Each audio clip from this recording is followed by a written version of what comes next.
I'm feeling like it's pulling me under.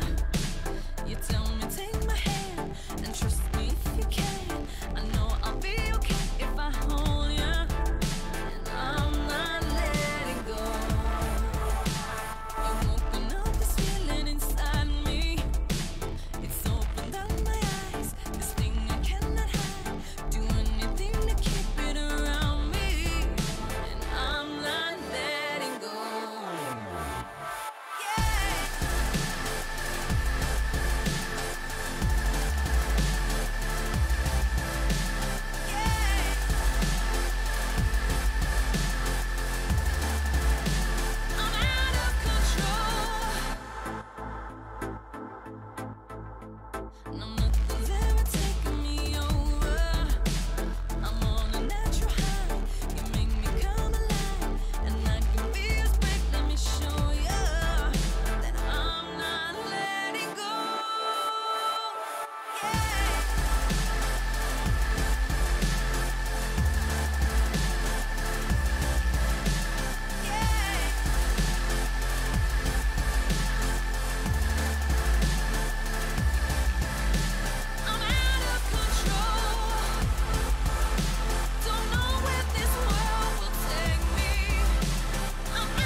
in the cut just like a razor. Murked up in this world, my blazer. I got all the boys on me, I got all the lines on ring. Knocking there, turning heads, I got all the eyes on me.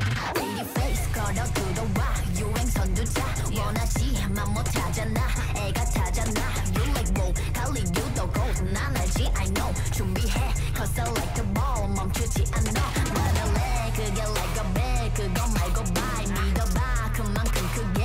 어깨 펴고 high. 100% 덤비지 못해. 죽여주잖아.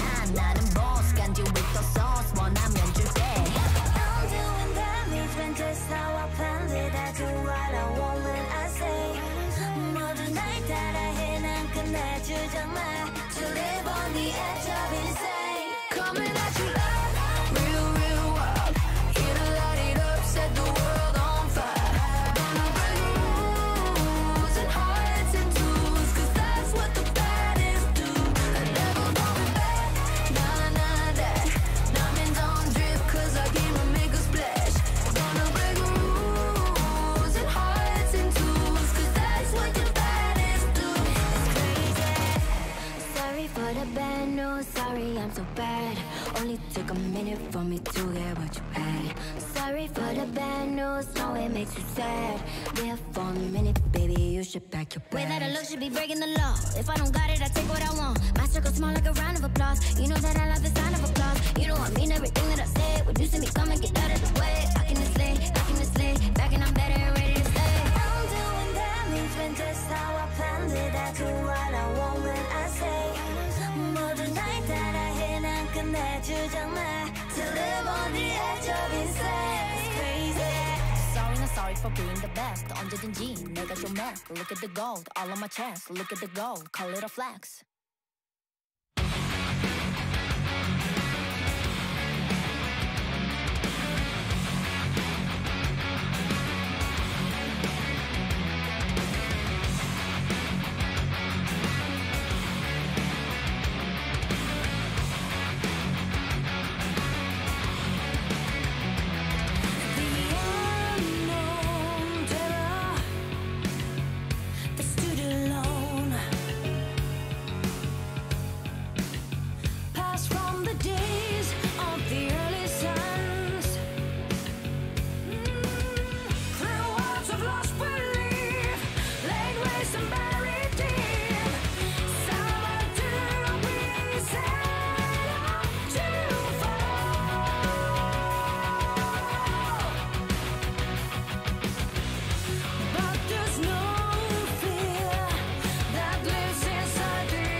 Group B. Kind of felt like, you know, it was a foregone conclusion that LGD were going to top the group, but certainly not the case.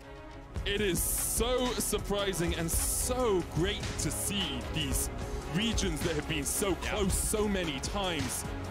Kagoon's gonna land shot, gonna try and dance out of there, but they are just gonna get straight on top as Rainer getting there with a face breaker past the back line once again. And he is gonna get the eye and try and dip away. He's getting chased up with a Galio. Is there any more left here? Oh my God! He gets the kill, he's got mana back. There's a double kill for the Kassadin. Unicorns go 2-0 in their group. If you're Rainbow 7, you have to take your fate in your own hands. He dives forward the shot. Huge shockwave! He gets it! Rainbow 7 from the Liga Latinoamerica are turning it around on the LPL Sports seed. Take a flipping bow. That was beautiful. This is not going to be the LGD that we see in the next few days. And if it is, oh, we got a problem. This group is completely wide open.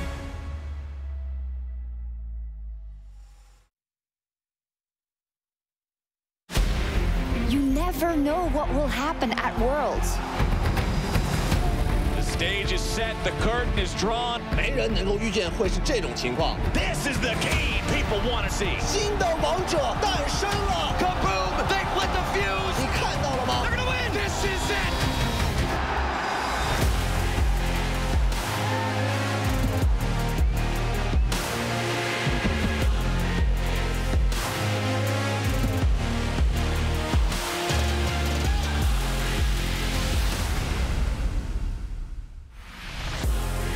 Welcome to Shanghai, China, host of Worlds 2020. The first 2 days have been a blessing, with no group going to expectations as we wrap out Group B, and I'm confident we've not seen the last of our play-in surprises. We have, of course, LGD carries the weight of the LPL legacy, and today it's do or die, sink or swim, as they are currently 0-2. Here we see them in V3 through the eyes of the Oppo cam, making sure you catch all of the action from Worlds 2020. I'm Machine, back with my play-in posse, Amazing and Yamato, to wrap up Group B. I'm actually doing a bit of a Yamato cosplay today. Right. What do you think? You know, I saw this in the shop and I was like, this is actually the closest I'll come to looking as cool as Yamato. So everyone give me some appreciation, compliment me, fuel me. But other than that, my narcissism aside, Yamato and Amazing are with me for the ride. For the next 2 days, we'll only be seeing the competitors from each group. Tomorrow, you'll catch the remainder of Group A, where TCL Supermassive launch themselves into first next to Team Liquid. And those two will kick off the final day of Group A tomorrow. But today, we've got Group B, not Group 5. That would be unusual. Where to be continued, there's lots of surprises. LPL's LGD are still winless.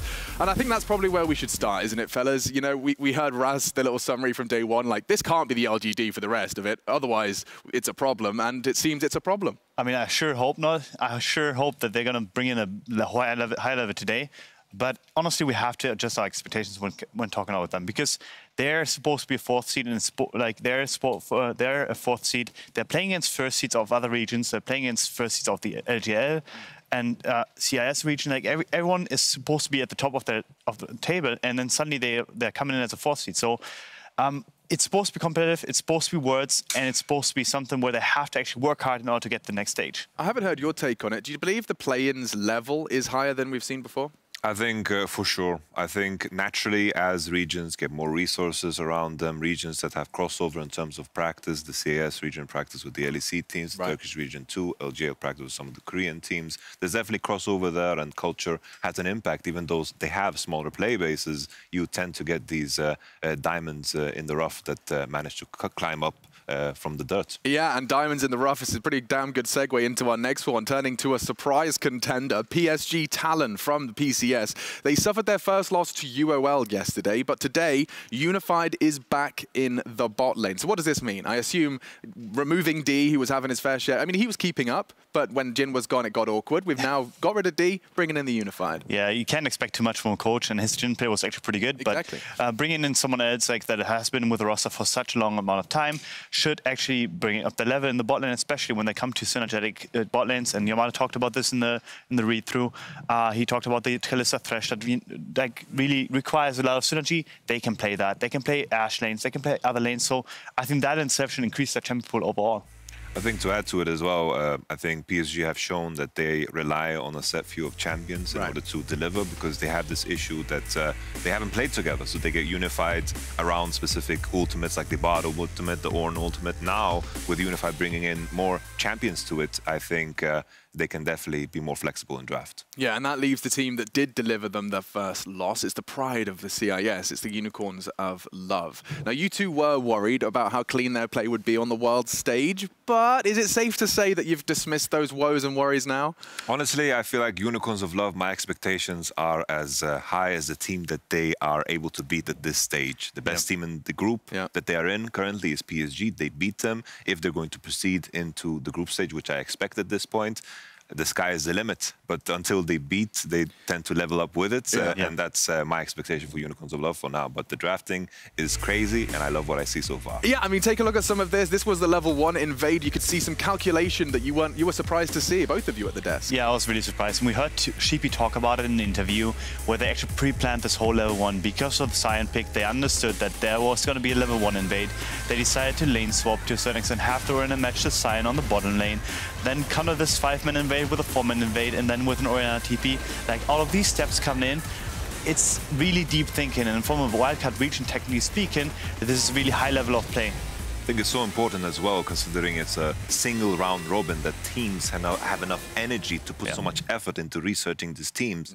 Definitely makes a difference, because in the match against PSG as well, they predicted the Echo pick to come out, they had the Renekton first pick, they completely covered Hanabi's champion pool, and then they came in with the Swain into all of these melee champions that they once again said after the interview that they expected. So good stuff from Unicorns of Love. As my old DT teacher used to say, Mr. Twig, shout out to you, fail to prepare, prepare to fail. That's what it was. Mr. Twig. He was a woodworking teacher called Mr. Twig. Not even a joke. Really? Yeah, it's absurd. And I'm not even joking, he did that martial art where you whack someone with a stick. It's got a name. He showed us videos to intimidate us. You know what I mean? Sticks. Twig using his twig. That one. Either way, not only did UOL come in with a game plan, they came in with a never say die mindset, as No Man's Kassadin nabbed our Red Bull play of the day versus V3 Esports. And this one is spicy. This is Vindaloo hot. Yeah. This is definitely the reason why I thought of the comparison of G2, because playing against them in the LEC, Amazing knows as well that they kind of steal away victories. Like, they're behind here. It looks like a rough situation. Everyone's dying because the preparation for Rift Herald was horrible. But then the continuation is just Kassadin doing illegal things and just outplaying and then ending the situation with a Rift Herald in his pocket and a kill, and Camille also coming in to kill the Caitlyn afterwards. Genuine question. Do we fault V3 for chasing a Kassadin with a millimeter of health? I mean, kind of, but not, only after seeing what happened afterwards. So nothing to fault here, to be fair. Just No Man's doing No Man's things. That's fantastic. And that's just a taste of what UOL are doing, and clearly convincing our analysts. Yamato's got them pipped to take the group. I imagine a similar sentiment from you on. I'm in the same boat, yeah. Especially, I don't think there's going to be any contention for them because of the strength they've shown in terms of preparation. So every team has to fear them, and they're not going to coast. They're actually going to try every single game. All right. Well, the silver-blooded UOL. We'll be diving into some of the shakeups UOL have brought into pick and bans. But before we do that, let's tune into today's Bose sound of the game, which gives us a listen in to yesterday's action in Shanghai. We cannot help you. Yeah, look at We're disconnected. It's a so bad position. Okay, it's fine. I can maybe ult here. Oh, they keep going here. I'm really low. I can shield you. Wait, can you kill? Yeah. I'm coming around. Yeah. I'm here too. Wait, I'm fucking J-Ball. Let's go behind him back. Go behind. Yeah. Guys, slowly. Did I go first? No, kill him. Kill him. I'm fine. No flash. Flash flash. Here, EQ out. If we on out. I have zeros. Yeah, I'm Evan. Here. I'm gonna walk around him. Baron? I will just push. Okay. I wanna get TP too. Okay, so the first thing that's standing out to me is I think you highlighted it, or someone forced me to listen to Core JJ after the first Red Bull listen-in, or the sounds of the game. But regardless, it is interesting to see how calm and collected they are in those team fights. It's a very stark contrast to when I listen into Counter-Strike comms anyway. For sure. It's all about keeping it cool, calm, collected, and clear, and quick to communicate. I like the fact that, Impact has evolved from top die to kill 'em all. Kill them all, kill them all, kill them all. Modern evolution. It's very specific, very easy to achieve, perhaps, but in just 2 days of play, we've already had considerable shakeups to the league as we knew it, specifically in the bot lane, and I want to start with what UOL broke out. Is this the rise of the bot lane? We just saw the Orianna shooing it down into the lane swap, so is it time? I think it depends on the situation. Like the Orianna came into bottom side, which shows flexibility because they wanted to pick the Kassadin. Yesterday we also saw the Swain, which was so powerful against all of the melee champions. There are specific niche picks that can work against specific set of champions. The weakness of it, of course, is that you leave yourself exposed to potential no Magic Mantle buys or Mercury buys, so you are definitely on a timer. And amazing. Anything to add to bot lane mages? Are we going to start seeing more and more, or is it as specific as Yamato highlights? Yeah, I do think it's this specific. It entirely depends on your jungle champion pool too, and like a mid-lane champion pool, because if you prioritize a lot of AD mids, I think then it becomes a thing. But I do think, as Yamato put it, you put yourself on a timer, especially coming in against like the Caitlins of the world, the Ashes of the world. There's not going to be much scaling coming in, so I do think it's going to be limited to specific, honestly, like people like Gadget who are really experts of that bot lane match meta. Well, he certainly looked comfortable on it, but then there's also the duo of Twitch and Rakan, which has been a menace of its own, at least for Team Liquid. Is this something we're going to be seeing a whole lot more of, Rakan? I mean, I've seen Twitch fall flat and look as useful as wet cardboard. So I do think in terms of Rakan, as a counter pick to certain picks in the meta, like maybe the Braum, even like depending on whether or not teams prioritize it, it's still going to be prioritized.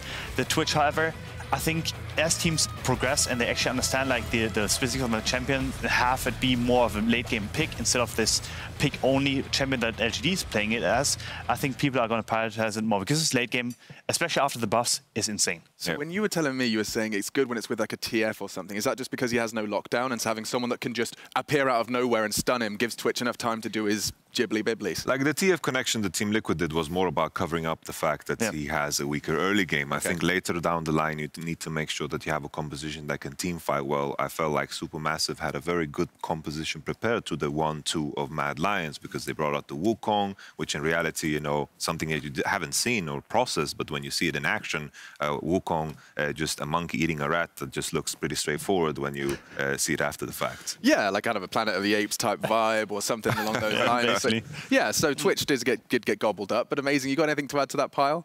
No, I'm good. Okay, so but the Rakan thing, I'll keep an eye on it. So, okay, I've got another one for you then, amazing. Help me out with this one, because, in fact, she's right here on our screens. It's Caitlyn. Is she? This was an AD I thought we'd be seeing a lot of. Turns out she's been nothing but absent. Yeah, so what probably happened is, first of all, like she got a small nerf, and then afterwards, like people adjusted her to a certain extent, and she was already being adjusted to while she was OP. So when teams understood that Ashe is a potential counter pick, and that honestly team fight scenarios in which case you can lock down the Caitlyn from the side, for example, with a flank, she's become weaker and weaker. So I think it's just a natural evolution of the meta to a certain extent, and Kate getting an extra nerf that makes her being less prioritized than usual. Base attack damage reduced. Interesting. So just a straight level 1 feels worse as well. Yep. Interesting stuff. So no Caitlyn, but I am excited to see what champs get broken out as we look at our schedule for the day. We've got V3 Esports challenging LGD Gaming to kick things off with 3 more matchups before any potential tiebreakers as we wrap up all of Group B today. Looking at that one, I have to say, Rainbow 7 against Unicorns of Love is the most flamboyant and exciting I've ever seen 2 esports teams head-to-head. We've got the Rainbows against the Unicorns. Outside of that, though, we do get to see that LGD UOL game at the end of the day. I assume that's one of the ones to watch. Yeah, probably. I think it completely depends on the first one. If LGD come in form, if LGD drop a game against V3, then we might just be looking forward to a potential stomping in Game 4. Yeah, so this is just going to be, is this Des just going to be singing the praises of UOL all the time, it seems? The scene is set for that direction. We'll probably do, but I also hope that we're going to sing some praises for LGD, because we need them to be competitive. I want this group to be not ending on a low note, I want it to end on a high note. I mean, I'll tell you now, I've seen the way the Chinese forums talk about LGD at the moment. I mean, I saw the frying pan into the fire. I really hope for LGD's sake they avoid some of that one. But looking towards Game 1, we've got the hometown favourites, LGD, who are on the verge of a shocking exit. Today it is do or die for them. So what on earth needs to change? I know you guys have been getting real, like, flustered about their objective control, but can we kind of explain it like I'm 5? Explain it like I'm bronze. Okay, so basically, when you contest an objective, you have to come in with a plan. You have to prioritize, hey, do we want to go for the fight? Do we want to go for the objective? And what I've seen with LGD is that they spread out their members way too far. The team comps don't quite allow for the streamlined gameplay, where you just, like, hit the front line, because they usually pick picks that are not good front to back. So what this means is actually that they have to play the team fights in a difficult kind of manner, come in from flanks, and they're not doing that. So I would like them to return to that simplicity that PSG is playing with, where they're just going for streamlined comms. Yeah, for sure. I think it ties up with the draft, as Maurice mentioned now. I think the Camille might be tougher to execute. It might be something that higher-level teams can do. Snowballing with the volleyball also requires a lot of finesse. Just back to the simplicity, it all comes down to our boy with the mustache and a hammer. Just pick Ornn, engage champions. I was like, sweet! There's a lot of people with mustaches, I guess. Yeah. But it all... to the point, you know, just pick teamfight compositions to cover up for the fact that your team fighting is horrible. And so in the essence of keep it simple, stupid, the KISS acronym that I live my life by, let's bring up the draft against Rainbow 7, because I want to be able to just breathe in how they could have made this easier for themselves. How do we make this as least complex and easy to execute as possible? All right, first of all, you have to stream the com. What I mean by that is basically like decide a side to play towards. Look, you have the Twitch weak early game, you want to play around it. You have the Camille somewhat weak early game, but scales pretty well, you also want to play around her. And then you have the TF to facilitate that. If you do that, you have two sides to play to. Maybe just select one side and then pick the Ornn, for example, on the top lane. Maybe another tank, maybe a Cyan pick, whatever it is. And then the team comp is a lot easier to execute for the team. So just by having a tank that you don't have to worry about, one lane you don't have to be concerned about, it enables you to channel all your energies into one direction and get them chunky and... Yeah, basically. Okay, there you go. I'm learning League of Legends with you guys at home. Do you think the Japanese representatives, V3 Esports, can genuinely exploit this, though? Like, or is it going to be LGD falling on their own sword in this case? I think if you look at the matchup between LGD and the two other teams that they lost, it just came down to execution around the mid-game. I think when it comes to the early game, maybe LGD has some chances to, you know, cause enough bleeding to take it home and to skip that portion of the game that they are so horrible in. But if V3 look at those matches just coming with discipline, I think they have good chances to take this game. Yeah, we've got the head-to-head behind us as well. Amazing. Yeah. I know Boogie's been a name at the tip of your tongue every time V3 is brought up. Yeah, because his early game aggression together with his lanes playing for priority is really, really just interesting to see. And I think it kind of rivals what Peanut is usually trying to do. What I've seen with Peanut, though, is that his early game has been pretty fine, but his mid to late game is actually where his issues lie, where he selects wrong team fights, he plays the game in a weird way, and I think that has to be cut out. But I think this early game matchup is actually going to be something to look forward to, and I do think there's going to be a lot of clashes coming in. Ooh, early jungle action, and more from Peanut as well. We saw him pull out the Lilia. That was a little disappointing, and I was going to ask whether or not we're going to be seeing more from her, but I don't know whether that's a relevant conversation. They're not making eye contact with me. I assume it means it's not. But that does mean we can start talking about predictions instead, though, because I know you've got something there. Yeah, I know you hate it. You're I know. forcing us to predict this but game. I've given you a warning. And now I look to you, Maurice, because I know that you've already got something up in the chamber. I want LGD. I mean, I'm predicting LGD to win. This is the comeback. That's with the heart, not the head, isn't it? Well, yeah, it is, but it doesn't matter. Okay. I think they're going to make a comeback and start it right now. And Yamato, if anyone embodied head over heart, it would be you. So what are you saying? Even with that in mind, it's tough to make a very, very accurate prediction. Yeah. It's just best of ones are very volatile and anything can happen. And to make a prediction on paper, LGD still look better with what they've shown in the entire season, with what they've shown in this tournament. No. Yeah. So I can lean either way, honestly. But if I'm forced to make a choice... For anyone wondering what that was, that's Yamato sitting on a fence and his bottom starting to get sore. With the timer nearing 0, let's send it over to our homies. Holding it down in LA, it's Captain Flowers and Raz to get us into Game 1. It's a tough prediction to make. That's tough. Yeah, that was brutal.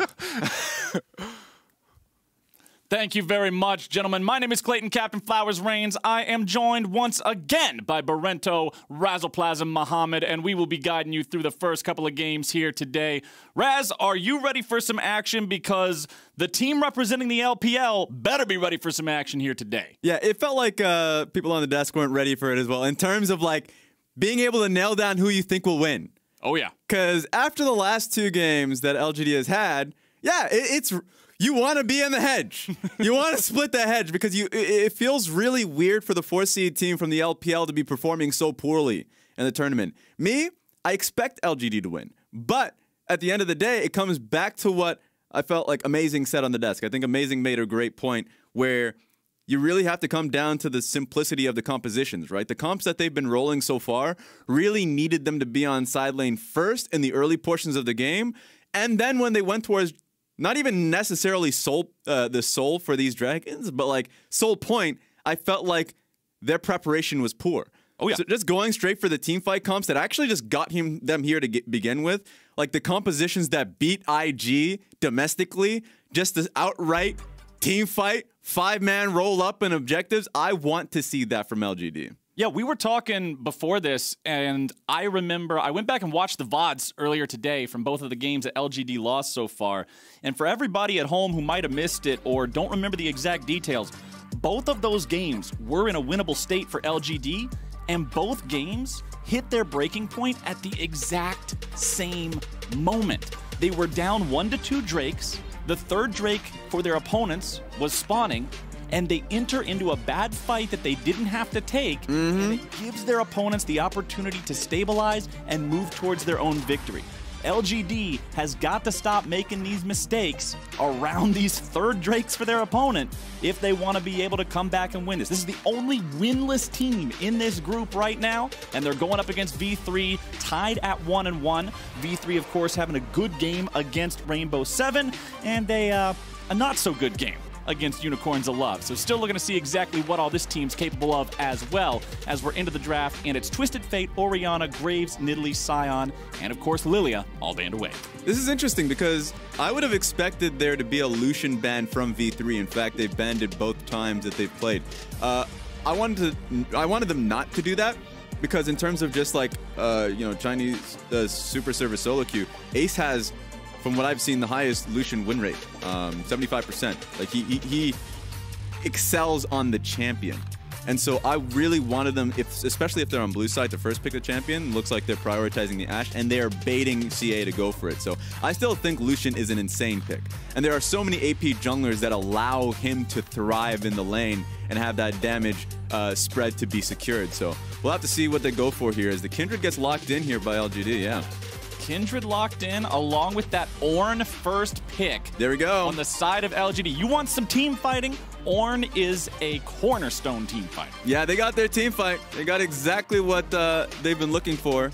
In fact, if I look through my notes here, LGD, yeah, Peanuts win rate on Kindred. 9 games, 7 wins. That's pretty good. This is one of his best champions. So he's just going straight towards comfort here. LGD just not making it a secret that they want a team fight. And on the other side, man, we got some pick potential with an Ashe first pick and then Zoe following that one up. This team has the ability to find somebody out of position and potentially blow them up before the Lamb's Respite comes in to save them now. Let's see what else they're going to round this out with before the next part of the bans comes through. Thinking about a Lee Sin here for Boogie, and with the timer running out, that's locked in. All right, I like to see this here from Boogie. It's one of his better champions as well. So at the end of the day, I mean, if you look towards what V3 has in their composition, it's a straight pick. It's forcing LGD to go for a lot of cleanse here, and that's what I expect from both CA and Kramer. And even then, if they coordinate well enough before objectives, then I think they set themselves up to succeed. So I think it's a really easy composition here for V3 before objectives. Anytime that LGD want to just roll up as a squad, a lot of stuff's going to be pelted at them. Sleepy Trouble Bubble, Zoe Q, and then, of course, you're going to be expecting Ashe and Chanto Crystal Arrow to come at you as well.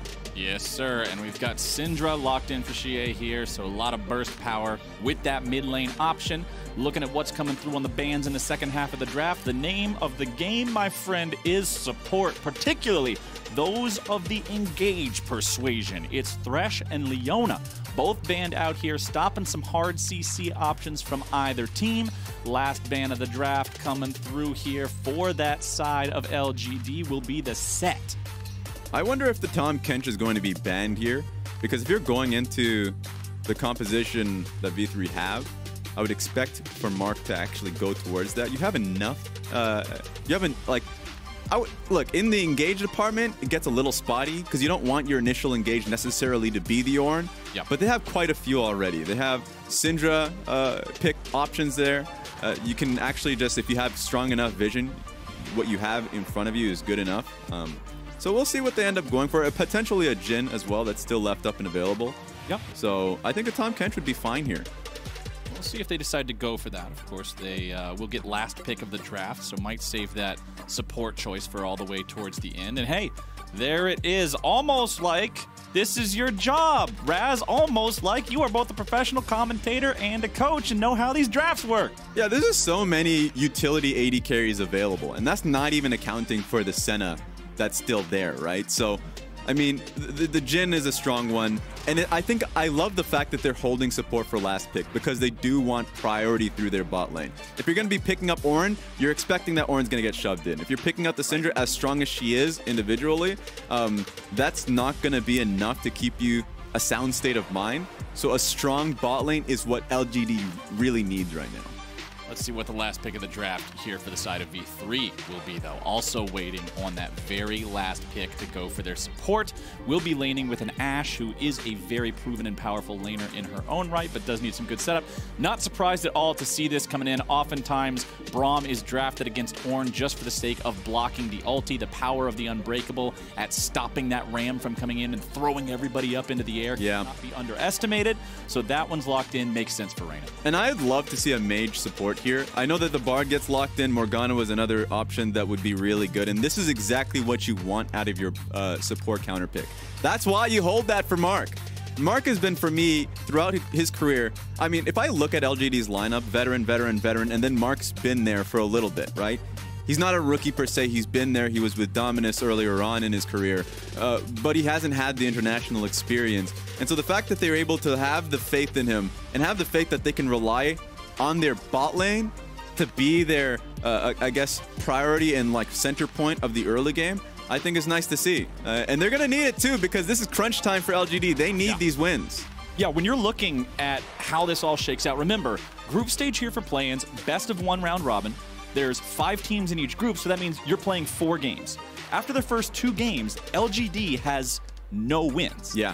And LGD still has to play against the Unicorns of Love, who have been looking pretty good in their first 2 couple of games. I would say out of the 2 games that LGD has remaining, this is the easier of the 2.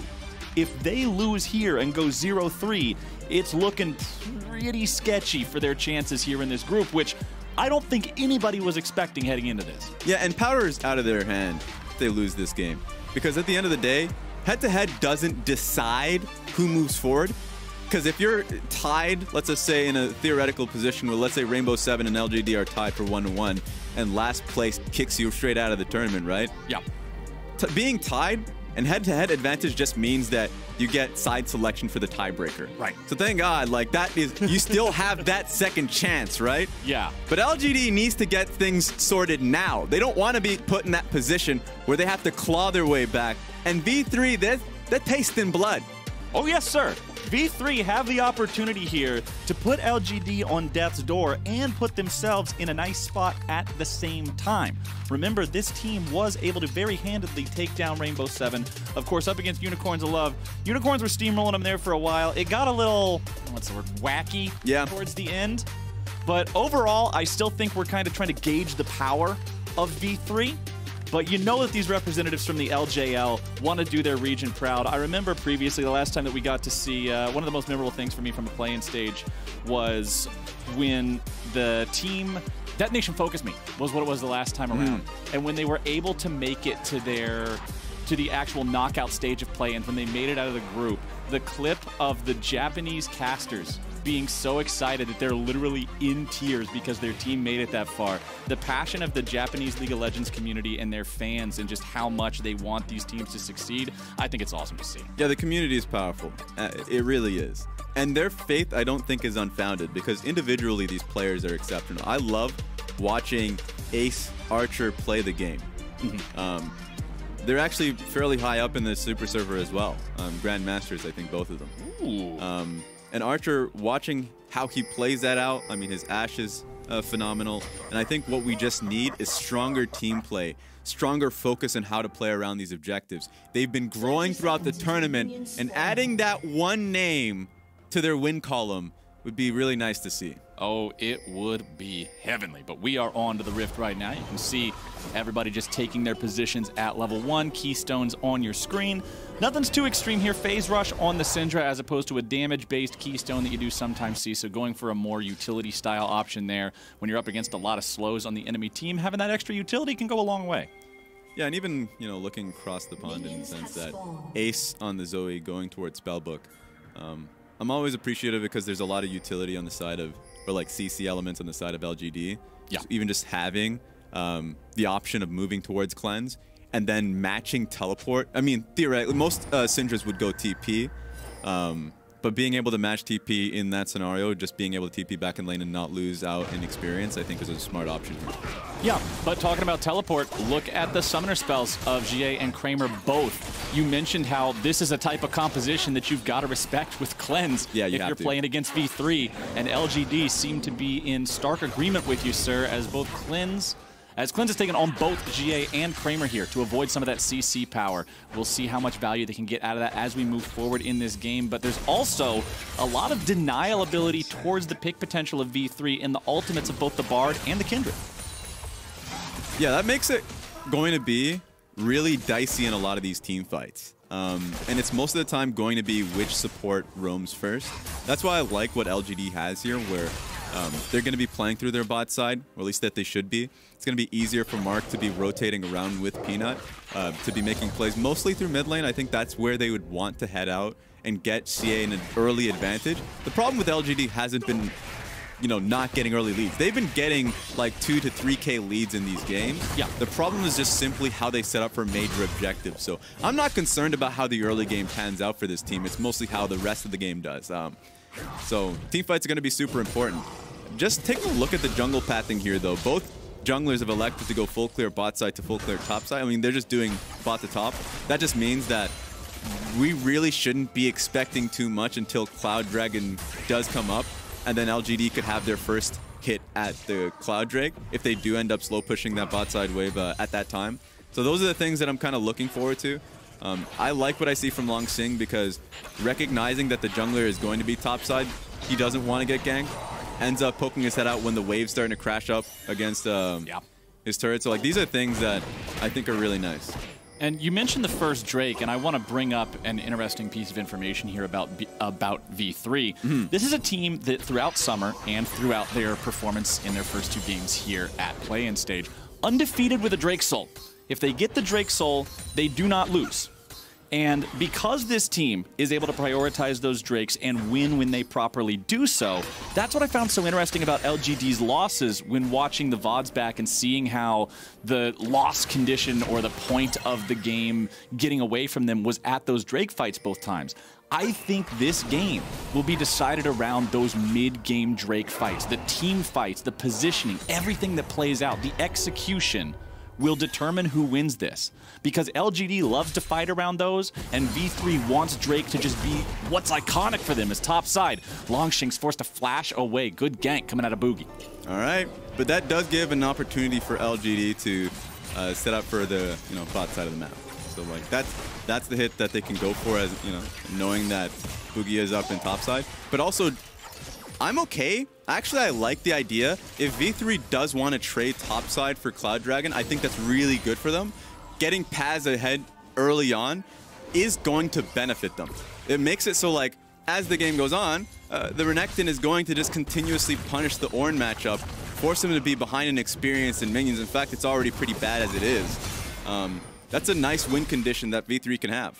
Yeah, if that Renekton gets big and scary in a team fight, yeah, you got to deal with an Ornn here in the side lane. He's going to get tanky. We know what happens once he gets the upgraded Sunfire cape. It's just like trying to beat the snot out of a punching bag over and over again. No real damage. But look at the rest of this team. Raz, a Kindred, a Syndra, a Jhin, a Bard. If that Renekton is fed, nobody can go anywhere near him without being at risk of just being instantly deleted.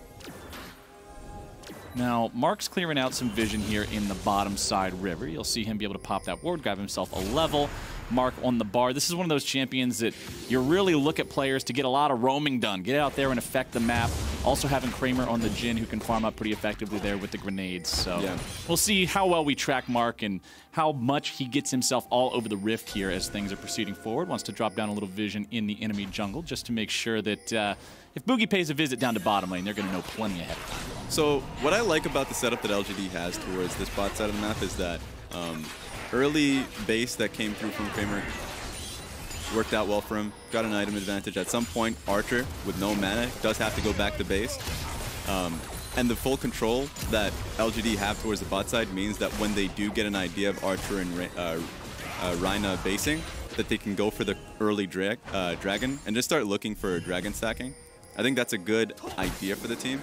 Peanut does elect to go topside though, so let's see if that's worthwhile, because I think this is a really good window to be on dragon. Look at how fearless Peanut is in this 1v1. He has the Skirmisher's Saber completed, which gives him the red smite. Boogie opted to go for strictly stats in terms of his first purchase, as opposed to the jungle item enhancement, so he does not have the extra power of the Summoner spell. But now we might have ourselves a 2v2.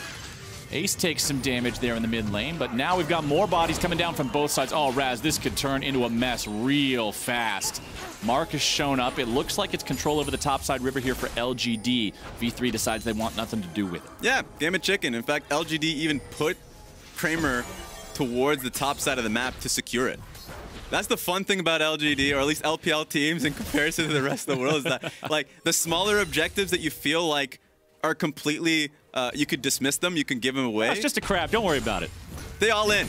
Nope, that's a crab, and we ain't giving it up. Yeah, that's they want Peanut to have that advantage early. He's had both Scuttle Crabs now, and so, you know, an early dragon that I thought that LGD have done a great job to secure, to set up, they decided to give it away so Peanut could have the early advantage and experience. So I'm not personally a fan of it. No, I don't. It can go a long way if, you know, if Peanut does elect to kind of time like Raptor camps and all that and try and punish Boogie a little more.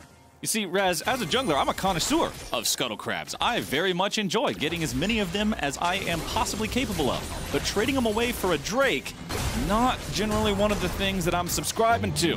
Longsheng trading aggressively here with Paz in the top side, calls in the Orn Horn, but considering Paz gets back underneath the turret, that ulti won't find a whole lot of effect. Yeah, and they have no idea where Peanut it is as well, so you kind of have to be concerned if Orn is just heavily trading on you. Well, won't end up getting the ulti out of Paz. No summoner spells either. He'll go ahead and head back to base now. Vamp Scepter already in his inventory. Shopping up here, should be able to buy the Cutlass. Yep, there it is in the inventory, so just a little bit of extra sustain there. Also having the active means they may be able to facilitate a little bit more power here in the gank if Boogie goes up there. But Boogie is working on that Rift Herald. Remember, we've already only seen one neutral objective go over to the side of V3, working now on their second one. They're down a couple of 100 gold here. A lot of that gold advantage you can see. Mid lane has a small farm advantage. Bottom lane also having about a one-wave advantage. So just a couple of little edges going over to the side of LGD. Turret plates too, as Boogie grabs himself that Rift Herald. 4 minutes to use it. Considering it's not even 9 minutes in, they'll have the entirety of that timer to get turret plate bonuses. For the YouTube viewers out there, I would love for you to just replay back that, just so you can see the setup that V3 had towards the Rift Herald. It was really smart. They had Archer and Reyna just kind of walk through mid lane, and then when the wave was crashing bot side and they knew that Kramer and Mark were not going to contest top side, they sent Archer straight back down and had at least Reyna stay a little longer just in case enemy jungle or mid ends up contesting.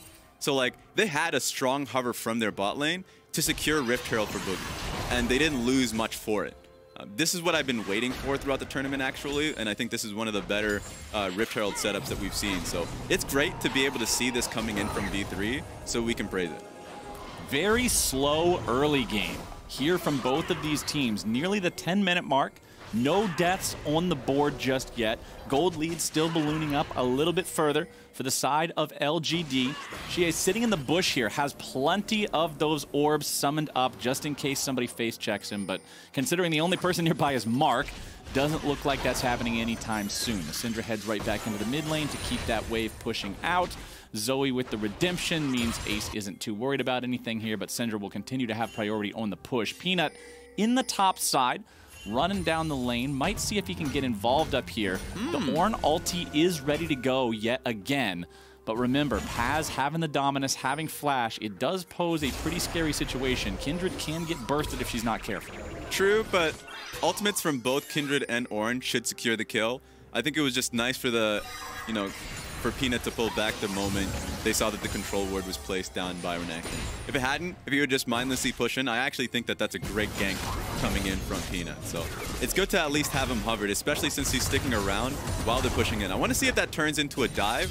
Lee Sin is nearby, so I don't think it would be successful if he moves into the dive. They're already looking for it here with the Orn ulti being used. Longsheng getting a lot of damage down on the Paz. He blows them up! What? Goodbye, sir. No assist required. That's a tank, by the way. Peanut's like, oh, okay. Oh, you have this? All right, I'm just going to peace out.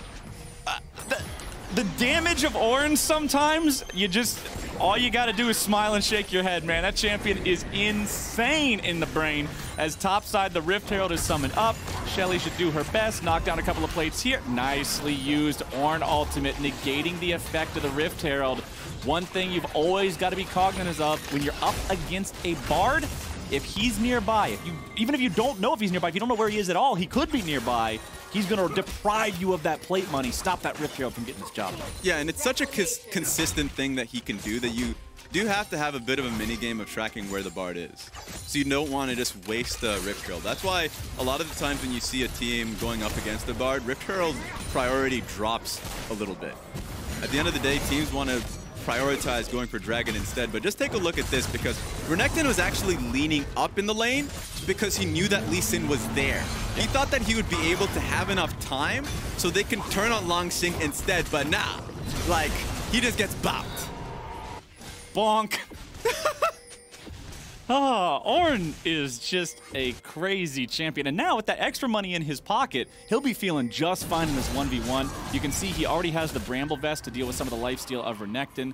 And with the ingredients for the Sunfire Cape in inventory, that completion will soon make him that much deadlier in that 1v1 situation. Gold chart on the left side of your screen, 3 out of the top 4 people in the game wearing LGD colors. This team up over 1,000 gold now. The V3, after having secured the first Drake, are making the call to go for the second. It is an Infernal. LGD with players nearby. TP is coming in. Ornn ulti not yet ready to go. Boogie still in the pit, looking to secure the Drake. Peanut's going to move forward. Could be a smite fight. Jin able to go in with a deadly flourish, and it's stolen away by Peanut. With the Braum already dead, LGD are in a great spot here in this fight. The curtain call shots come through, but they will not chase down an additional kill. Nice fight for LGD. Yeah, I was scared initially because that was V3 having full setup and having Renekton rotate for the fight. He didn't have teleport. It was actually a TP advantage there for Longxing. And so it was a nice initial play from V3 to be there for the objective. Because if that's 2 Drakes to nothing, that's insane for LGD that were literally just playing towards this side of the map non-stop. And so a steal comes there from Kindred. They focus down the Braum. A nice comeback from LGD. They weren't going to give that one up for free. Paz trading aggressively with Longxing here in the top lane. Ornhorn summoned up. I don't think the communication was right there. At the same time Longxing presses R, Peanut starts walking away. Yeah. So Peanut thought the play was over. Longxing thought it wasn't, and it ends up being a wasted ulti coming out from the Ornn. Zoe finds sleep onto the Syndra, but with Mark nearby, Ace will not get any follow-up, so not really that big of a deal. Also, heals coming in from the Bard med pack there, but yeah, Peanut with the clutch smite steal. Remember yesterday when this team lost against Rainbow 7, Jose Diodo was dead. He had there was no smite, there was no jungle. And Peanut was not dead. So you do have a smite, you do have a jungle.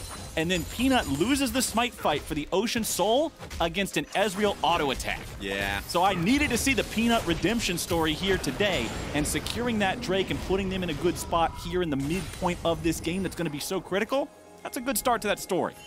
It is. I think so too. And it also comes down to the other Elder Dragon fight that was also pretty butchered when the jungler was dead as well. So they've had a few of those situations that are so basic. That being said, a great setup here from V3 to, like, at least they're trying to push LGD off this turret. But Kindred's just hovering for them. So the idea was sound, recognized that it wasn't possible, and backed away. I think just watching the tournament so far, V3 are a very conservative team. When they see a play that doesn't seem like it's worthwhile, I remember the Elise Renekton game that they had. They didn't want to necessarily go for a top lane dive when it didn't seem like it was like a guaranteed kill. They backed away from it. They had full faith that they would have the team fights later on. They didn't want to butcher a simple play in a best-of-1 environment. That's what I've recognized. So this is another example of that from V3. Well, LGD are deciding to force down the mid lane tier 1 turret here. That will be the turret picked up for them. First turret of the game, building the lead up to almost 4,000 gold at 15 minutes, Raz. Boogie picking up the blue buff, but now he's going to pay for it with his life. The damage comes through. See ya later. GA picks up the 3rd kill of the game for LGD. Maybe stick in the Bard ultimate at that point. I don't know. That's a deadly one.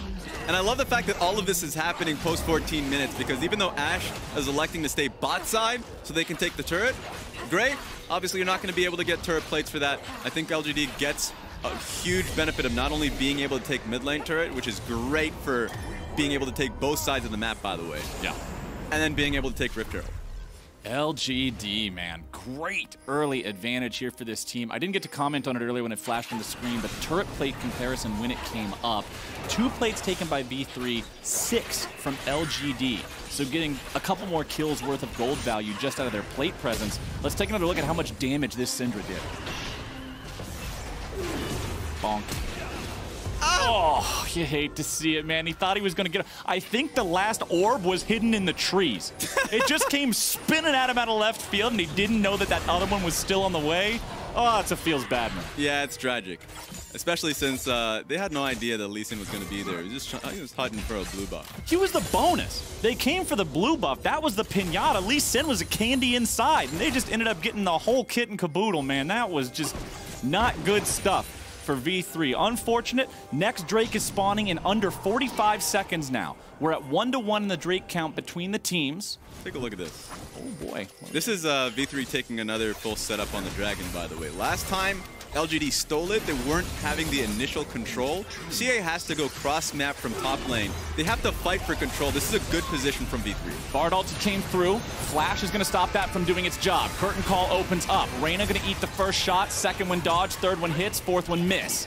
Now LGD is continuing to press forward. They've got their Ornn ulti ready to go. Kindred also having the ulti. Bottom lane has used theirs. Rift Herald's going to be summoned up back in the jungle just sort of as a distraction, marching over towards the mid lane tier 2, given something else to think about. Ornn gets hit by the Sleepy Trouble bubble, immediately woken up there. However, oh no, it wasn't even woken up. He buffered it with the W. Very nicely done, but now the Drake is going to be started off by V3. Peanuts looking. This team does not want to surrender this objective. There's a ward on it. Peanuts over the wall, looking to come in and steal once again. Nice Braum block onto the Ornn Horn. Lamb's Respite comes down, back over the wall. Nice kick onto Peanut. He's going to be forced out of the pit, but now the Drake is slain by Archer as they're looking to go even further. Mark falls. It is a 1+ Drake for nothing, and V3 plays the fight wonderfully. They get rid of Peanut, they kick him out of the pit, and then they take the fight to LGD. V3 is looking like the smarter team of the two. And they have CA in no man's land. Just take him down. Oh, Reyna goes forward. He tries to get a little bit of a slowdown to set up the play onto Xie, but the rest of the team is not where they need to be in time. Ace gets the Sleepy Trouble bubble. See ya later. Archer lives up to his name and puts an arrow through their heart. 3 games in a row, and expectations must be changed of LGD. V3 is taking it to them. It may seem close, and it is, but this is 2 Drakes in a row where it's V3 that gets the setup advantage, and this time they're not going to allow Peanut to just walk into the pit and smite away the Dragon. Yep. Well done there by them, taking advantage of the fact that, yeah, Kindred places the ulti, and then the ulti's not moving. But Lee Sin can look at Kindred and say, yeah, but you are moving. And then as soon as Kindred is yeeted out of the Dragon Pit, all of a sudden life becomes very easy, my friend. It was Archer who was able to secure the Drake. It was Archer who managed to get both kills in the fight. And Archer is this rookie player who there's so much pressure on him to perform in these situations. When you've got a composition where you're putting him on this champion that's been so popular in the meta and it's able to do so much and it's a strong laner, you'll want to see him pop off. And hey, 2 free kills in his pocket, fuel for the fire. Yeah, even in their loss versus Unicorns of Love, Archer for me was a standout in that game. I think Archer has showed the world so far in this tournament that he is an insane AD carry. And if you put resources into that man, he will fly. So V3 should have a lot of confidence. As long as they are together as a team and you know, consistently play the way they have been playing around these Drake fights, that's an ocean soul, by the way. Once again, LGD will be put down by the same Drake soul that a lot of players just say it's a GG sign. It's so difficult to deal with that when it comes online. But yeah, the individual performances of the players on V3 in that last fight doing what they needed to do at critical moments. The Lee Sin kick on Kindred to knock her out of her own ulti. The Braum shield to block the Ornn ult from initiating a proper fight for LGD. We mentioned how Braum is picked against Ornn for this very exact reason. If nothing, you might not have any other reason to pick Braum, but if they pick Ornn, it can be justifiable just to stop them from getting that team fight mechanism if it shuts down what their comp does.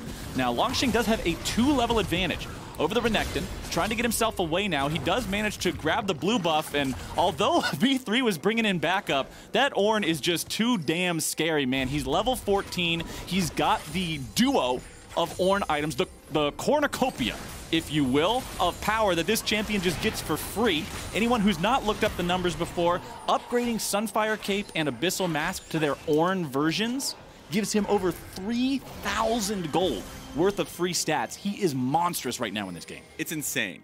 And if nothing else, it'll just buy time for the rest of the team. And I think that's what V3 was really concerned about. It was LGD getting control of mid lane, and so they can easily just, you know, walk up towards the top side, support the Ornn in the fight, and they would be in a better position there. Ornn would have put down a lot of damage before the actual fight had begun. So V3 is taking it, recognizing that they don't want to make any more mistakes. They're in a fine position in the game. Even though the gold advantage is there for LGD, they can play for Soul Point in a minute's time. Well, we'll see if they're able to secure that priority over the bottom side river as they have in the last 2 points that you already pointed out. 4,500 gold is a pretty intimidating lead, especially with those Ornn items. GA also having the death cap completed means Longxing can go upgrade that. That is generally the item of choice for mages to want to upgrade when Ornn is on their team. So I'm expecting to see that come out. Usually 80 carries will want the Molten Edge upgrade of the Infinity Edge, so Kramer's still working towards that. Don't expect him to get an upgrade on any of his items because they can't be upgraded, so wouldn't make a whole lot of sense on that one. Mikhail's Crucible, also importantly picked up by Mark. So 2 cleanses, a Bard ult, a Kindred ult, and a Mikhail's Crucible are a lot of things to have to deal with if you're trying to land these initiations onto LGD players. It's going to be really hard for Archer here in this fight, is the issue. Because even if you do take down Kramer or Xie's cleanse, yeah, you still have to deal with the Mikhails. So really, when the team is asking who is going to engage in this fight, they do not have an answer. It's probably going to have to be Boogie.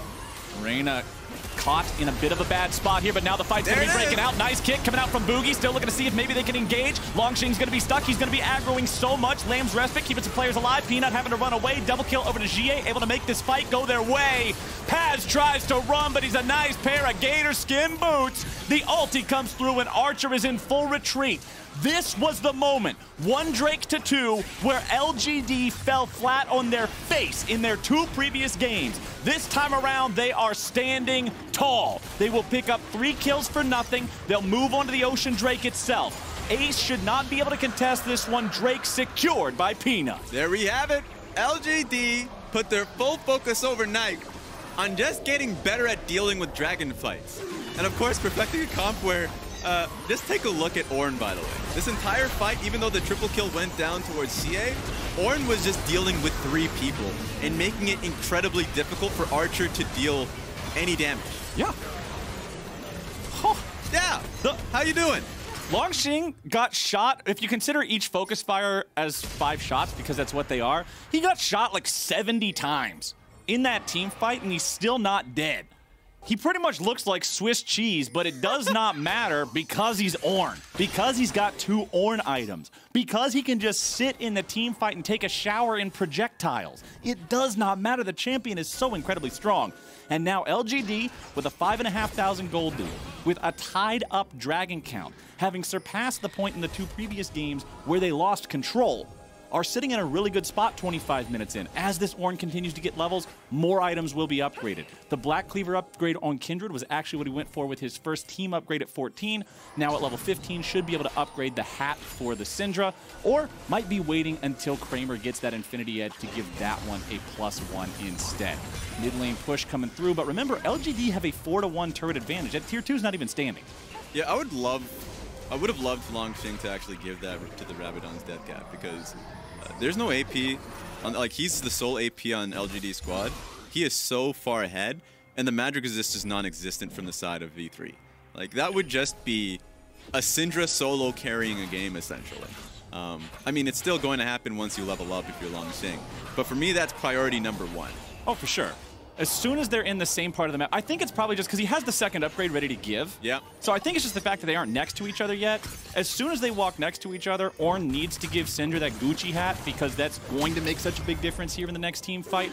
As Paz finds himself in a bad spot. Nice Bard ulti onto 2. Mark looking to set it up. There's your binding spike starting off. Paz on the front lines, but is he tanky? I don't think so. Kramer puts a bullet in his back, and now they're going to keep on chasing. LGD seeing if there's more to acquire here, but they don't even need it. They already killed the enemy top laner. They killed the guy who would be diving in as the front line, and with that threat taken care of, they can do whatever they damn well please, heading over to the Baron pit. Yeah, that's what they please, and that's what they want. Baron buff. V3 have lost their identity this game. It feels bad when you have Renekton now just working and following the team as a 5-man when he should be on side lane. Top lane turret is just still up. And so that's a problem when V3 are now trying to play a front-to-back team fight when that's what LGD right now excels at. Okay, LGD, how are you going to play this Baron fight out? Ornn ulti coming in, not allowed. Finds the knock up onto Reyna, but that is it. Mark goes after the back line, but he is alone. Rest of the team's not next to him. Mark!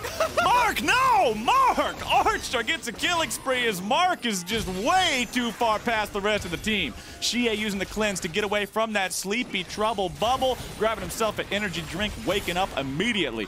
As V3, they get a pick onto the enemy support. A little bit too hyphy there from Mark. But LGD are still in an all right spot, or are they, Raz? V3 are saying, we saw you get back to the base. We're going after the Baron now. Peanuts over the wall. This could be a big moment. Smite fights like this define games of League of Legends. Baron down to half HP.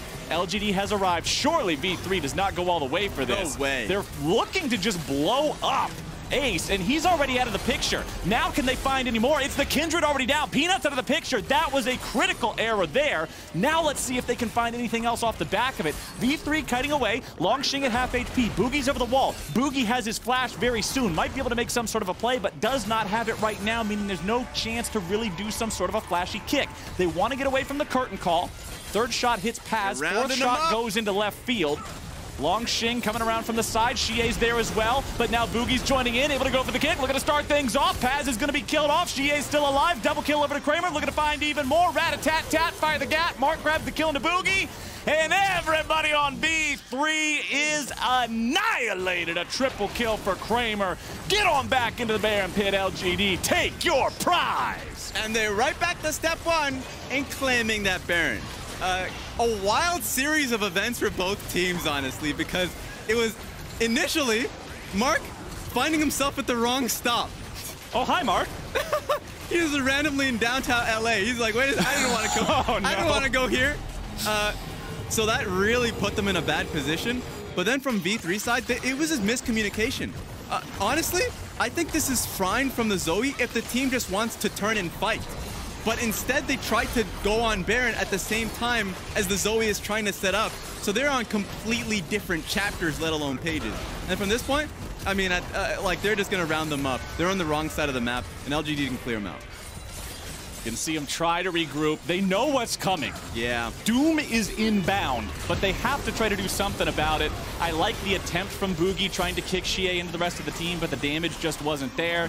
And then, man, Kramer just gets paid over the course of this, and we aren't done yet. Paz goes into the Dominus, as we see a lot of damage down onto Peanut here once more. Pops the Lamb's Respite in time, having a flash away, keeping himself alive. Paz goes down first. Reyna on the retreat. Ornn looking to follow up. There's your damage. See you later. Godlike. Kramer, bow down and worship, baby. The man is doing some moves right now. Boogie picks up the kill into Peanut. Everybody just disappears before your eyes like some sort of magic trick.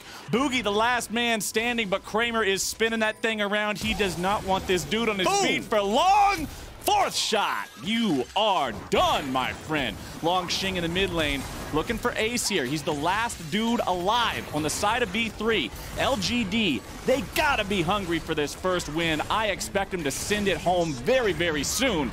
As that mid lane inhibitor turret falls, mid lane getting shot to pieces. Kramer doing a lot of work here on this Jhin. 8-0 and 5. 10K gold lead here for LGD. Yeah, and they don't want to make any more mistakes, so it's smart for them to just head back to base and set up these matchups. So we didn't get to see the full setup as we come back, and it was just, honestly, V3 trying to take this fight. thinking that they can get the pick on towards Peanut. Peanut had ultimate. I mean, sure, he gets kicked at the very end of it, but it's just so difficult to take a fight into this team. And then off to the side, you can see over the wall. Okay, Boogie comes in. He cleans up Kindred. But that is that's a small reward for a real big price, my friend. The price has been paid. LGD has been paid. 4,000 damage dealt by the Syndra, 3,500 by the Jin in that last fight. I think Boogie's kick healed Longxing. If Longxing had 3,500 HP, he now has 3,501. It just gave him more health. He's so damn tanky as Xie and Peanut are set up here in the bottom lane, taking down the tier 2 turret. 16-6 your kill score in this game, as now they're marching down, trying to open up their second lane of super minions. Stun down onto Ace, who barely gets himself away there. If that deadly flourish hit, they might have just pulled the go button on that. Volleys fired off by Archer. Baron buffs still around for a couple more seconds. Should be enough to take down this tier 3 turret. And with the inhibitor exposed, I don't see any reason LGD would back away. Not with a lead like this. They might just look to force this one all the way to the Nexus. Both Nexus turrets still at full HP. It would be the only thing V3 could fight on. There's no way you can take a fight in open ground right now on this team. They would need just the perfect setup and for LGD's keyboards to probably not work. Yeah, that's literally what it comes down to for me. Because I'm struggling to figure out what it would take for this team to take a fight. Here we go.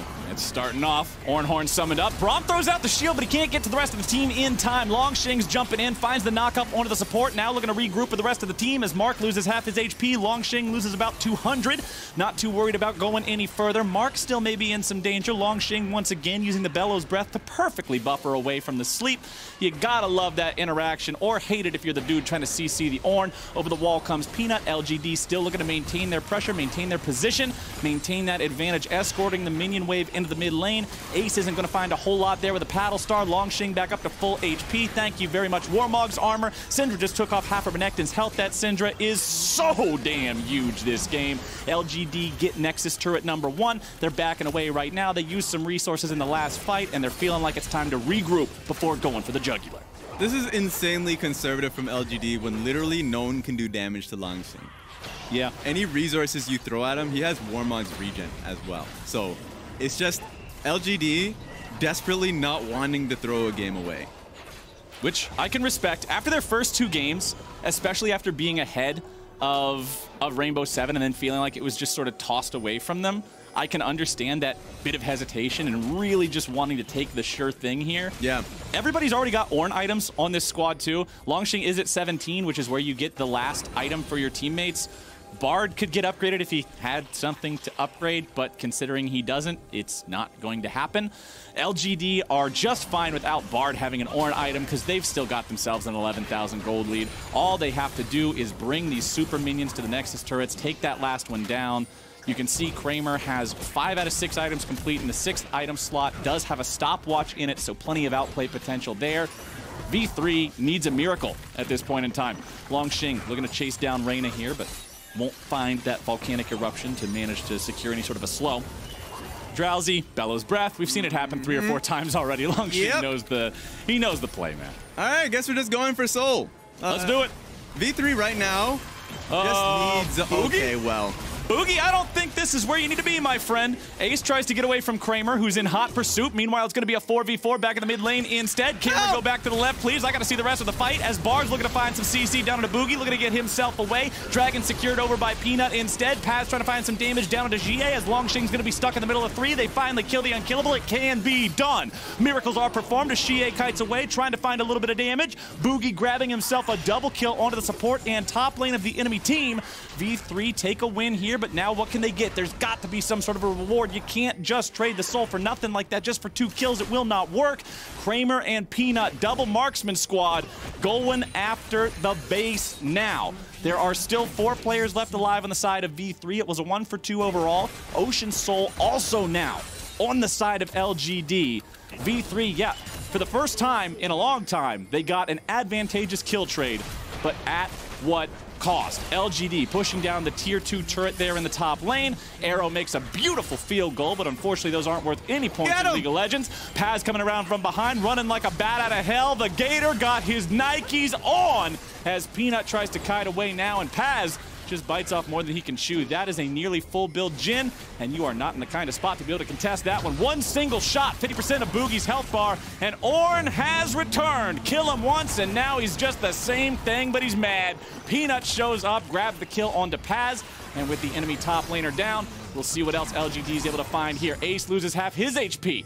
Peanut still burning away here a little bit, could be in danger. Boogie with the sonic wave over the wall, won't find the mark. He wanted to just try to assassinate him there at the very end as the inhibitor falls again in mid lane. That one had just respawned. Nexus turret under pressure. Lots of damage down there. The Braum will try to block some of it, but it won't matter, man. Reyna's gone. Redemption called down there. Lamb's Respite also used just to make sure there's no mistakes coming in now. And the Nexus drops for the first time. LGD take themselves a win here at Worlds 2020 Play-Ins. And you probably heard it from here. The biggest sigh of relief from Peanut that they do have a win on that column.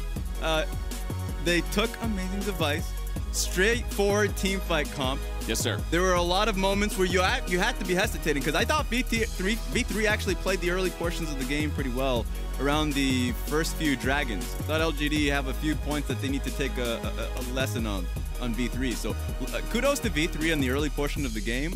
But the moment the team fights were starting to etch over towards LGD, Xie was getting massive. It's just way too hard from that point. You're trying to be creative too, so you can give him that. I got 4 reasons that the LGD won that game. O-R-N-N. The champion just completely smurfed every aspect of the game. From the solo kill on the top side. Yeah, both junglers were hanging out nearby. Renekton's dead on the floor by the time either of them managed to get in the lane because he wasn't ready for the amount of damage the Ornn did. The fact that he was able to transition into the mid game when he was ahead of Renekton. Yep. Compare both of their impacts in the team fights. Paz was there. But when you look at the other side, when you look at Longxing constantly tanking 3 people at a time and never dying, his presence, his pressure in that game was just unmatched. That's when you got to take a second look at the champion, you know what I mean? I feel like impact and how he performed versus Legacy yesterday on that pick, and then also how we were able to see how dominating the Ornn pick was here today, I think we'll be seeing a little bit more in the champion select. Well, that does it here for us for Game 1. We're going to go ahead and toss it away, but we will be back shortly for more Worlds 2020 Play-Ins.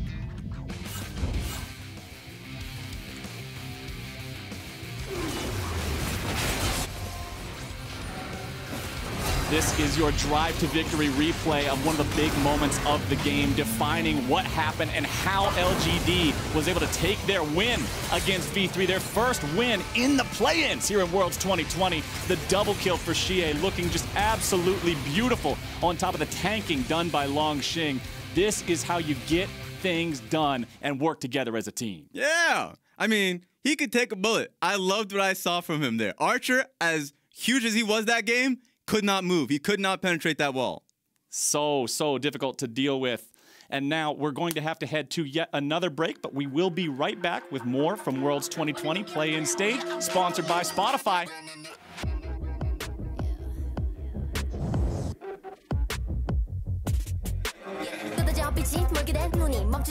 Once we go, like a dog, 내가 못 좀 배워 빨리 달려. 넌 못 따라와. True damage we do it. True damage 보여줄게. 뭐든 쉽게. 이기든 지든 my crew make the beat. No one could stop us. They'll try, but they won't. Nada nos puede parar. Oh no, we're wide awake now. Our eyes are wide open. We're running this world. We're keeping it turning. We're living like giants. Yeah, giants. We're bigger than giants. We're giants. You thought that we were weak, but we're coming right back. This time you're gonna see how we do it like that. We're living like giants. Yeah, giants. We're bigger than giants. We're giants. Oh, sleeping giants. Sleeping giants.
and welcome back to the interview studio here as Rainbow 7 won against LGD, and I have Jose Teodo with me to talk about the game. Thank you very much for joining me.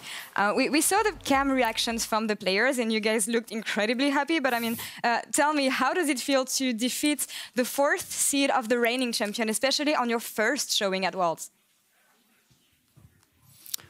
I mean, we feel pretty good about the game itself. Like, we played 2 games pretty bad, and I feel like we could do better that games too.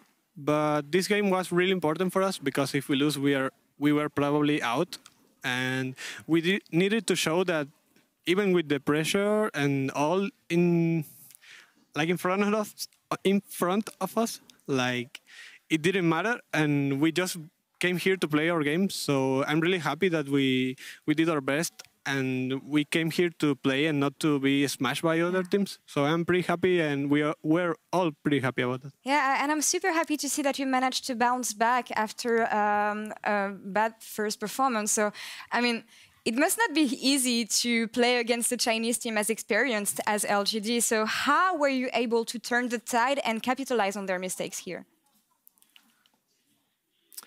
I mean, we as a team are pretty good with pressure. Like, it happened us in playoff too.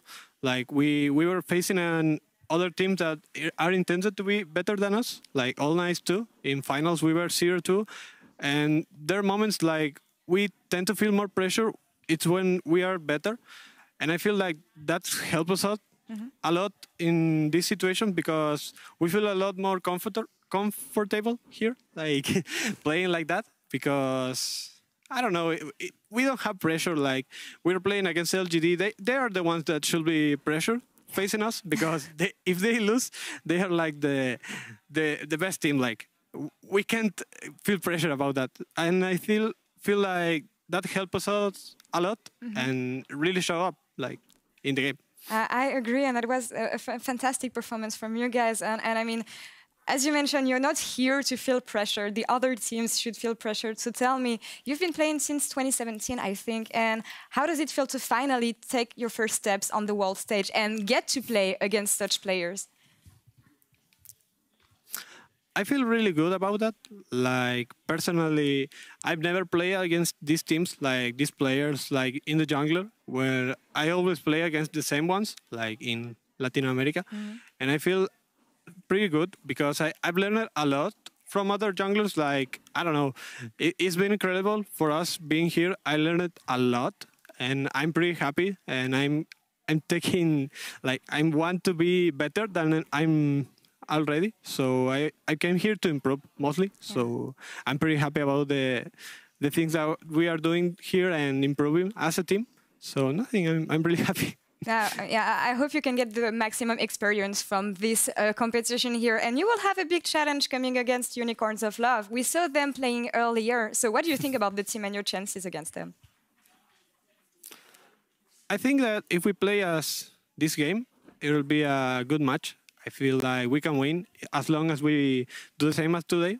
And if we manage to like get a good draft and good comms, I think that we should be able to win and get to the best of 5.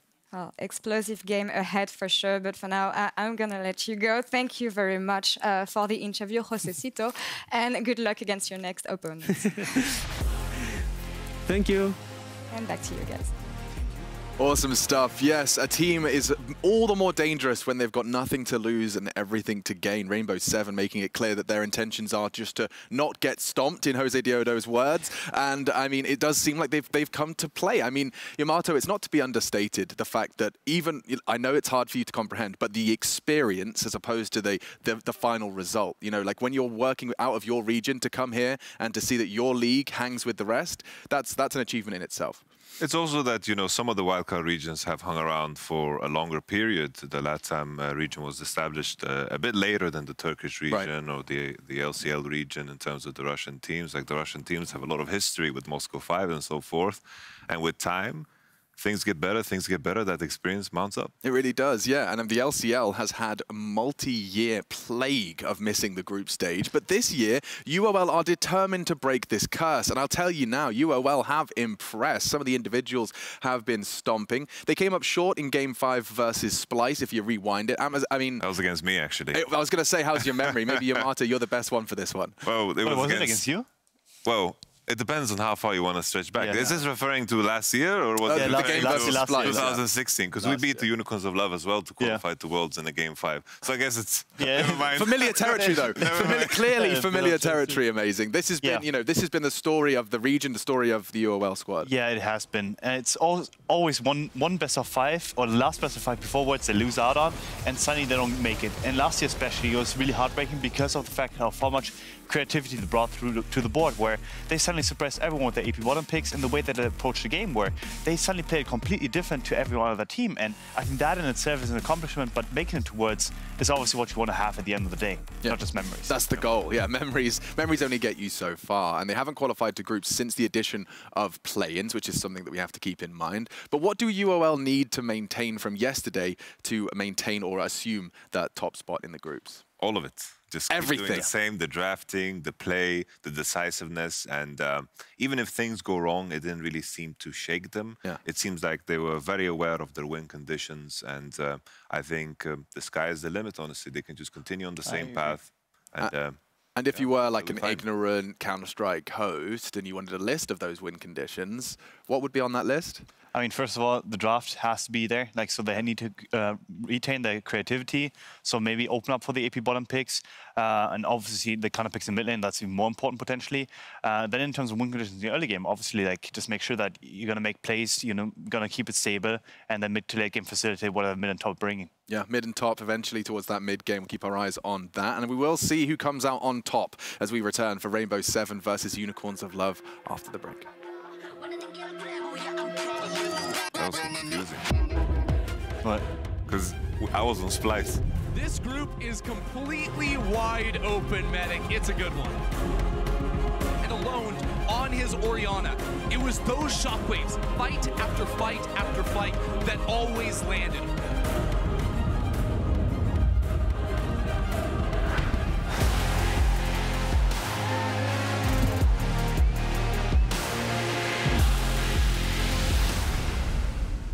Hey Mercedes, legends run wild, each one unique, with astonishing power, unstoppable, master warriors, ready to compete. Seeking glory. We live it, we breathe it, we have each other's back. Together, we become legends, icons of a new generation.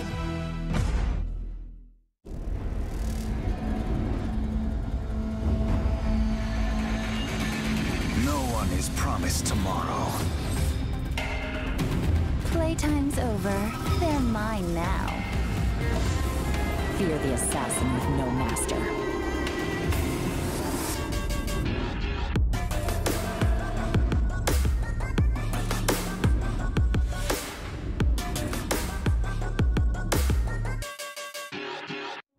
The Oppo Find series pushes the boundaries of technology to constantly create new possibilities. Crafted from highly durable ceramic, every curve is deliberately designed to feel like an extension of you. We've incorporated a 120Hz UltraVision screen. True billion color display refreshes seamlessly. Oppo Find X2 series.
Welcome back, ladies and gentlemen, to the show. It's Worlds 2020. It's the play-in stage.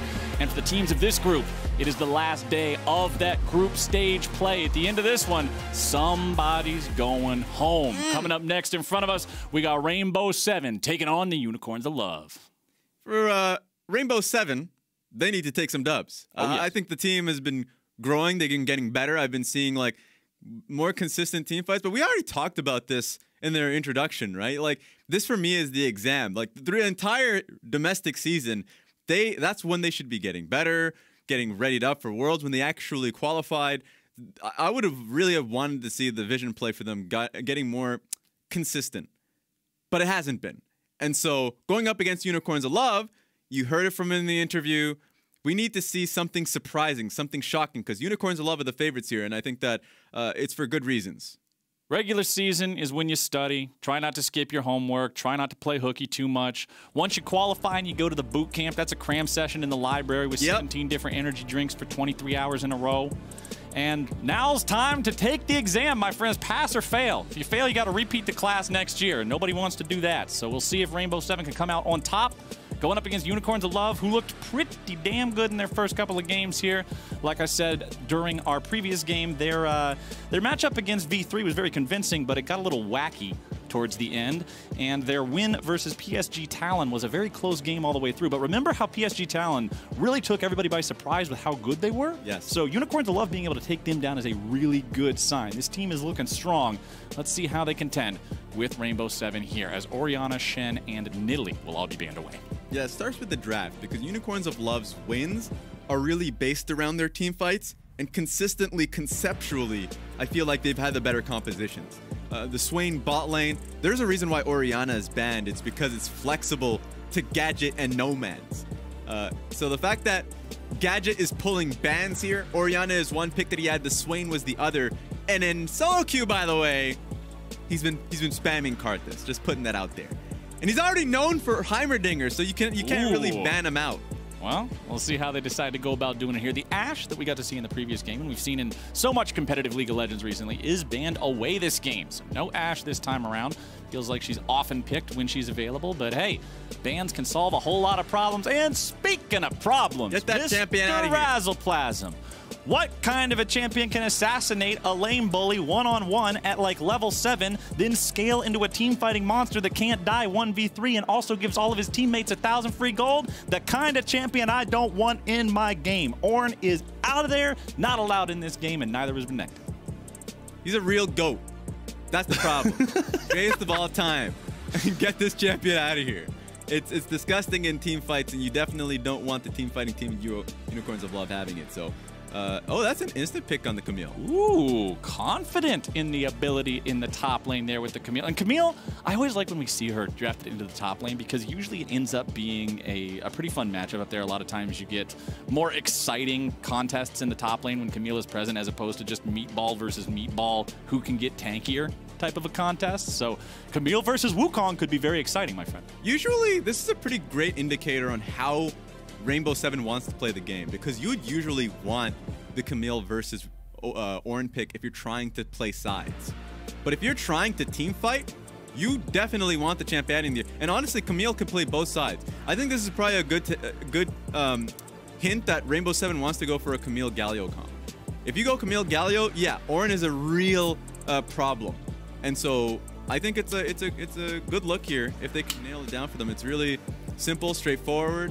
And you're going up against a team that at times can be a little bit, even in chaotic team fights, I feel like they all understand their roles individually incredibly well. Yep. So they need to find something that they can rally behind. Well, Senna's locked in for the side of Unicorns of Love. So you got two pretty big, powerful team fighting ultimates there with Wukong and Senna working together. And oh, baby, Evelynn for the side of Rainbow 7. This is such a heaven or hell champion. She's either the invisible champ, who's actually invisible in the game and has no presence whatsoever, or she's all over the map, always somehow on the proper flank, and just destroys everybody in half of a second.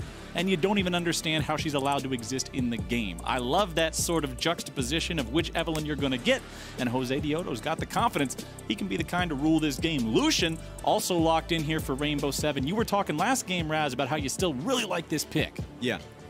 Whenever you see an AP jungle picked pretty early on, especially Evelynn, I think Evelynn and Lucian are a really damn good mid-game combo, because you'd want to put Lucian on side lane and then just have the Evelynn just hover the champion, because who's going to actually match him?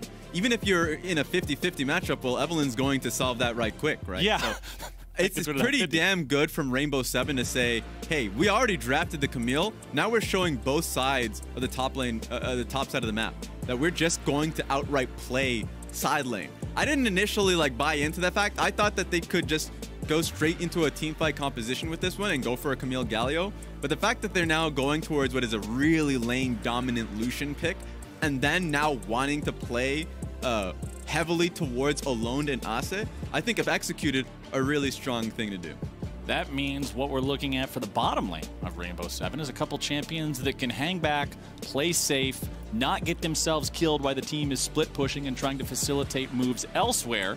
And we'll see how the draft shapes up for that. Rainbow 7 has decided to ban away the Graves themselves, looking towards those jungle bans.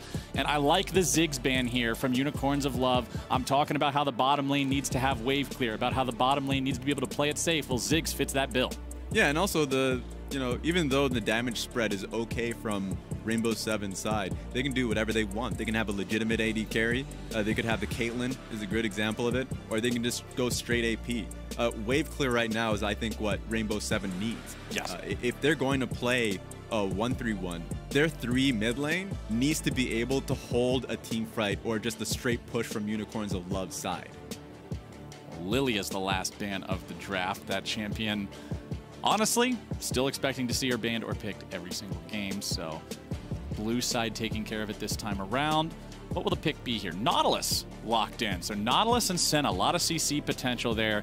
Either one of them manages to hit something, the other can follow up very, very easily, and also gives the team some additional engage potential besides just having Wukong. In the end, even though I still want to see where Unicorns of Love are putting some of these pieces, I'm expecting it to be a Senna Nautilus bot lane with a Cassio mid, Wukong top lane, and by all means, just it would feel as though Unicorns of Love are just holding their jungle pick to see the full composition. Maybe it could mean like a Nocturne, just to see if, by all means, like if the composition doesn't have too much CC elements, then you can run a Nocturne in teamfights and match Evelynn on those side lanes. So that's something that would come to mind for me. But in the end of the day, Unicorns of Love has a great front-to-back team fight with the Cassio Miasma, allowing Senna to do damage. So we'll have to see how it plays out. Alistar could throw a wrench into that. Yeah. Alistar, a strong champion for both engage and disengage. Ezreal picked up there for Leza. This champion is, if we're talking about staying alive, not getting caught out while 2 of your solo laners are split pushing the entire time, Ezreal's got a built-in flash on one of his basic abilities. Very easy to avoid some of the things that would kill a different champion. Yeah, baby, there we go. Now that's something that you can use to pick off enemies when you have a numbers advantage, my friend. If you want to catch an Ezreal, you can do a Skarner. And if you want to catch that Evelynn in team fights, make her life living hell, snatch It's him. so strong. It's Blow so him strong. up. I will tell you this right now. Evelynn also has no ability to contest Skarner in neutral territory without teammates nearby, as long as Skarner has the Spire. You can just run up to her, beat her up over and over again. As an assassin, her stat profile is incredibly low. Yes. And as a Juggernaut, Skarner's is the opposite of that.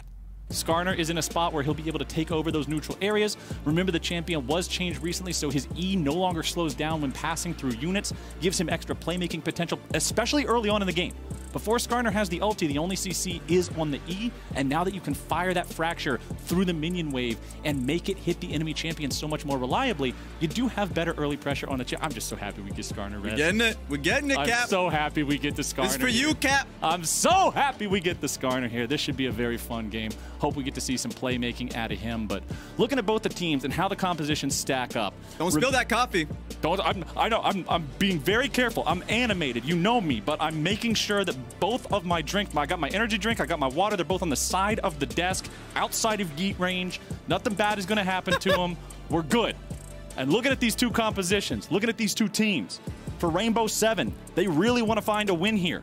This team is 1-2. This is the last game they're playing in the group stage. If they get a win here, they bring themselves up to even. They put themselves in a good spot to not be the team that just gets kicked out, right? You try to avoid some of those lower tiebreakers. But man, if this team loses here and goes to 1-3, that is a scary proposition. Yeah, tiebreaker situations are real here. Especially you talked about Rainbow 7. It's insane. This is what you've built your entire year for. We always talk about getting the Worlds. There was the initial worry about, is Worlds even going to happen because of the pandemic? All of these concerns came through, but people had faith. That's what they were playing scrim after scrim, day after day for. And then you get to this position, you have to make it work. This is what it's all for. Always. And so for Rainbow 7, they've, put in some lessons, studied a little bit from the previous games, going up against Unicorns of Love. They recognize what comp they're dealing with, and they just have to make it work. And even though, looking at Unicorns of Love's side, I think in terms of a straight 5v5, I love that comp. That's why I'm kind of interested in what Keystone, this Skarner is going to take. Predator, there we go. Just because I don't know how Rainbow 7 are going to take an outright teamfight 5v5. They need to actually get these side lanes rolling. And they've been a team that struggled on playing through side lanes throughout the tournament. So this is where it has to come down to. Rainbow 7, you got to make it work. Rainbow 7 trying to run this split push composition and do so correctly. Look at the teleports on this team. 3 of them, both solo lanes as well as the AD carry using the teleport this game. If you look across the board, the same story is not told. It is only Boss with that global presence. So as this game goes forward, as we get later into the match, there's definite macro outplay potential for Rainbow 7 to properly utilize those TPs and play the map. But if we're talking about this historically, Raz, when we look at how teams play, particularly from emerging regions, when they get to international competition like this, some teams, not all teams are created equal when it comes to being able to play non-team fight styles. That's why Unicorns of Love, they were built in that. In the CIS region, it's just constant team fights. And ultimately, Unicorns of Love has been the team that stood a head and shoulders above the rest in that regard. And we got to see them when they went up against PSG, how damn good they were at that. And the compositions always made sense.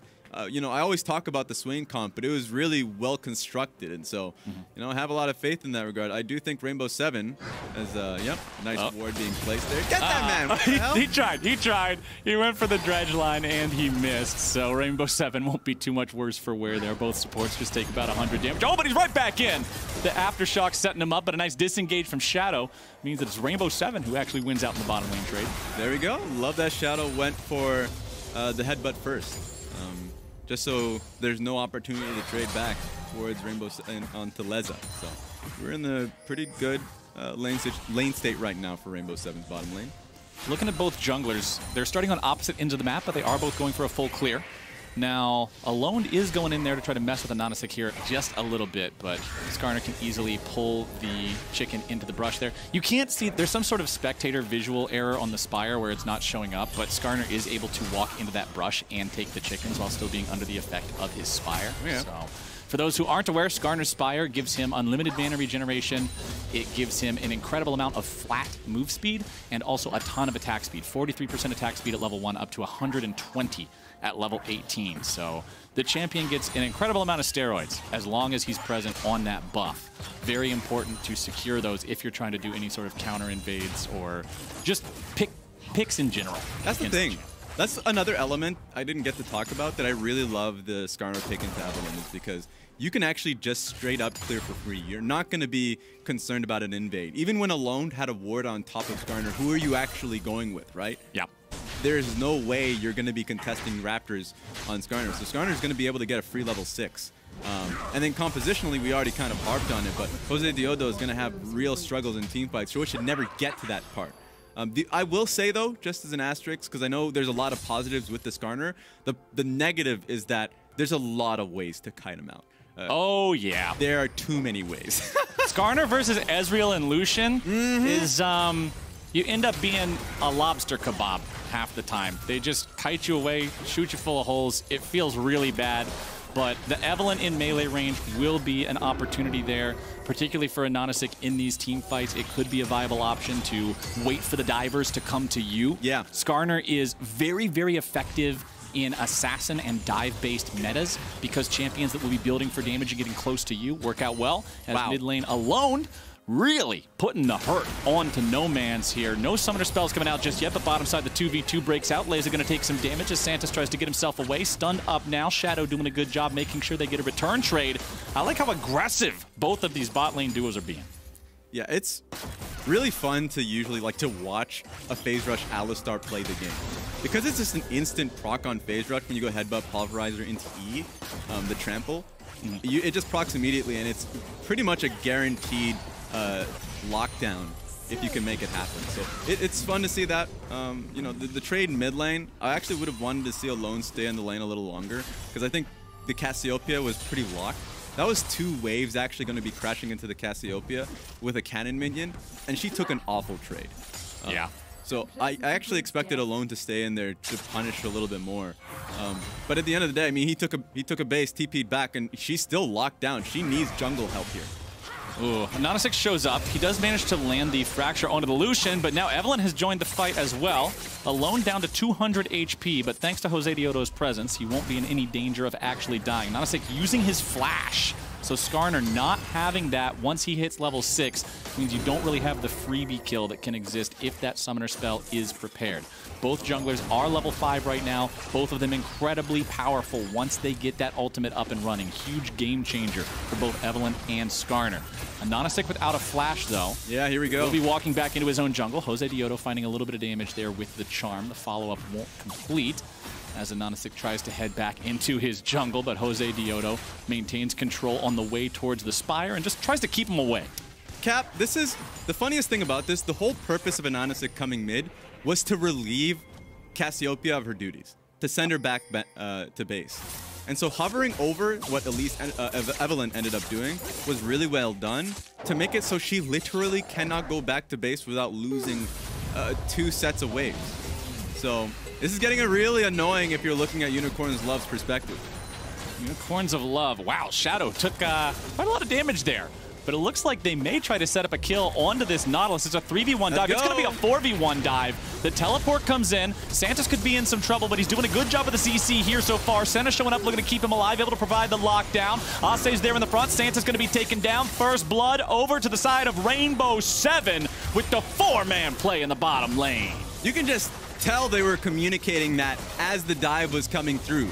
Ase recognizing that he's not going to be punished too heavily. It's not as though he had a huge wave on towards the enemy top lane turret, so it wasn't a free play. He was going to lose something for it, but he was already in a pretty huge advantage. Take a look at the top lane CS while it was happening. 57 to 36, so he already had a huge advantage. He's willing to let the rest of the map kind of pay it forward. And before that play, before that setup, the rest of Rainbow 7 facilitating Jose Dioto's position in the enemy jungle to farm up the Wolf and the Gromp camp. Jose Dioto's level 6. Anonysik is still only level 5 because of the fact that his stuff got stolen, and the enemy jungler got some EXP from a kill in the bottom lane too. So Evelynn having that advantage right now means a lot. Level 6 is so huge for this champion, moving around the map undetected. Being able to find the flanks that really define her play style will help him a ton. Yeah.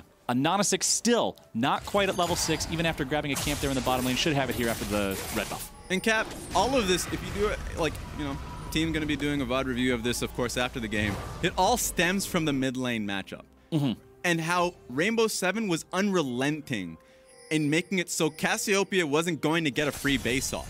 And they got so much for it. You know, going into the bot side camps, both the Wolves and Gromp happened because Alone is just going to be far stronger than Nomans was, who didn't have mana to his name as well.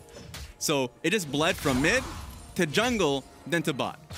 I like how Nomans has gone for the Seeker's Arm Guard here at the beginning. Very effective itemization for any AP champion into an AD opponent, particularly one as strong in lane as Lucian is. But the nice part for Rainbow 7 is their jungler isn't affected by that in the same way. Nomans really going aggressive there, seeing if maybe he could get the Petrifying Gaze onto Alone, but Alone decides to hightail it out in time and does not fall victim to that one. Goes back in for a trade to farm up a little bit, but still loses about half his HP.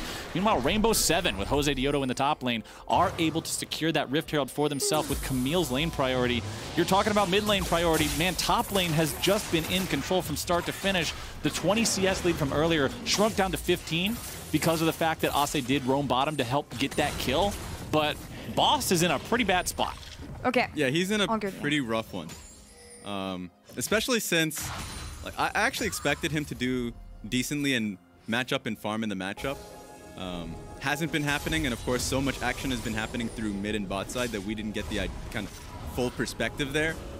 So he needs a little bit of help. And it sucks because Anonasik came into this game expecting these lanes to be able to stand on their own so he could farm up to 6. Right. Basically, like, free of charge, and it hasn't been the case. No, sir. And also, because he's a Predator jungler, means he needs to make sure he gets those level 1 boots nice and early, so it slightly delays his jungle item. Runic Echoes is already done for Jose Dioto. Anonasik still doesn't have the full Cinder Hulk completed, so it's still advantage Evelynn in terms of power on the map. Anonasik will give over this blue to No Man's here, allow the Cassio to have some extra spam power there in the mid lane, passes that one off just fine. Still no involvement from the Skarner to find a kill. Does have Flash ready here in a very short amount of time. Should be about 15 seconds. That one will be back up. And Flash plus ulti should be a guaranteed kill as long as no opponents have a QSS. Jose Dioto in the top lane only finds damage onto the Wukong clone, but just applying pressure to Boss, who's already having a bad laning phase, can do wonders. Seeing the enemy jungler in the top side, Anonasik calls the boys over, and it's going to be a 3-man Drake take here on the other end of the map. 10.5 minutes into the game isn't a super fast early Drake by any means, but it's a neutral objective secured for the Unicorns of Love. And honestly, Raz, they needed to secure something. They had already lost First Blood, they had already lost the Rift Herald, and they're down 1,500 gold. At this point in the game, when the enemy team has Rift Herald and you don't know where she is, just kind of playing through Fog of War, you don't want to commit to a full fight or a gank. Just because you lose far more in the opposite side of the map if she is there, right? So I love the fact that when they saw Evelynn topside, they just went for Dragon, because they still had the time to kind of move top lane if they tried to press their advantage even further. But take a look at Anonasik. Finds 3 members bot here. Here we go. Predator is ready to go. Jose Dioto's also here in the fight. He's going to blow up Gadget if he's not careful. Nice execution from the last Caress as Santos goes too deep under the enemy turret. Now Jose Dioto's trying to get himself away. Anonasik coming around. They can't find anything. Big mistake. Unicorns of Love. You guys are about to be in a whole world of hurt. No Man's going to be shot to pieces by Lucian. It's 3-0 in the bottom lane, and Rainbow 7 are about to get even more. Rift Herald summoned up. They'll already have the turret down to just about 2 plates by the time she gets her charge off. This should actually be the complete first turret for the side of Rainbow 7 over Unicorns of Love, and they are destroying their opponent. That's a full level up from Rainbow 7 throughout the tournament. They look so much better now. Around Jose Dioto, their MVP jungler. Yeah. Insane. I have to correct myself, by the way. I said they thought they were going into 3 members. They didn't even see Jose Dioto. No. They thought they had 2 members clean, and they got humongously punished. Just take a look at this. They thought it was going to be a nice roundup on towards Leza, but Jose Dioto rounds up and gets the assassination on Gadget. Really well done. That, strictly from a Skarner perspective, that was such a bad flash from Anonasik. When you're up against a champion like Ezreal, you can't just go for a flash pull with Alistar right there. The kill potential it's actually 0. Yeah. You might as well have just never used the ultimate. The rest of the team can follow up so easily. Jose Dioto, such good positioning there to get the kill onto Gadget. If you're ever trying to make a play with a Skarner onto an Ezreal, you must prime him with your E first to make sure you can stun him as soon as the ulti ends. Otherwise, he's getting away. He's Ezreal. His flash is on his E. You must be prepared to commit more than just a single ulti. And that mistake, combined with underestimating and disrespecting the Evelynn, honestly puts Unicorns of Love in the worst position we've seen them so far in this tournament. And it's only going to get worse. Because while we did say how good this Skarner was going to be into the Evelynn, now you're going to be consistently invaded upon. The experience advantage is only going to get larger, and you don't have many options in fights. Right. Oh, Gadget. Not a chance in the world. Jose Dioto on this Evelynn. Back to what I said in the draft. Evelyn's either invisible because she has no presence, or she's invisible because she's lurking on the flank, killing everybody in your team. And Jose Dioto is putting on a wonderful showing of this champion here in this game. All right, even Ase recognizing that their play was bot side, doesn't want to be too greedy top lane. So the team is playing smart. This is actually the smartest we've seen Rainbow 7 play in the tournament, and this means a lot for the group implications. Because Rainbow 7 were in danger of being in a tiebreaker state with an LGD or a V3, but if they show this level of strength throughout the day, that changes instantly. LGD is currently 1-2. Yep. V3 is 1-2. UOL is 2-0. If Rainbow 7 wins this game, we could see a massive amount of tiebreakers just across the board, my friend. It could be a real crazy show. As Boss gets away from the Evelyn. Good use of the clone there. Even though he gets marked with the charm, remember it does take a small amount of time before it becomes fully armed and she gets the hard CC. So pretty easy for Wukong to get away from that one. As Rainbow 7 have 3 players in the mid lane. 14 minutes and 45 seconds in means plates are gone. Goodbye. Means turret is gone.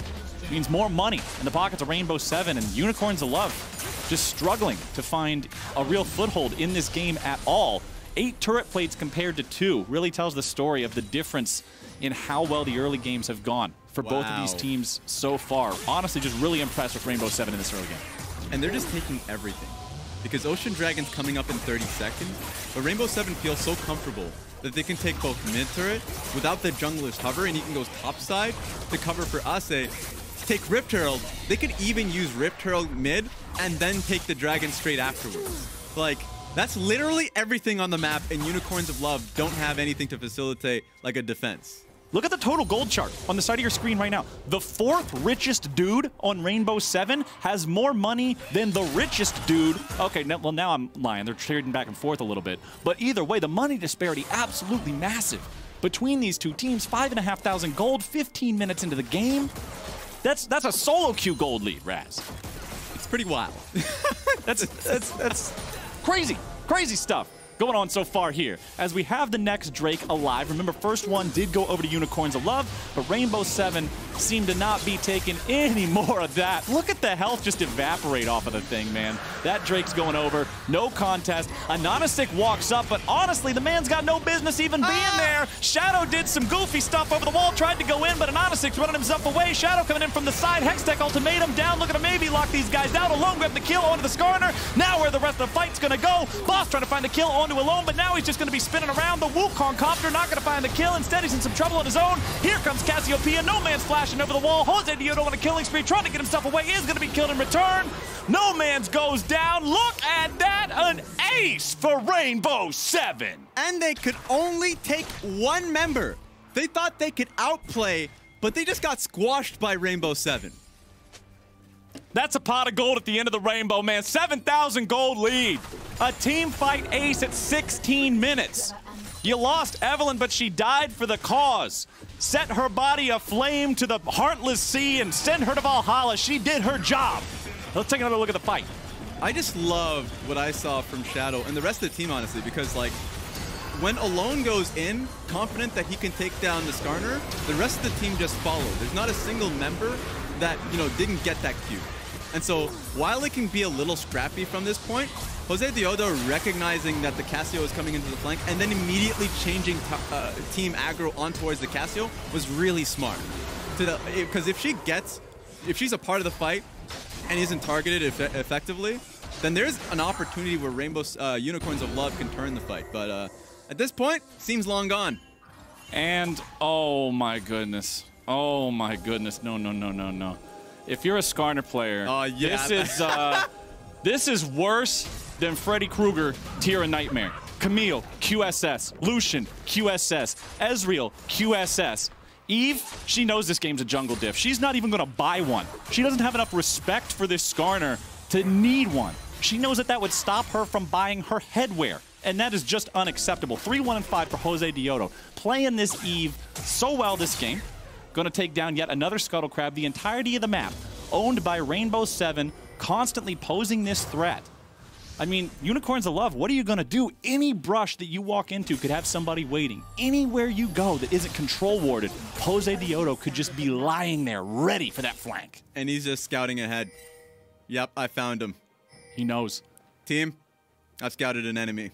And we can't see the vision range, but I guarantee you he's hanging out right outside the vision range of the plant there.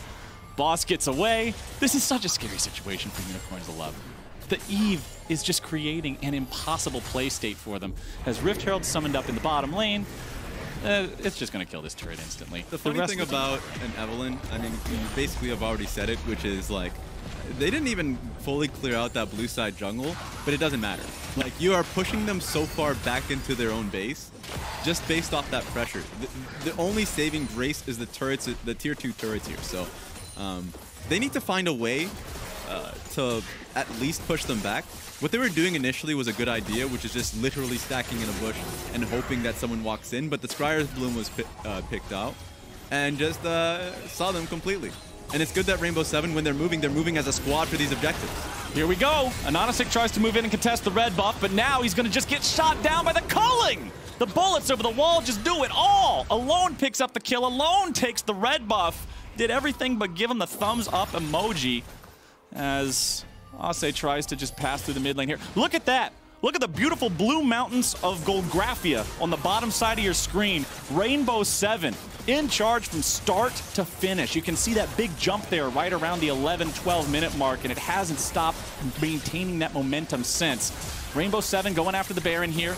4 players alive on the enemy team. No jungler around. Damage coming through. Senna ulti shows up. Nice engage by Alistar onto 3. The call is made. Secure the Baron. Now is the team fight going to happen? Yes, it is. Ase into the back line. Looking for no man's. Boss spinning around. Able to find a kill into Ase. Boss wants to get himself away. Able to find the second knock up now into Jose Diodo, who gets a kill into Santis.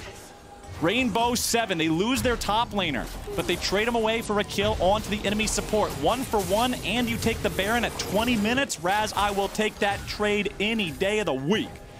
Only thing you can get here, no, they can't even. I was about to say Dragon, but it's 20 seconds. That's easily contestable. So Unicorns of Love recognize that. They're going to get them on transition. Oh, this is so cheeky. Nobody would expect them to be waiting here in this brush right beside the base. All right, guys. Oh. We didn't need him anyways. We don't want the Alistar. We don't want that guy. We want this guy that's worth more. Okay, he's looking for the Ezreal. There you go. Nice follow-up. They're able to put the ground on the ground. It's Miasma on the ground. It's not the ground on the ground. It's the grounded effect on the ground. I don't even know what I'm saying anymore, but UOL has at least found themselves a kill. They're looking for maybe more, but now they're all trapped behind enemy lines. I don't think anybody's coming to save them. Shadow goes over the wall. They find the kill onto the Skarner. They find the kill onto everybody now as No Man's tries to get away, but Ase needs a little bit of revenge. Flashing out. Boss joins the other solo laner of the Unicorns of Love. Alone, kiting back, keeping himself alive. Shadow shows up, throws him underneath the turret. They went all the way back there. They stuck around, they set the trap, they killed the Ezreal, and the Unicorns of Love lose 4 men for it. Everything they're doing this game is falling apart. It's sad. And honestly, Unicorns of Love, they knew it wasn't going to be pretty if they were going to win this one. So sitting in that bush, good idea. The problem is, it's Season 10, and there's Scryer Blooms everywhere. Oh, no. Nautilus, you just had a gameplay experience, brother. That's a Fed Eve. there's nothing else I can say about that. That was a gameplay experience. Let's take another look at what happened to Lazy here. Now, this is very important. This is what you do with Skarner. You make sure you prime with the E. That way, as soon as they cleanse the ulti, you can immediately re-stun. The grounded effect, not the ground effect. Everybody makes mistakes sometimes. Then locks him in place and he can't get away. But afterwards, this kind of just looks like a party pack. Raz, they just get a whole bunch for not a whole lot. Jose Diodo going on a killing spree, taking down Anonystic here yet again. 0-4-1. The Skarner so far behind the curve this game. Everybody having QSS, he just has no relevance. This game is getting a little wild, and for Unicorns of Love, as I said, it kind of has to. It looks bad, but at this point, they have to try a Hail Mary to get something back. And the fact that it's a Cloud Soul means that, or at least like, you know, potentially a Cloud Soul that they're playing for, they can't even use Drake as a win condition. So try any way you can to get a pick, and it has to be on Skarner. So find that next bush. That's literally what it's all about at this point. And I thought that was a really creative play because they knew that Rainbow 7 was on a late base if they wanted to contest for next Dragon.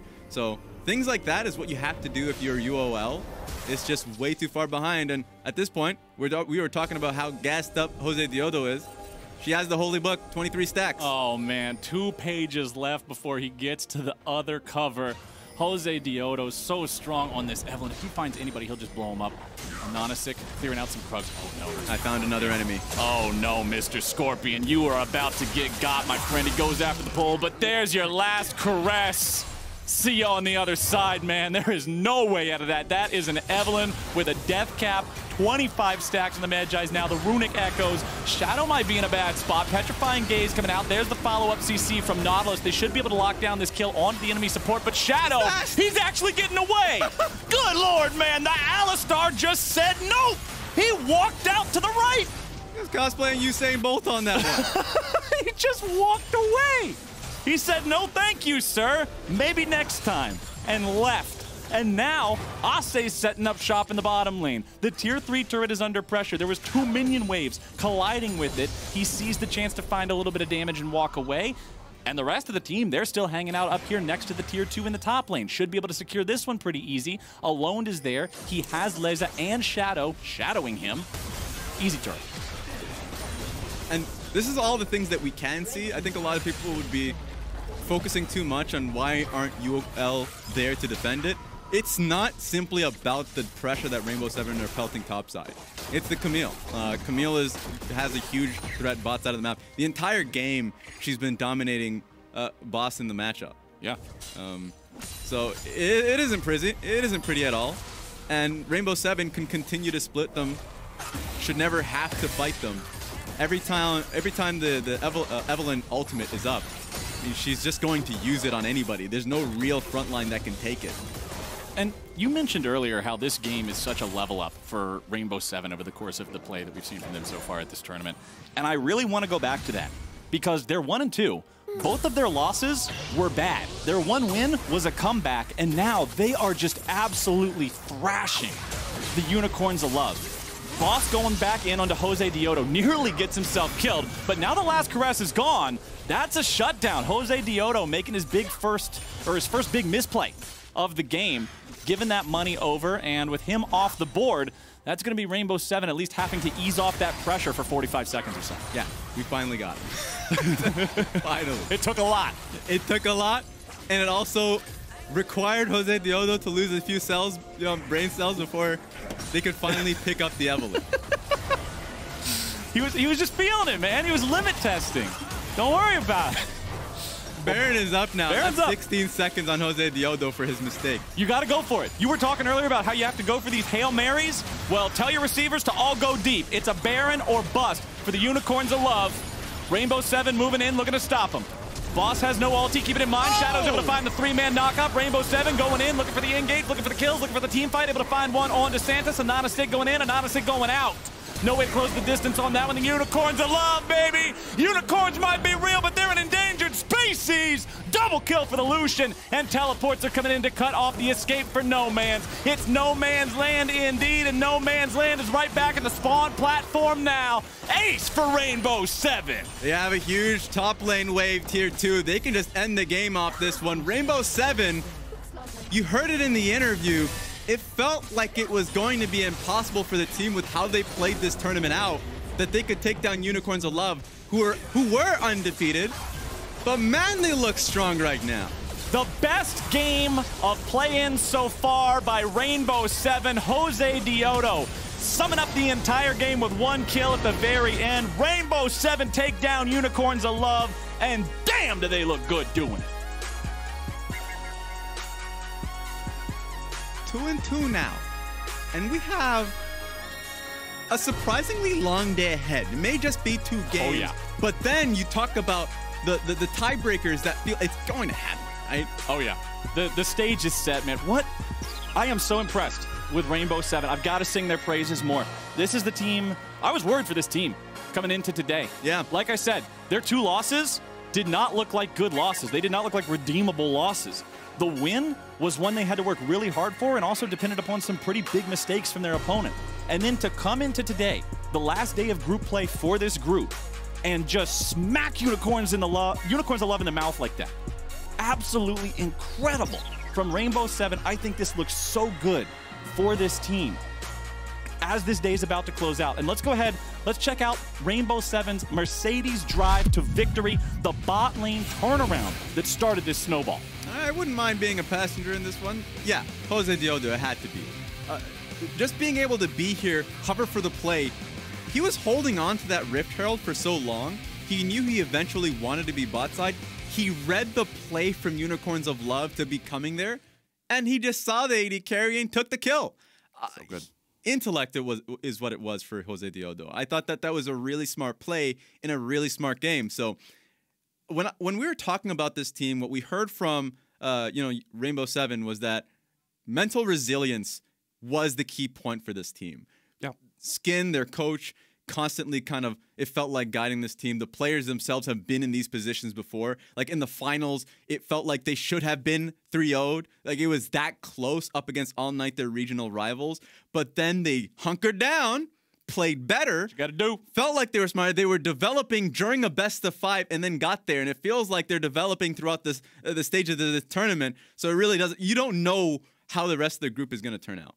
And as Rainbow Seven take over the Rift, you can be sure to check out the World's Anthem Takeover on the League of Legends official playlist on Spotify. You can stream the song, watch the full behind-the-scenes video on the making of the Takeover music video as well.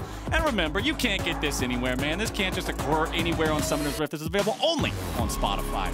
Now, we're going to take a break, but once we return, we've got Game 3 of the day, where PSG from the PCS challenges the LJL's V3 Esports. Don't y'all go anywhere. That PSG result, that's 2-0. We had a perfect display of both individual brilliance and some team play. In this group, I am really now looking forward to seeing V3 face off against PSG.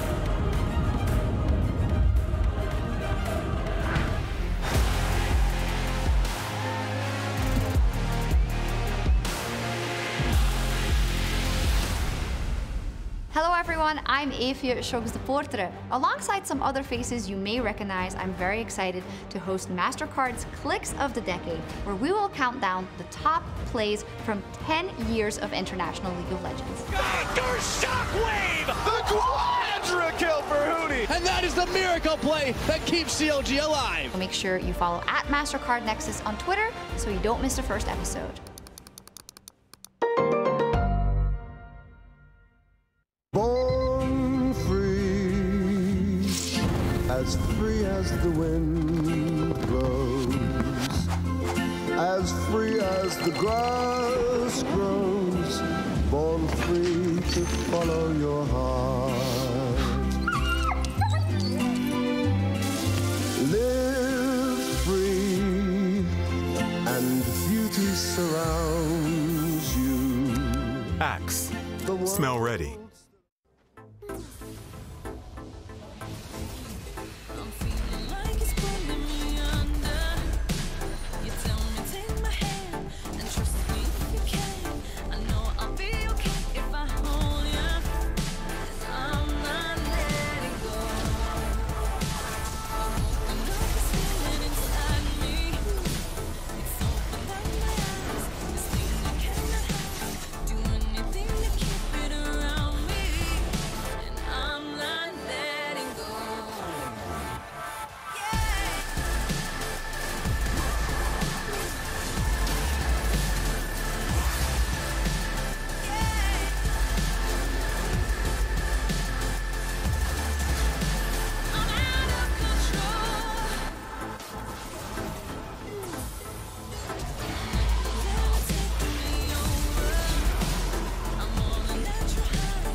Welcome back to the State Farm Analyst Desk, and it did take a rainbow for the benevolent Unicorns to bleed their silver blood. The undefeated streak has turned Group B on its head, with R7 ending all of that. I've got Yamato and Amazing just to get those reactions, boys. It was not necessarily what we expected, but Rainbow 7 did show the Unicorns of Love can falter. Yeah, and especially in the fashion of that falter too, because there was so much early aggression from R7, like that Unicorns is actually able to deal with usually, but this game, they fell apart. Yeah, for sure. I think just the quality of the draft, I really like the top side, and then the Ezreal, Alistar, everything kind of pieced together. And the moment you're ahead with Evelyn, as they pushed for, the game just looked kind of over. But we saw UOL, I mean, you were talking about them toning down that overconfidence, for lack of a better summary. But we're seeing Skarna's pulled out. They pulled out a Cassiopeia. I mean, was this is a different look, or is this more UOL goodness? I think on paper it kind of makes sense. The Cassio into Lucian is a very old counter, but with the adaptation to the matchup, Lucian can dash forward, Lucian can win, and also on top of that, the Skarna is just a lower quality champion. It all comes down to how the early game pans out. Evelyn's ahead, game is over. Yeah, and of course, we have to crown an Oppo player of the game, and in this one, it is none other than Jose Diodo. If he has one fan, it is I. We can see, of course, all of the highlights of what he was up to this game. Big impact from this guy. Yeah, definitely, especially in the early game when he destroyed the enemy center in the bottom lane, hid in the bush, and suddenly made that play happen. He was really confident, and that's what I like to see from someone that has to make plays for his team to work. He was also so active on the map the moment he got that advantage, because Evelyn, the moment she gets her blue jungle item, she just farms up to that death cap very quickly. And the tricky thing about Evelyn when she's ahead is she just covers the entire map. You need to respect her, and it's hard to make any place to come back because she becomes like a sixth member almost. Yeah, omnipresent. She's just omnipresent. Omnipresent. I absolutely love it. But for more on this game, why don't we go ahead and head over to Law, who's managed to grab UOL's mid laner.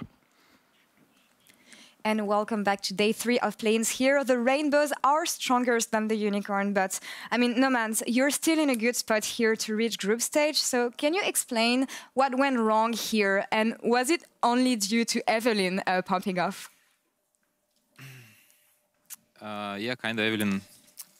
I mean, I still don't understand. Feels a bit frustrating. I don't know why we lose yet, but yeah, I think we should pick different champions on some of our positions, so yeah, it would be an easier game.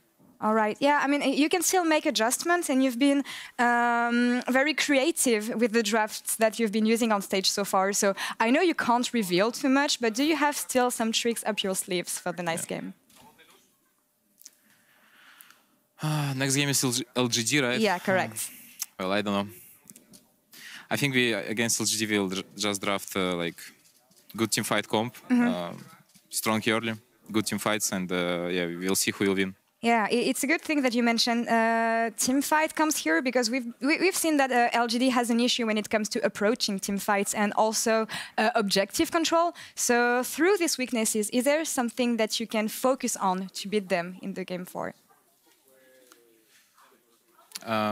Before this game, we were watching R7 LGD game, and seems like Peanut trolling a bit. So yeah, maybe that's their weakness that we can abuse. And besides that, I don't know, like just team fight. Okay. Win team fights, win game. Just team fight, win games. Thank you very much, Nomans, for the interview, and I wish you the best of luck against LGD later. Thank you. And we're going to take a break, and we'll come back in a few minutes for PSG Talon versus V3 Esports. Stay tuned. Yeah, thank you very much, Law. I love that. I mean, it's just win the team fight, win lane, win games, practically calling Peanut a trolling legume. Madness. But either way, let's move into our next game. PSG Talon taking on V3. And a reminder that the representatives from the PCS have been impressing under unenviable circumstances. So here I go. I'm just going to fill my lungs with air. So let me explain them. Now, due to travel restrictions of visa requirements, River, Tank, and Unified were not able to kick off PSG's Worlds run. In order to accommodate this, Riot offered a limited loan program, which gave PSG the mid-jungle duo from AHQ, Uniboy and Kong Yue. Plus D as a free agent, he brought him in, taking a year hiatus from the game and then stepping back onto the Rift for Worlds. And despite all of that, PSG are still 2-1, which is testament to the strength of the PCS on this Worlds stage. But he's back, boys, Unified. First game of Worlds, only took a couple of extra days. Yeah, we talked about it earlier. Like, it should bring in more synergy in the bot lane. They should be able to play more champions, increase their champion pool, and honestly increase their options. Is there any particular options that are at the tip of your tongue with the return of Unified?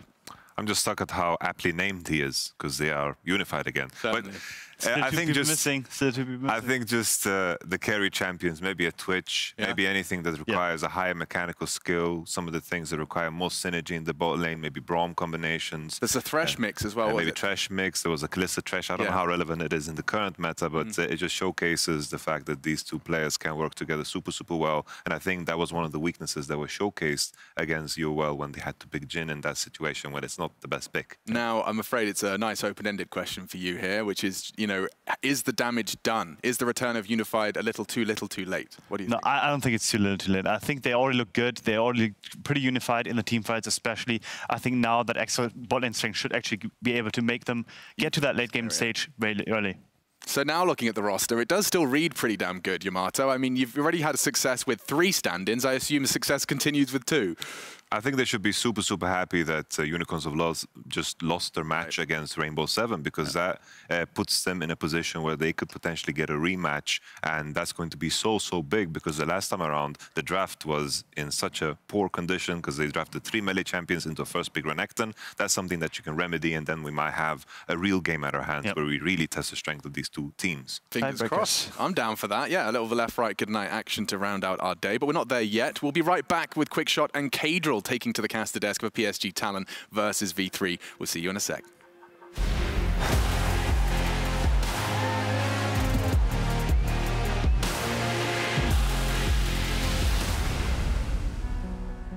Greatness accepts no lag, no delay, no excuses. It lives in the tiny space between milliseconds and nanoseconds, between memes and legends, between tears and tears. And when margins that small make an impact this big, nothing less than the speed and dependability of the Cisco network will do.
Esports 2020. You're taking a look at shots of Shanghai, China, where the play-ins group stage continues with day 3. My name is Quickshot, and I am joined at the caster desk, the World Championship caster desk by Kajal. It is a pleasure and an honor to have you here. It's seriously an honor to be here. From finishing the season on such a low note to be at Worlds, casting, EU Masters, all these things, and bringing XL to Worlds. It's the first time, right? I really appreciate it. Kajal, we're going to be doing the next 2 games, and if we have any tiebreakers, a couple of those as well. Quick updates for the fans and viewers at home. The 5-way tie is still alive. PSG versus V3 is up next, and if V3 wins, the 5-way tie is alive. Oh boy. A PSG win will secure them at least a tiebreaker game for first, and it will kill that 5-way scenario. Finally, a win for UOL over LGD in Game 4 will secure them at least a tiebreaker game for first. To summarize it really quickly, half of the remaining scenarios have tiebreaker games, and half of them do not. 0, 2, or 4. I know you and I want tiebreaker games. Oh, I want some tiebreakers. Give me some tiebreakers. Absolutely. Now, let's turn our attention to the game at hand. PSG versus V3. Many days ago, you put some faith in V3, talking about expectations. Let's talk about how they've performed, because we've covered PSG a lot. So I want to start with the team that's really coming up against the sort of favorites in the game. Yeah, I think V3, they've been slumping a bit. They did get the first win of the Worlds 2020 for themselves, but they've been losing the last 2 games. I think the consistent factor they've had is Archer. I think his positioning and his team fight's been really good. Just their mid-jungle's kind of been falling apart a bit. I mean, Boogie himself in the finals was playing so much Lilia. Lilia's been banned most of the games throughout the tournament, especially against him, so he's not been able to pop off as much. So the Galio did come out here and there as well, which was a really good champion, but it just feels like the synergy's not there. They've lost a couple of games, but if they win this game, oof, we're back on track. Absolutely the case. We're on track, and that 5-way tie is still alive, which is very, very exciting. Let's turn our attention then, of course, to PSG. Now, they've got their AD carry, their starting ADC back. D is no longer playing and competing, so it's Unified. With him now back in the bot lane, and I know you and I talked a lot about what impact this is going to have. What can fans expect at home? Well, Unified and Kaiwing have been a duo together for the last 3 years. 2017, ever since they started playing together. So Kaiwing was thrown D in it's sort of a curveball for him. I don't think D was underperforming in their victories or their losses. I think D was performing pretty well, considering he hadn't played League for over a year after retiring as a pro. So Unified's come in. It's definitely going to boost the morale. Unified was definitely a good player for their team before D came in. So now Kaiwing has his boy back. Hopefully they can pop off. Now, what level of impact do you think it will have in terms of like comms and synergy? Of course, for Unified, this is now the first game on stage. The other 4 players have already played a couple days on stage. I imagine scrim schedule as well would have been a contentious topic, right? We've known Unified would be starting today, so you would assume and presume Unified will be backstage, playing from the hotel room, at least aware of what's going on. But this is a disruption to the team. Even though it's like getting the band back together, it's changing the formula that's worked for PSG.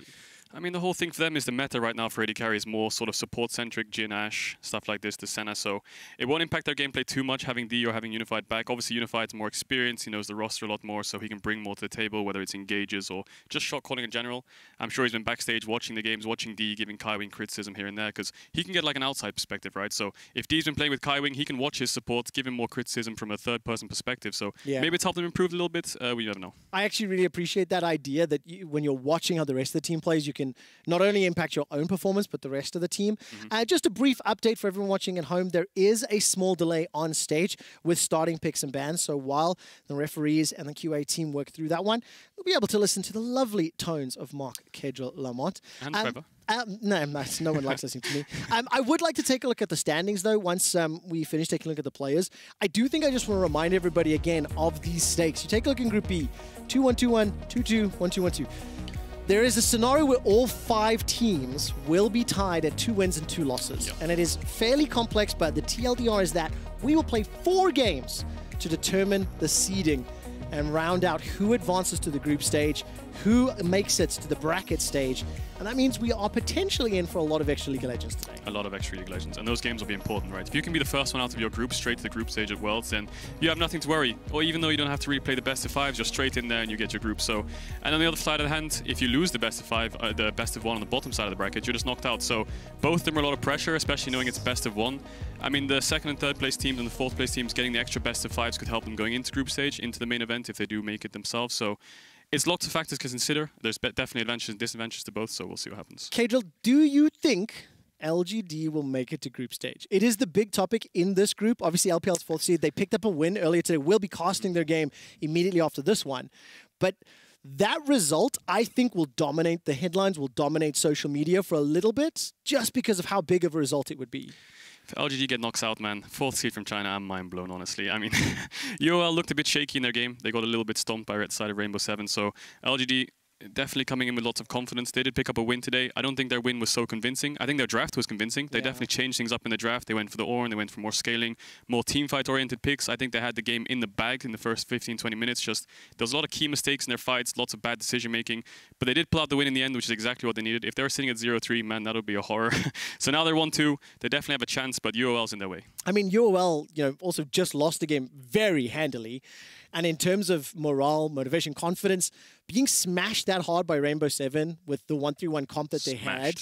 Yeah, they were. And especially when they were on the red side, picking that Skarner into the Camille, the Ezreal, the Lucian, it didn't work for them. So there's a lot on the line for that UOL LGD game after this. I mean, yeah, it didn't work, honestly. I mean, the concept and idea behind it was good, but props to Rainbow 7, right? You lost a couple games, you did beat LGD yesterday, but you come in with so much confidence and you just bust out the Lucian, Camille, Evelyn comp, a 1-3-1 comp, when it's like a teamfight Ornn meta. That's crazy. During the interview with Law during Countdown, they were also talking about how the pressure, being down like 1 game away from elimination, actually helped Rainbow 7 focus, helped them really get in the mindset to be able to play. So let's see. I mean, the pressure is not going to be higher for everyone else playing at the moment. Rainbow 7, they finished their group stage 2 wins, 2 losses, and they are awaiting the results of these next 2 matches before we find out about tiebreakers.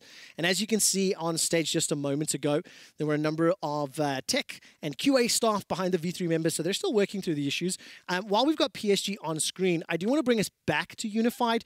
I do have some stats, I believe, through their summer season, and want to just put a bigger highlight on maybe Unified's champion pool, some of the expectations. I know he played a lot of Aphelios, towards the end of summer. That's obviously not as prevalent now, but I heard a discussion on the analyst test during Countdown as well around how the synergy with Kaiwing and the unlocked or wider champion pool is really going to diversify and open up options for PSG. Yeah, he has the Ashe, he has the Kalista on his belt, so they definitely have a lot more flexibility. D came in, he played a bit of Jhin, a bit of Senna. But Unified, I think the whole key thing for Unified now being back with Kaiwing is it gives Kaiwing more confidence, right? He knows his AD carries limits. It's not like with D where he's unsure what he's going to do or if he's going to be safe on the weak side or if he's able to roam. Now he knows Unified well. Now he knows when I can roam, when I can push, when I can go for these all-ins because Unified's going to be right behind me. So I'm expecting this bot lane to be much more of a pressure point for the side of PSG. Maybe something you can play through if Hanabi is defaulting to the champs like the Ornn. But yeah, this mid jungle of PSG I think is the key. They really need to step up. They're subbed in from HQ. The set, the Echo did work for them. They did find some success on the Orianna as well, but they need to get good champions and they need to play well. I mean, that set in Echo was just insane. Yeah. And if you are a PSG fan and you've got on board the PSG Talon hype train, if they win this game, they will either take the first seed and advance to groups if LGD win against UOL. Yep. And if UOL beat LGD, then it will be a tiebreaker game between PSG and UOL for first, for that automatic berth into the group stage. And at the worst case scenario, second seed, and therefore being able to watch at least your opponents play that BO5 in the knockout stage that takes place in the next 2 days. That's crazy. We have so many tiebreakers that could happen. So many different possibilities. I mean, PSG, if they do get the first seed and they make it out of groups, and then imagine like PSG makes it out and LGD doesn't, for example, you're like, what's going on? So, I mean, there's so many crazy things happening at the start of Worlds 2020. There's so many different things happening. What I'd love to say as well is this is, of course, Kadril and my first cast on camera live together. And of course, we have the technical pause. That's all right. More time with you. I love it. The benefit is we've spoken so much about these teams and about these players. We do get to share some of those things with everybody at home. I do have some more assets, though. Our production team is feeding us some more clips and highlights. I believe we have some Kaiwing footage that we're going to pull up in just a moment. And again, obviously, because of the fact Unified is back today and playing with Kaiwing, I mean, he has pretty much smurfed the last couple of games. Dude, this play was crazy. The fact that he managed to live this 2v2, and just throughout this entire game, he was hitting so many bottles. You can see in this play, D just gets the heal in on the last insane. He just about lives. It's crazy. It's so insane. And this like started the hype because we talked about how, I remember in the pregame for this, you and I were actually on the analyst desk with Machine, and we were saying how if Kongyue and Uniboy can push their duo strengths to the other lanes, that can be what unlocks it. I didn't think it was going to happen, but it did. Look at that team fight synergy. Uniboy, 3-man ult, Kaiwing instantly reacts, jumps on the backline, and they take down LGD. The team fight comp that they ran, the Graves, Orianna, Rakan, the Bard was going well for Kaiwing as well, and PSG, they're looking good, but on the other hand, I think V3 need to step it up a little bit. I've seen some signs of hope from them, but something that they were known for is their aggression, the level 1s, just going in deep, looking for the crazy plays. I mean, Boogie in playoffs had 27% damage dealt to jungler. And if you're a jungler and you have 20% damage dealt, that's mind-blowing. I don't get it. Yeah, it really, really is. And like you said, for V3, let's see what Boogie can do. His Lily has found itself banned a huge amount. And this is also a team that when you look at the LJL, they were much more snowbally, much more stompy during the course of the regular season, and that kind of slowed down or tapered off in playoffs. It's actually a trend that we've seen with a lot of teams here in, play-ins, that playoffs, a few stumbles, a few changes to the meta started to impact the team. Exactly. I think the biggest thing for me, the meta change, was people thought Renekton Nidalee was the strongest thing, and then people came in with the answer of Ornn and stuff like Shen. So things kind of got spicy in the jungle. There was like Graves, Lilia, Nidalee, Evelynn, Hecarim. People are still trying to figure out what the best scaling junglers are. We haven't seen any set jungle yet, not a single game, when even in LEC playoffs, Jankos was just first picking it every single time it was open. So there's been lots of meta shifts. I'm definitely favoring the Ornn side of things. I feel like when one team has Ornn, they're just in such a good spot because you can dive the Ornn, you can stop him getting his Ruby Crystals, but he's still going to press R. So let's zoom out a little bit. How much has the meta surprised you? Because one of the things, again, on day one, we had Kadril's meta picks, right? Oh, yeah. And you definitely went with a safe option, but every single brave option that you talked about came true, right? And, has there been anything else that surprised you? I feel like the AD carry meta hasn't changed. We'll start with AD carry. I think AD carry hasn't changed too much. We're seeing some Ashe Jinx, and I think the only sort of curveball we've seen is UOL, the Swain, stuff like the Ziggs, the Orianna bot, things like this are the only kind of mages we've seen. I think that's something that could pop up in the main event, because if you do pick something like the Senna, you can pick a mage, get the push.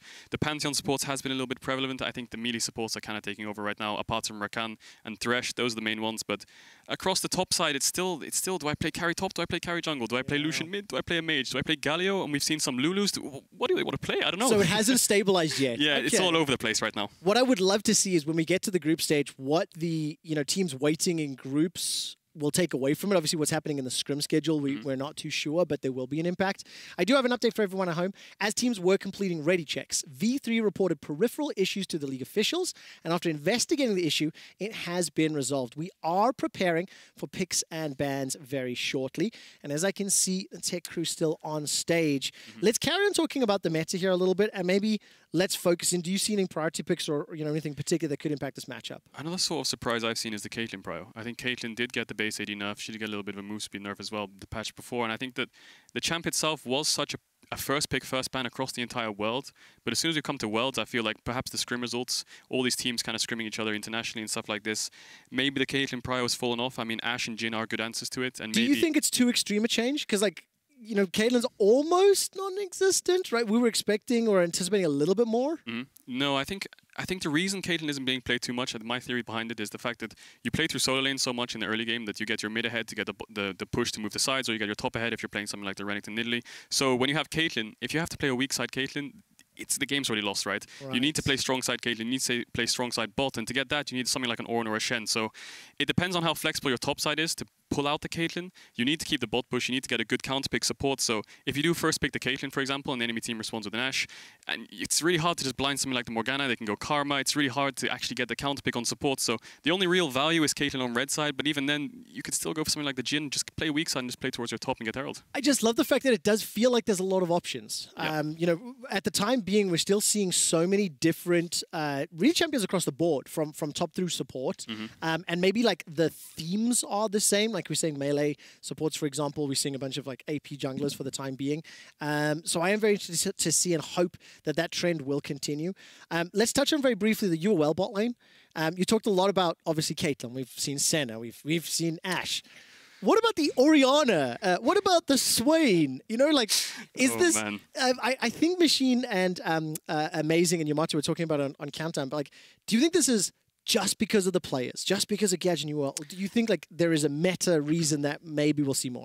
I think Gadget is very, very good at these majors. Swain, Ziggs, we've seen so many different majors from Heimerdinger, we've seen in the LCL and stuff. So, I mean, if you look at the draft, they kind of, if you remember the game against, I think it was V3. V3, they went for an early rotation Orianna. So they first won to the Orianna, and it's on red side. So you have an Orianna flex, which it's not a flex, it's not happening. And then they picked, it is. Yeah, and then they picked Galio Cartus, and no man's much just said, man, hey, Gadget, if you play that Orianna bot and just clear waves and play weak side, lock me my castle and I'll carry, and then, well, he did it. So props to him. So, man, I think the Ziggs is a mage which lots of AD carries can play, but when it comes to like Swain, Orianna, stuff like this, I mean, we even saw sometimes in new masters there was Hjarnan playing Galio AD, he was playing Jhin mid and his mid lane was playing Galio AD Knight, so people really want to spice up the meta, and I think it all comes down to draft. If you have the last pick and you have a really crazy counter pick, then you can maybe pull it off. What I love about this, ladies, gentlemen, and everybody else, is if we see a Jhin mid and a Galio bot, you heard it here first, okay? It happened in EU Masters. Hjarnan, with the Heimerdinger, he is going to claim dibs on that in terms of the impact. Kadril said it on air, so that will be the world first. Of course, we need to go all the way down the rabbit hole. And once again, just an apology to everybody who is at home waiting for the game. So are we. There was that peripheral issue that was reported by V3, and I think I can see a lot of the tech stuff making their way off stage. So I don't have any concrete updates for you as of yet, but the moment we do, we will be jumping into picks and bans. And for PSG, this game is crucial. A win will at minimum guarantee a tiebreaker game for the first seed. At minimum, guarantee at shots, at groups. Here we go. And that is it. We are into draft for game 3 of day 3 of play-ins stage. Straight out the gates, Nidalee finds herself in the ban. Yeah, I'm expecting a Lilia ban too, perhaps even an Ashe ban from the side of PSG. Lilia is one of the most strongest champs for Boogie, so they ban Nidalee, they ban Evelynn. Is it going to be a third jungle ban? Perhaps. And I'm expecting V3 to respond with maybe an Echo ban or a Graves ban, something to shut down Kongyue, because these are the most successful champions. What do you make of blue side Lilia bans? Because for the most part, I've seen it red side, but just infrequently every now and again, some teams are banning it blue. Yeah, Kongyue hasn't shown us any Lilia yet, so if he does feel comfortable on the champ, I would expect it to be first picked. I expect it to be banned away, and then V3 respond with something like an Echo or a set ban. Look for something like the Ashe first pick. So the set ban does come in, but they're the ones banning it themselves. How much of a gamble is it if you do not ban Lilia now on V3 side to give that to Kongyue, seeing what impact Kongyue and Uniboy have had on this game? It's an Ashe or a Lilia ban, I think. Or you can trade them both, right? It depends on which one you prioritize the most. So it could be a Lucian ban as well, so you could just go for the 1-1 trade.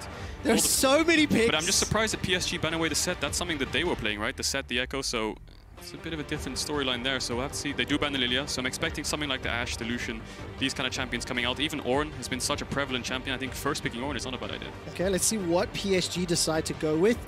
Gonna be, of course, we'll be locking in the first champion for the squad.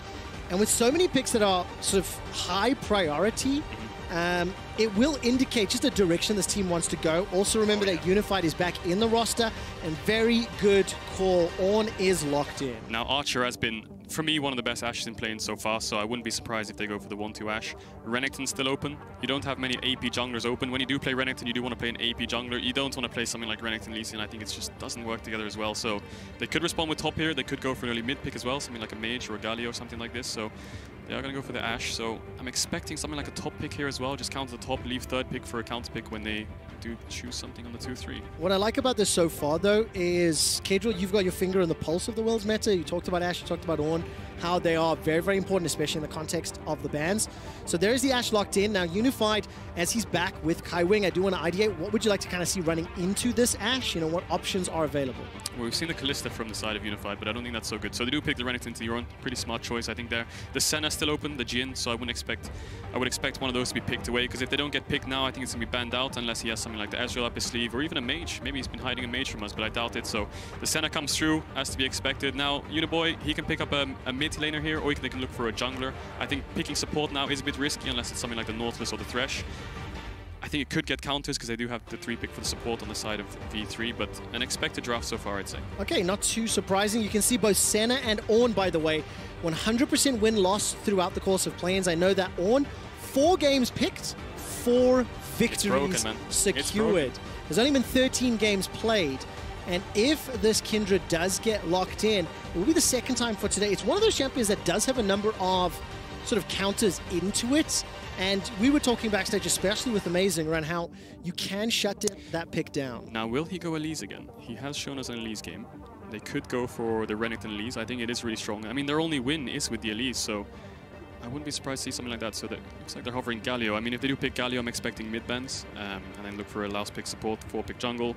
Something like this would be good. But the normal counters to Kindred, sorry, are the Kazakhs. AP junglers normally are kind of banned out, so you can't really go for those. So they are going to go for the Galio. So I'm expecting 2 mid bans here against Unboy. Okay, 2 mid bans, and then I'm just going to throw it out there. Galio could maybe go support. He could. I'm expecting it. I'm expecting it mid, but Ace has been a really good Galio player. It's been one of his best champions so far in the PCS. So.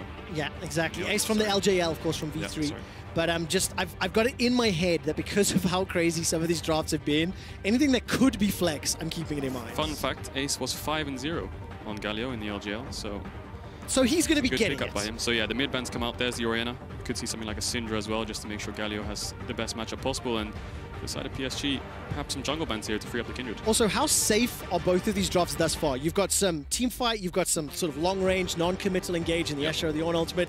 You can go team fight, there's also some pick. Like, they're looking well-rounded thus far. How do you want to see the teams sort of, closing out with Orion and Karthus finding themselves? I think we're going to see a double team fight here, comp here. The Galio can play over side, but if they were to put the Galio support and pick something, maybe like a Camille mid, you could play 1-3-1. I don't expect really anything like that, anything sort of pulled out like that. So I'm definitely expecting teamfight comps here. Nautilus, Leona, melee supports, perhaps a Rakan or a Thresh for the side of PSG. The Bard ban does come out, so I'm expecting... Is that going to be a Brown pick? Because they have got the Ornn. They could look for the Ash Brown comp. I love the Kai Wing Bard ban. I'm seeing the impact that he's had thus far. And like I said, I mean, Braum into that bottom lane, very good. Into the Ornn, help a lot. Karthus was the other option. And we need to see what Archer will be running in the jungle coming up. Correction, Boogie will be running in the jungle there up against Congo. So they do ban away the Elise, which I expect to be pick on 3. Renekton Elise.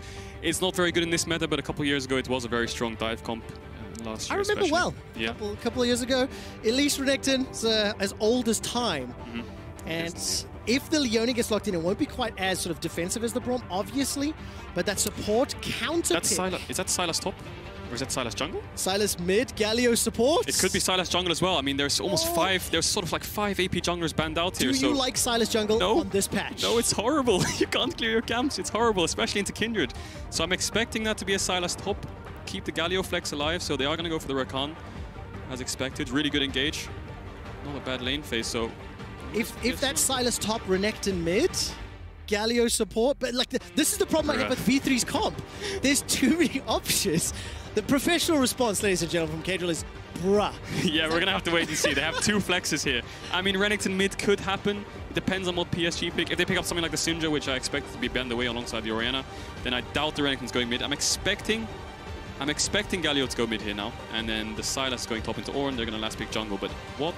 No, no, it's going to be Sylas jungle, please. Okay, so tell me why you don't like Sylas jungle. You talked a little bit about how he can't clear effectively, and we will get a few seconds to find this out in a moment. I think it's Sylas jungle. The problem with Sylas jungle is you need a heavy leash. If you get invaded level 1, you are... Yeah, you're going to be really far behind. I mean, Sylas jungle really spikes on his Runic Echo spike. I think when he has that item, he is a good jungler. When he has the Runic Echoes, he's really strong. Okay. But we are looking at a Sylas jungle here. The only problem with Sylas is the early clear is not very good. Neutral objectives are very hard. And it is a Sylas jungle. All right. Damn, I'm excited, honestly. I love Sylas jungle. Last year, I loved it. I always liked to 1-2 it when it was strong, but nowadays the clear is very, very poor. So, I mean, it gives a lot for PSG to play with. They have so much early game pressure now, just based on the fact that the Sylas' clear is not going to be as fast as Kindred. Put this then into perspective. Of course, you've got the wave clear from the Galio. You've got the lane pressure of the Renekton that's going up against the Syndra and the Ornn. So if Boogie on the sides needs to be protected early, it feels like the V3 comp has that capability if they execute well. Yeah, I mean, they have the Ash Hour for engage. They're going to have the Ornn ult from the side of Sylas as well. I don't think there's any other hugely good ults apart from perhaps the Kindred or the Senna.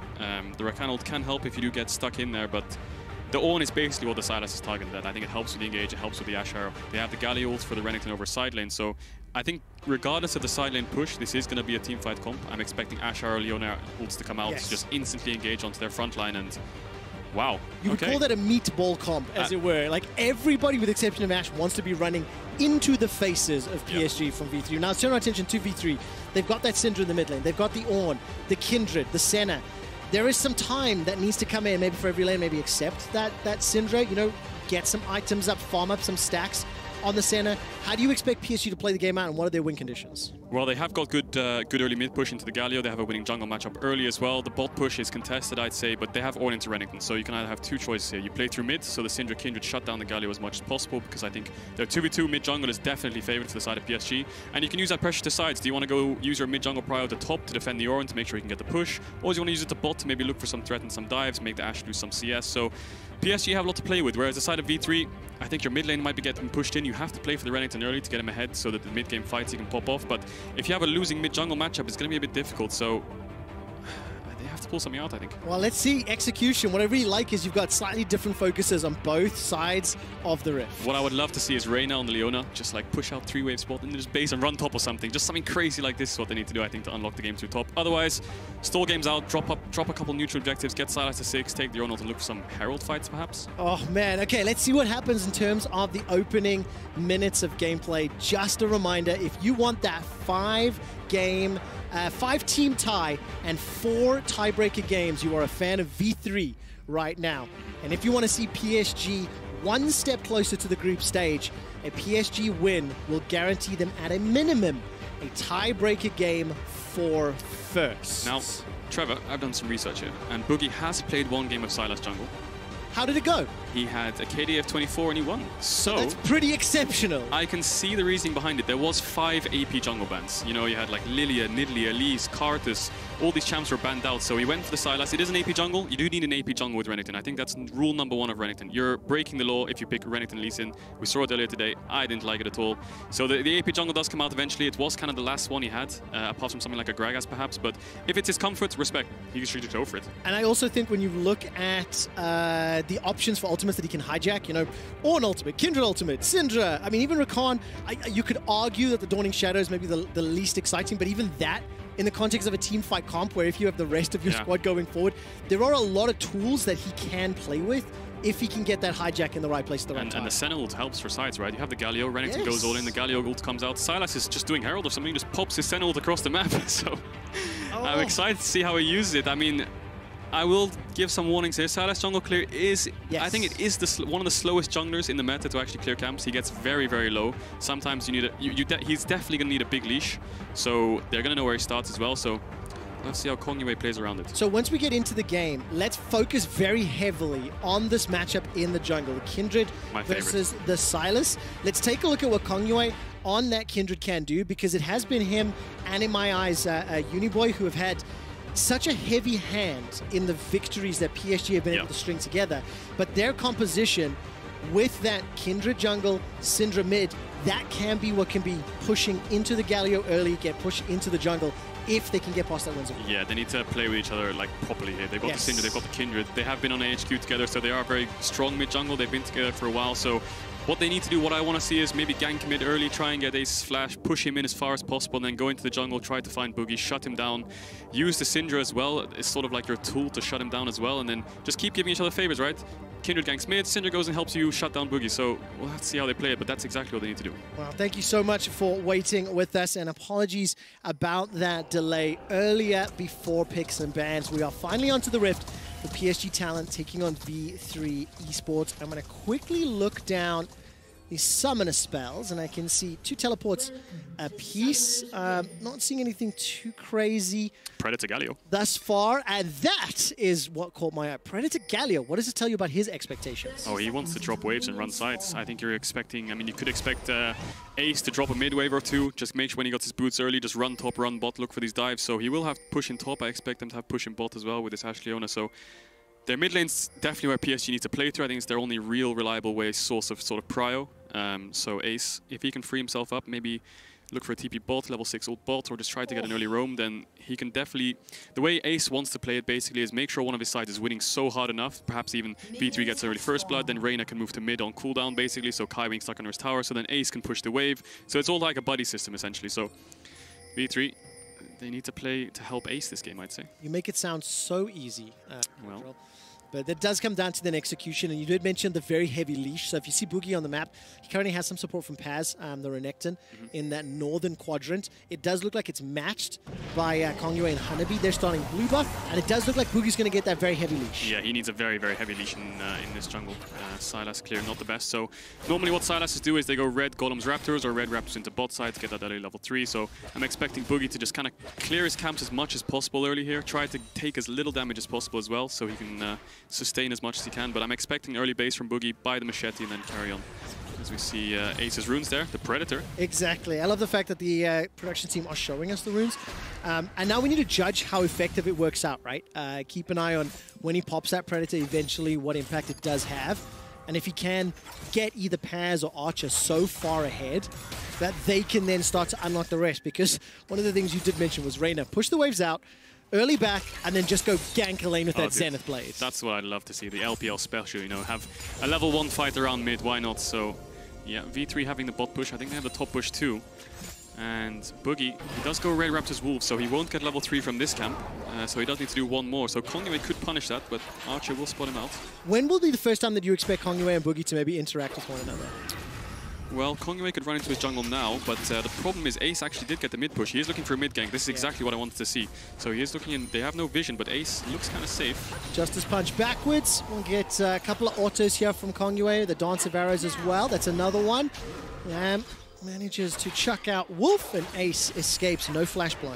Playing through mid, exactly what I like to see. He didn't go for the invade on Boogie because of the bot push. Reyna can instantly move, and a level 2 Leona is quite deadly, so Boogie is looking here. He's pinging on the way. Maybe Reyna moves up, he can fight him here. Alright, Boogie's going to get some damage down using those chains. Drops Kongyue to 300 HP, but backs away. Uniboy had the first move, so there was no support coming from the mid lane for V3. V3's bot lane's moving though, and this is the stack for the side of Kongyue. So Reyna, that's the bot push coming out here. They're going to have first power on this crab, and Uniboy needs to push him mid. Ace can always respond in base and TP if there is a fight, so good play from the side of V3, using that bot push into mid to make sure they secure the early crab.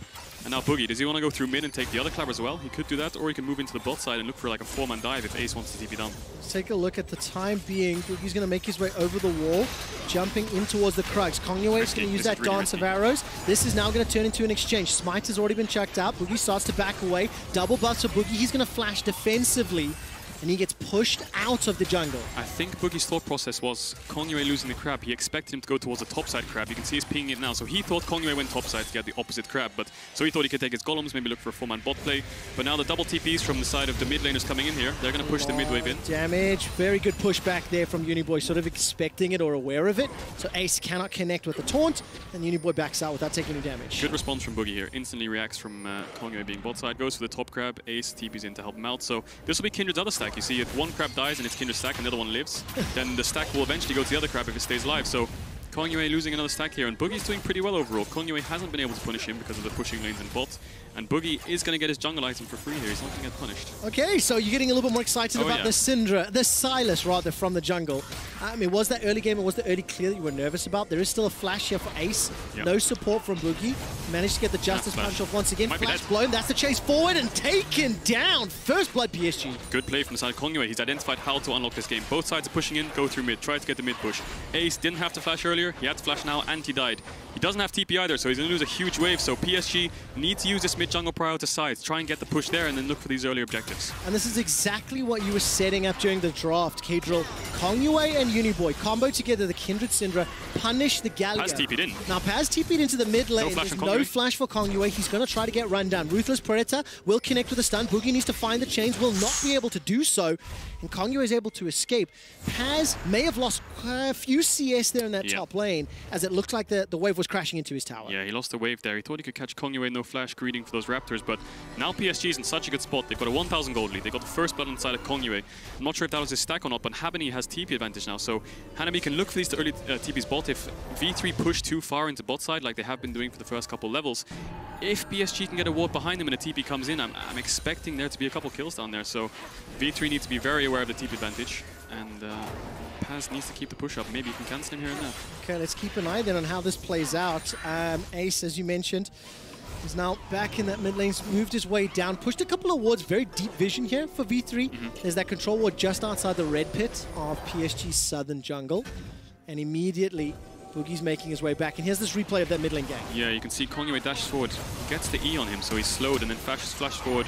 Kindred damage in the early game is really, really high, and it's good that they both committed their flash there to make sure they got the first blood. So now, how can they use that? Kongyue's got double longsword, Boogie still hasn't based, so his tempo meter is kind of in the pavement here. I think Kongyue is going to give over the blue buff, make sure he can keep up the mid push, so... Can they look for these early dragons? They have TP advantage, that's definitely something they can look for, or do they want to look for an early swap and try and get the Herald? So Kongyue is looking topside now. There may not be the most optimistic Flash and Dominus for Paz's Renekton. Not exactly the most diveable of champions. Is he looking for an invade here? Although to be fair, with a Hanabi with access to that Call the Forge card. Boogie expects this. Level 5 be level 5. Boogie's going to step forward.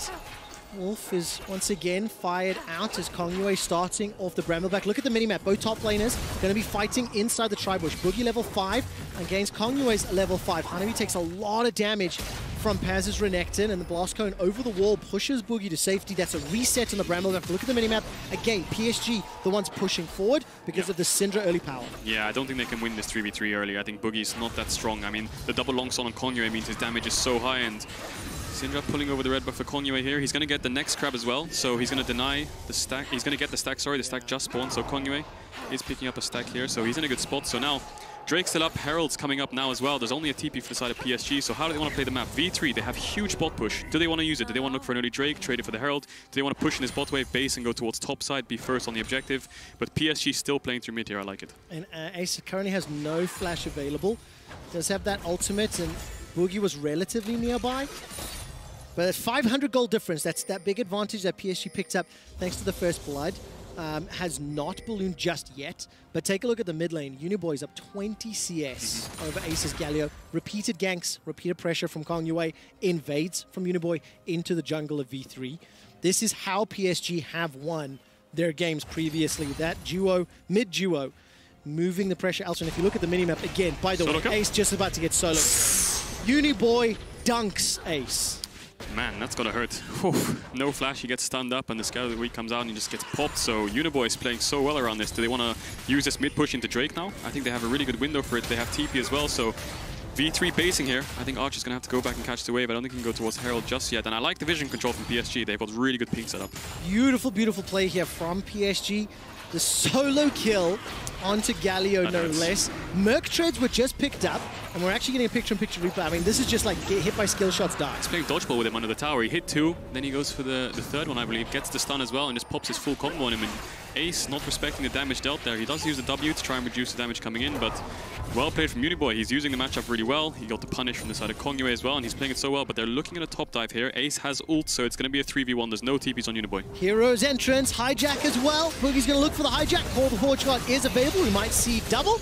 As there comes the Hero's entrance. That's a great knock-up from Hanabi. Boogie has Tara, girl. Boogie's going to go down. It's a 1-for-1 trade, and it should not have gone down that way. Oh, it's a horror 1-for-1 against the Ornn. No, it's a disaster. I mean, Ace does pick up the kill, so it's going to help him out in the lane phase, but he's going to lose mid waves, and the fact that V3 used all their tempo topside means that they're going to lose Herald as well. Mid's pushed in, Kaiwing's coming up, so they've lost Drake, they've lost Herald, they went 1-for-1 against an Ornn, so that's not what you want, and Boogie still hasn't picked up his Runic Echoes, and they're losing plates in mid as well. This is terrifying. Nearly 10 minutes into the game, nearly 1,000 gold advantage. There is still the Rift Herald that can push even faster, will help with even more plates. That'll give you even more gold on the side of PSG. But we did say that both of these comps were kind of looking to do some team fights, and like, wow, Kongyue and Uniboy really just want to take over this game. Rift Herald summoned. That'll get at least a plate and a half. You didn't see that there. All ultimates were used in bot side there. PSG and V3, all of the ultimates were blown. No combat summoners apart from Reyna's flash. So there was a fight down there. It looked like PSG was favored, but PSG pick up this mid tower. It's going to crash on the second one as well. So Uniboy is unleashed. Oh, he just got it on the auto. Did you see that? Very good, very good. Preventing that damage onto that inner turret. But Ace is down 25 CS, lost his mid tower already. That Predator Galio unlock to play around side lanes, that gameplay now changes drastically because you don't have control of your mid lane. And it goes back to the drafts, right? They third picked the Galio, they banned the Oriana. We discussed the Syndra ban as well, but they decided to go for the Bard, but it's kind of biting them in the butt now, right? The Syndra's taking over, he's got mid tower, he's a kill up, 20 CS like you said, so Uniboy picked up the Luna's Echo now, so he can just push in the waves and moves to sides wherever he wants, so Where's going to be the next objective for PSG? Is it going to be bot side? Is it going to be top side? I mean, playing into bot side is pretty good. You have the Rakan ult. Kongyue and the Uniboy can always move first, but Ace has TP, Paz has TP coming up as well, so it is a bit risky. Put your head, you know, into the minds of V3. This is potentially their last game at the World Championship. Potentially, if they lose this game, they are going to be looking at LGD and UOL to try and help them out. If they lose this game, and then LGD lose their game, it will end up being a tiebreaker for elimination. We could be in a V3 versus LGD tiebreaker for 4th and 5th. That's scary. That is one of the possibilities. It's terrifying. Yeah. But V3, they still have themselves like a shot. Yes, it's a 2,000 goal deficit, and yes, they are clearly behind the game this time around, but you can't deny the engaged power of Ashe, Leona, Galio, with Silas as well. So there is 1 or 2 fights potentially where they can look for some opportunities, but they cannot make any more mistakes. Yeah, they can definitely pull the trigger here. We can see Kongyue has decided to go towards the top side. Kaiwing does have a lot of move potential, so there is going to be a 3-man stack on top. Boogie gets engaged on. He does have the flash. So much damage. Mounting Dread, Wolf Frenzy, the flash. as well as another solo kill. That's actually going to help out, I think. Boogie managed to hijack the Kindred ultimate, gets 1 heal, gets Paz a second heal, right back into the fight. Here comes Paz, Slice, Dice, dominating Slice, and that's so much damage onto Hanabi. All of a sudden, 2 quick kills, and remember, Kongyue chased that. Kongyue pushed into Boogie, and he hijacked the Lamb's Respite. Kongyue had so much damage on the side of Boogie, but I guess he didn't consider the fact that he could just take his ult and ult himself and just keep himself alive, and then Kongyue was way too far forwards. Paz came in with the TP, and he was around the side and just managed to pick up the kill, so that's a double kill for the Renekton, and he's going to get loads of plates, so a win condition achieved for the side of V3. Play to the Renekton. They have some kind of win condition now. Unbelievable. Kongyue, it looked so good. I think for a half a second, I expected Paz to just go down after the Dance of Arrows, but he didn't. Yeah, I mean, they have really good mid push here. You can see them moving together. Kongyue waits for Uniboy. He steps forward. He just about sees Boogie and then lands the E, lands the Red Smite. He has got Warrior in this engage, so he has so much damage. And then you can see Paz's TP on the minimap on that pink on the red buff. Boogie takes the Kindred ult, pops it himself. Kongyue has helped himself. Looks like a pair of eyes. And then Paz comes in from the side, takes out Kongyue, and then Hanabi is stuck on his own. It's a kind of like a 1v3. Ace around the side with the TP as well. He's looking to get into the fight, so double kill for the side of Paz, but double TP used. So that means PSG's bot lane could get something out of that. All right, 3 assists for Boogie, 2 kills for Paz. He's already got the Blade of the Rune King completed. He's got a marginal CS advantage, but Ace on that Galio is currently sitting 30 CS down. Ace is still dead. I didn't see how he died during the course of that replay. I assume we may get an action clip. Looks like Uniboy picked him up somewhere. Or maybe our observers can just give us a brief update on how Ace died, and this is now the second dragon. PSG already in position, but it does look like V3 want to contest. You can see Paz is dropping. He's dropped 2 top waves already and a plate just so he can be on time for this dragon. That's the engage. Archer's forced to flash. He gets away with his life for now. Enchanted Crystal Arrow was dropped, and now PSG in full retreat. Reyna looking for the Zenith Blade and the Shield of Daybreak, and that's the flash cleanse from Unified. Teleport advantage for PSG means they've got the numbers for now. This is a 5-on-3. Another Zenith Blade re-engage. Here comes the Hero's entrance. Massive slam. Hero's Justice Punch backwards as now Ace is running for his life. The Winter Ward simply didn't do enough. There's not enough damage. There's not enough follow-up. Here comes Paz. 1, 2. Ruthless Predator looking for a third. Won't just find it. Now Paz is in the retreat. Once again, the winds are spat out, but the scatter, the weak will kill the meek. Ace runs for his life, and that's a knock-up into the air for Archer. He's in trouble. The volley, as well as the Rangers focus. He gets another. 1, 2, 3 for 4 in a crazy fight in the bottom lane. It's a 3 for 4 for the side of PSG. They had to invest double TP, and you could see Paz was dropping top waves to make sure he came in time, and he just got in the back end of the fight, flashed into the backline, managed to pick up 2 himself, and Trevor, that was a crazy fight. This is, it's ridiculous, but it ends up being a 3,000 gold lead for PSG. During the course of that fight, I found out from the production team that it was a solo kill again, Uniboy taking out Ace onto Galio. That is what put him inside the fountain. He was able to run down and use that hero's entrance from the jungle in just a moment. You can see Kaiwing tries to catch out Arch there. He does react in time with the flash, but then Reyna once more. He knows Ace is in range. I think Ace is communicating here. I have Galio, just make sure you get in the backline. So the double TP comes in. It looks like they're backing off, but then Reyna instantly turns, gets into the backline onto Unified. The Galio comes out. It lands onto almost 3 people. They get so much damage in the backline. The Q follow-up. But look at Hanabi in the backline. He's tanking so much, CCing them up. Basically 3v1ing them in the backline, but then Paz comes in as well, does the same thing, goes 1v4, takes out 2 himself, and then it's just a 3v3 from here onwards. I mean, Paz, he does get Syndra ulted, does get taken down, and Ace with that E just about dodges. You can feel the lack of damage and the lack of itemization there from Ace. He jumped into the fight, and the Winds of War did absolutely nothing. There was such a small amount of chip damage. And without Paz being there early on, it just meant V3 were in too big of a deficit. So that's the flash engage. Zenith Blade as well, followed by Enchanted Crystal Arrow. Ace gets knocked by Scatter by the weak. Then he chucks up the Winds of One. Archer manages to survive the high skill check press off from Uniboy. V3 get the dive, they get the kill. Blast Cone over the wall from Boogie, but now he's in trouble from Hanabi. He's caught out, knocked out, got Call of Forge, got available, gets a heal thanks to Kingslayer. Here comes Reyna holding on to the Zenith Blade. 15 kills, 16 minutes, and these teams aren't done yet. Yeah, V3's bot lane definitely stepping up here. They instantly pulled the trigger on Uniboy when he stepped off the mid-wave there. He had no flash, gets punished, and V3, although they did get the kill, they're not going to be able to get the Herald. It seems PSG have way too much tempo on the map.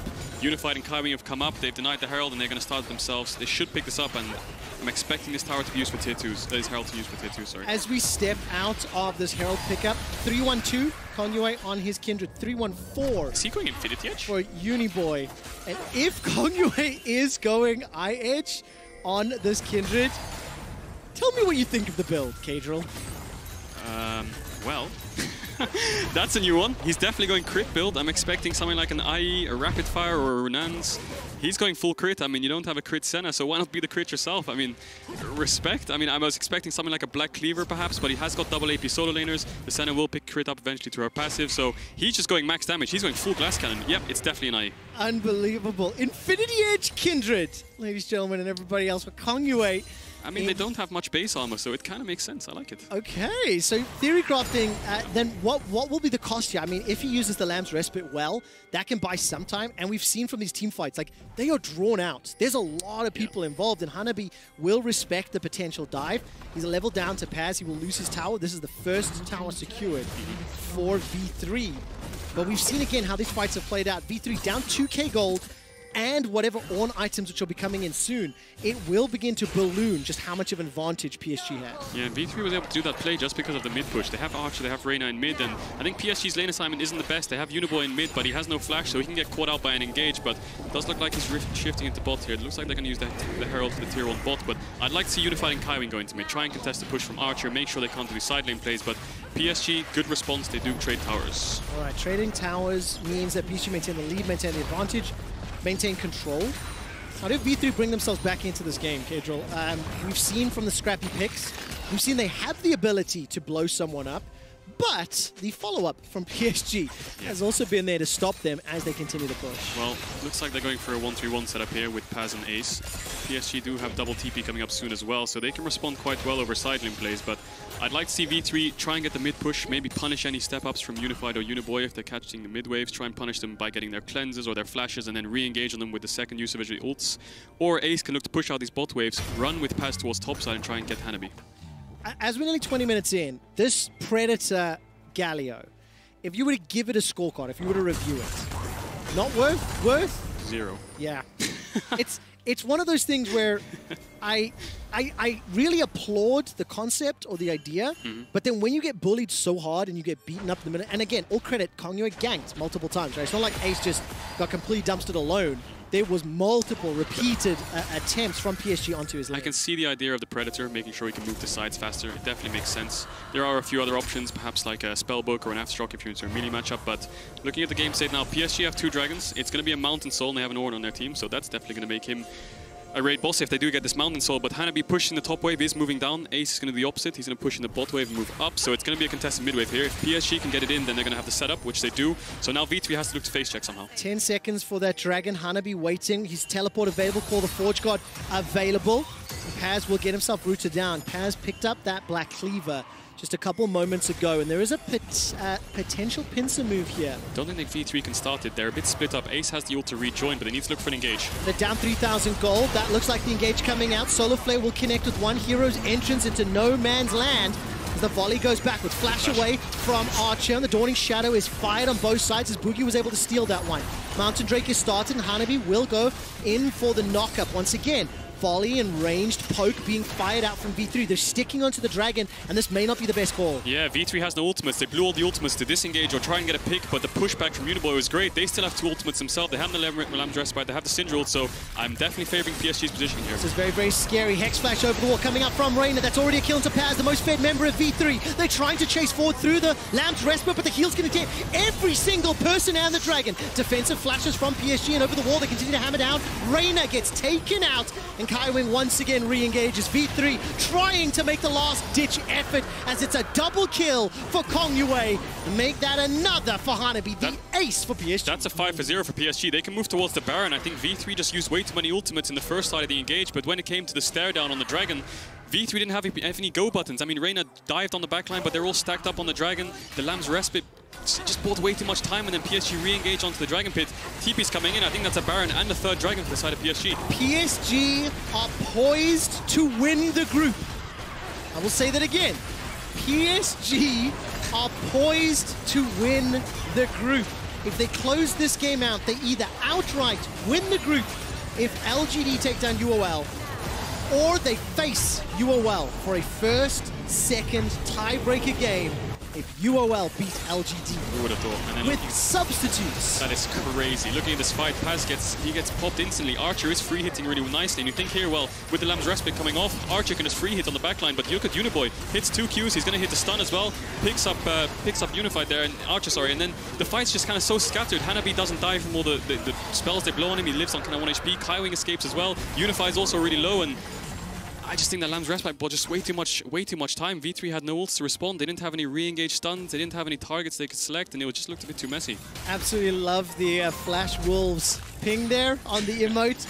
Just reminding everyone of history along by. I mean, Kongyue and Uniboy, of course, they come from AHQ. They were substitutes. And frankly, from what I'm hearing, from what I'm seeing, these 2 individual players, stronger than the starters for PSG. Oh, yeah. And the performance that we've seen in groups, it will be a very interesting challenge and perspective to see how the groups play out, because those guys won't be able to play. And just so you know, Infinity Edge completed by Kongyue and upgraded by Ornn to the Molten Edge. Yeah, if PSG do make it out of this, then I think River and Tankerine step up. Kongyue and Uniboy are playing so well this game, through mid and everything, and they're in a 4-1 setup here. Uniboy has TP, they're looking for a flank, the Ash Arrow does come down. All right, here comes Ace. Hero's Entrance is available.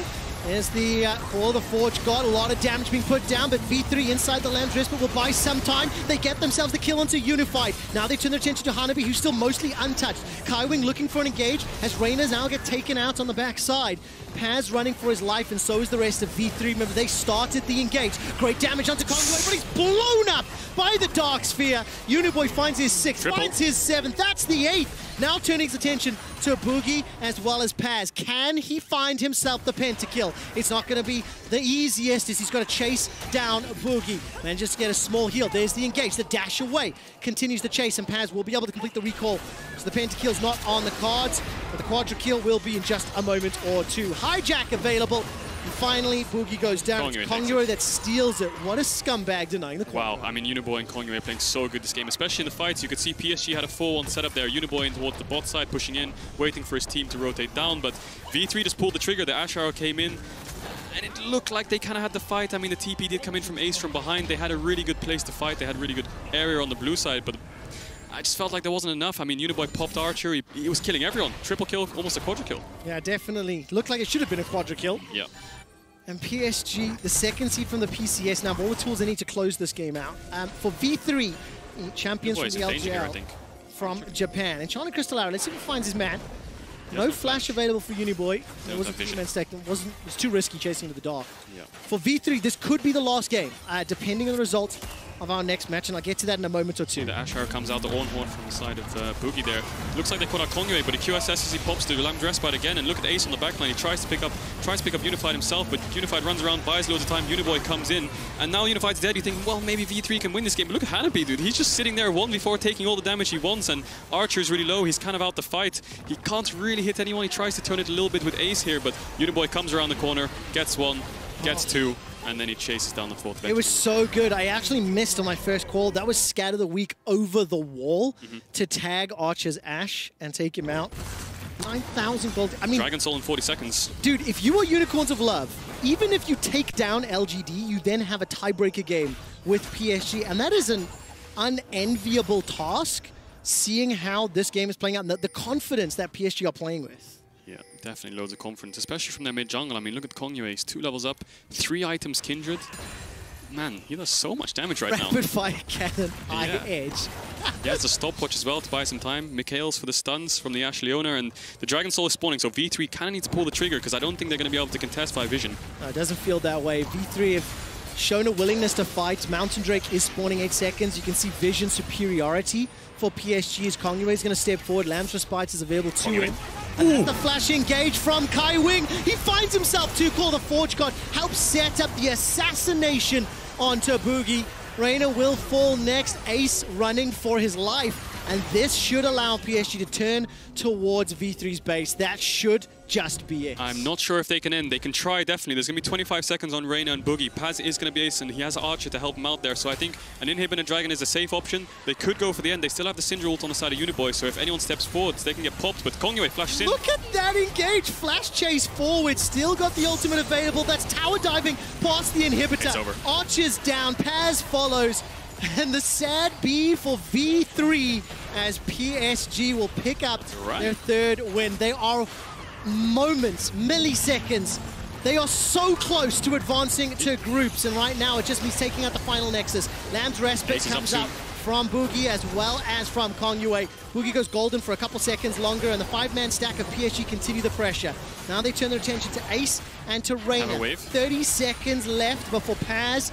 Correction, Boogie spawns. Paz up in 10. Archer up in 7. The dive is taking longer than expected. 2-man knockup. Reina's going to drop, and so does Ace for the ace. Nexus turret will fall. Nexus will be the focus. And PSG, the PCS's 2nd seed, take down V3. And look at the mid-jungle of PSG. 10-1, 9-1. These are the substitutes, Trevor. Unbelievable. By the way, the win moment flares, everybody flashing LGD.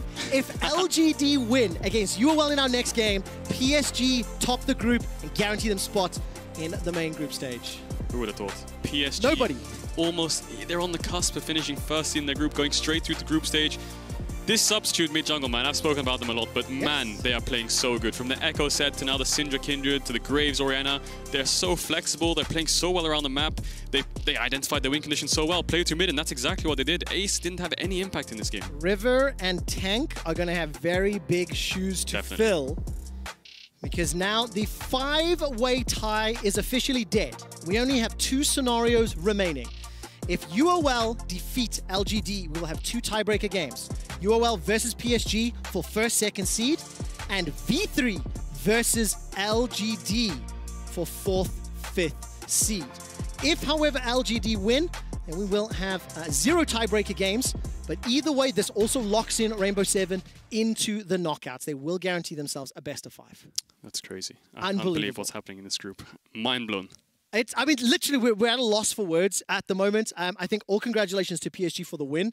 Now we turn our attention to LGD UOL. That's going to be the game that's coming up in a moment. And literally either 2 or 0 tiebreakers on the cards. So hopefully we get some games. I know you and I want them. Yeah, and if LGD loses, they're in a tiebreaker to be knocked out of Worlds. Yes, with the LJL, with V3, who just got really smashed by PSG. Everyone thought LGD would finish first. If they finish last, what's happening? The script. Someone show me the script. I don't believe it. I cannot wait to see what the Weibo reactions are going to be, but we need to see what happens with that. We are busy getting just a replay or something ready, so we'll have a moment to carry on breaking this one down. But now UOL, they also have to bounce back. Their draft earlier sucked. They got smashed by Rainbow 7. The 1-3-1 that was set up was huge. So now they're coming into a very important game, and they need to adjust their strategy. Yeah, I would expect them to go back to comfort. I mean, LGD have looked shaky. Their win was kind of shaky too. They didn't close it so well. So UOL, with the Mage's bot, they might catch LGD off guard, because I don't think anyone in China was really busting out the Swain bot and stuff. So UOL definitely have the element of surprise on their hand. But they definitely need to close it out. And LGD on paper, they still look strong. But just in the games that they've played, they look so bad. Yeah, they really, really do. And of course, depending on the result of that one, in this group stage, because it is only single round robin best of 1, the team that won the head-to-head will have side selection in those tiebreaker games if we get to them. So we're definitely hoping for them. And just waiting to find out exactly what's happening. What I love, Kedril, first game, smashed it. And of course, all of the delays, all of the pauses happen with the newest caster to the caster desk, you know? So right into the thick of things. Yeah, it was fun. It was a good game as well. That was a banger. It absolutely was. All right, we are currently struggling with a little bit of technical problems, so I do apologize. And of course, producers will give me updates in just a moment or two. But I mean, what I love about this again, and I am going to be quite frank about it, is the discussion around PSG and the fact that Kongyue and Uniboy really have stolen the show. Nobody will deny the fact that I think on an individual level, they look like they're stronger than River and Tank. And as a duo, they've had a very big impact. But we've never been in this scenario. There's never been a pandemic around the World Championships. So it's such a difficult story. You're not going to have any time to chat because you've had enough already. We'll be right back as the Analyst Desk look ahead towards Unicorns of Love versus LGD. Another banger. Another banger. The look that they are having is very similar to how I would judge like a G2. It's like they're almost playing disrespectful, they're drafting disrespectful, but then they bring out victories out of nowhere. And the big question is, can they solve some of these issues against better competition? Because in the LCL, they dominated big time. This one was supposed to be the game where LGD asserted their dominance on the planes. However, in typical LGD at Worlds fashion, things did not go to plan. Is this a one-game mistake out of LGD, or is this actually the level that they're going to bring?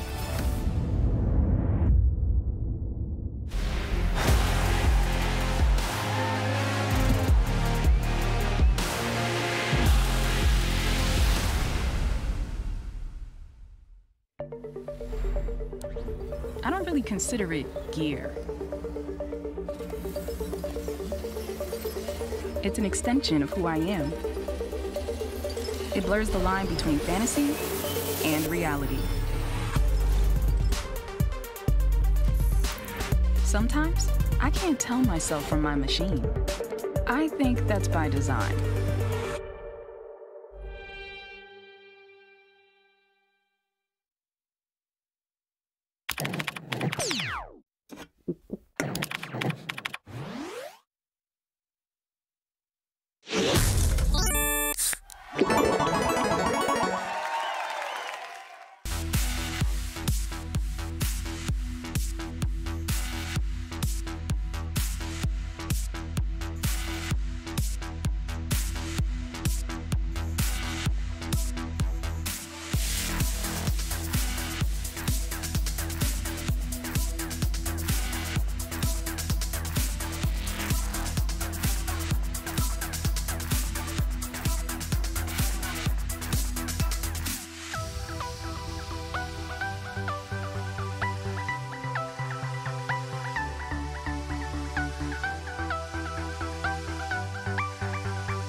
Welcome back to the State Farm Analyst Desk. We just saw PSG take down V3 with Unified back in the bot lane, and they've secured at least a spot in the play-ins knockout stage. Rainbow 7 the same. What do we think of PSG's performance, Yamato, and Amazing? Honestly, it started off in the draft. You know, with all the junglers banned, it was just, you know, what kind of champion pools are they going to showcase? We saw the blind pick Kindred, and what V3 did was they just made this Kindred the most valuable one ever with the third pick Galio, and they just kept drafting into the Kindred. So what do you, in your dream scenario, if you could rewind time, I'm sure there's other things you'd be doing, but if you were doing it and heading to the draft, what would be that third slot instead of Galio? What makes more sense? We were discussing just a jungle pick, like just Gragas or Sejuani, just lock it in there, which you know, could combine with Renekton that you picked in 1-2, but that's also a discussion if it's valuable to do against the Ornn. I like the Maokai and the Malphite, just lock it in. Just boring, tanky Boring tank. Yeah, okay, thumbs up for boring tanks, and quite the opposite of that. Amazing. What's your take? No, I'm with him. I think especially after the first pick on, you kind of have to like understand the circumstances you put yourself in, right? You give the first pick on to Hanabi, and suddenly you have to put you have to match the scaling to a certain extent, and I think that's what they didn't do. Like the Galio pick put them on a timer, especially against mixed match damage in the mid-jungler's position, and suddenly you find yourself in a whole world of trouble, so... they didn't do a very good job of answering that. Yeah, Kadril and Vedius were both very passionate about what to expect from the LGL representatives, but perhaps it's not time to give up hope yet.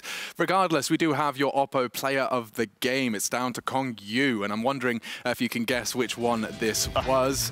Oh, you got the pretty camera angles as well. He tried it earlier already, like to get a gank on the mid lane, and now he actually executes perfectly. Double flash in. They sacrificed that in order to get the game laid on, which is basically pushing the mid lane continuously, and having that play happen against the Galio, which is such an early game champion, is so crucial. It's also the fact that it just showcases, you know, in the past, always when Galio was meta, Kindred always kept creeping in because at every point in the game, she does so well into him. You have the ultimate to deny any combos that you want to pull off with Galio, and at the same time, the mid ganks are super, super good because you can dodge around the abilities, and in this case, he scaled super, super well, got the stacks together with the Syndra and mids. The AHQ synergy is showcasing, you know, the level right Perfectly, here. Yeah. But boys, we do have to reflect a little bit on what this means for PSG. I mean, they are potentially top of the group, right? Yeah. That means you're straight to Worlds groups, but that's going to be with 2 new players. I mean, River, Tank, I think the last kind of sentiment from Kadril and Quickshot is they've got huge shoes to fill now if PSG follow through with this. How much do you believe that the standards have attributed to PSG's success? Honestly, a lot. Yeah. Super, super much. I think the AD carry role is not the position that gets to dictate super much in the game. Yeah. I think with mid jungle 2v2 right now is super important in the meta. Yeah. And I think they've showcased a greater champion pool proficiency than the guys that are sitting over in quarantine. So I think with this in mind, it is going to be super, super tricky. Super tricky. It's a very weird situation. Is that what you're saying? No, but that's what you're saying now. Huh? Yeah, words in his mouth there, Amazing. No, but I kind of agree with you. I'm happy that they actually had a mid-jungle situation coming in, because if you separate mid and jungle, it's kind of like really hard to get synergy going. If you plug in and play, like you have to do it as a duo. So mid and jungle coming in, replacing like the ex-mid and jungle, kind of made the synergy progression a lot easier, because suddenly you had those combinations come in. You know which mid jungles work for you. You know which kind of champions you can pick. You know how to approach those ganks. And I think that actually bode well for them. Yeah, it certainly did. And for UOL, a win here in this next game, UOL taking on LGD is our final game of the planned games. It is going to be an interesting one. And why don't we start turning attention to that pre-match? Let's get ourselves equipped and ready for UOL LGD. So just to reiterate, make sure I'm saying this correctly, Yamato. If we see LGD take this, we're done and dusted. If UOL take it, they can still take a shot at the #1 spot. We will get the rematch against PSG, and then, of course, LGD would have the rematch against the 1-3v3. So we have 2 tiebreakers or none because of the head-to-head, of course, between the triple tie that would happen with the 2-2-2-2-2-2-2-2, the machine gun tiebreaker. Yeah. But coming into this match, I think we always talk about Unicorns of Lost draft. Well, but would you look at this? No. I mean, this is what you want. This is not what you want. Okay. It's just, you know, outdated champions, right? I'm actually not that sure about it. Like, I actually like Unicorn's draft. It looks clean, to be fair. Like, there's clear objectives in the draft. I just think that throughout the early game and mid game, they just didn't find anything. Like, that kind of pick never came to fruition, you know? Dumb question, the Wukong. It seems like UOL are the only team that are bringing the monkey out to play. Is there a particular reason and purpose for that Wukong showing up in the draft last? I guess with all the bans that happened, with Renekton being out, Ornn being out, they thought the Wukong would be the counter into the Camille, but I think this is a matchup that has progressed into a position where Camille is going to do better. And with the Scar and jungle, I think for the 2v2 top, Evelynn is just going to be so much stronger, and I think that puts the game in a trickier position. So Unicorns of Love, are we expecting a return to the same style of draft that's been working for them up until the Rainbow Seven game? Yeah, potentially, but it's like, I think the only thing that they actually have to change up is probably the mid-jungle duo. I would say the rest of the draft is actually kind of clean. Okay. So mid-jungle may be slightly more aggressive, because this is a passive scaling kind of pick, right? You know that at some point you're going to outscale and you're going to be fine in team fights, but he never got to that point, so... Well, what better conversation than outscaling than that mid lane? We saw what Kassadin can look like when he gets big and beefy, and no man's no better to guide them to victory with something like that. Do we know the side selection? Because I don't know the side selection. Who's playing on which side? Maybe someone can tell us. Absolutely. I would say that Unicorns blue, no, like he's on the left side, but we'll see about that. Like the amount of plays he can make with Kassadin, and just the team fight execution that UL has been like famous for, at least in the group phase so far. It's that the confidence has to come in. I think given something more mobile in the mid lane, maybe even a LeBlanc, maybe some kind of champion like that would bode better for them, because that's just the play style. I think with the idea of beating LGD, I think on blue side you just have to look for that first pick Ornn, honestly. And LGD haven't gotten a win with anything but with an Ornn, because that just compensates for all of their weaknesses. You pick Ornn and you outscale and you win team fights, and that's such a band-aid solution for many of the teams here in the play-ins. And I think that is going to, you know, be the big question mark, because I think whoever team fights better composition-wise is going to have an edge based on what we've seen so far. But in the end, it's best of one, so anything can happen, This whole year I have spent at desks doing League of Legends. It always comes down to, well, whoever gets Ornn's got a pretty good chance. So we'll keep our eyes on that big fat goat man. But for now, it's time to see if Unicorns of Love can force a tiebreaker game for first place as they face off against LGD. We'll be right back.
Welcome back to World 2020. I'm Quickshot, joined by Kadril for the second game of our cast, potentially the last of the day.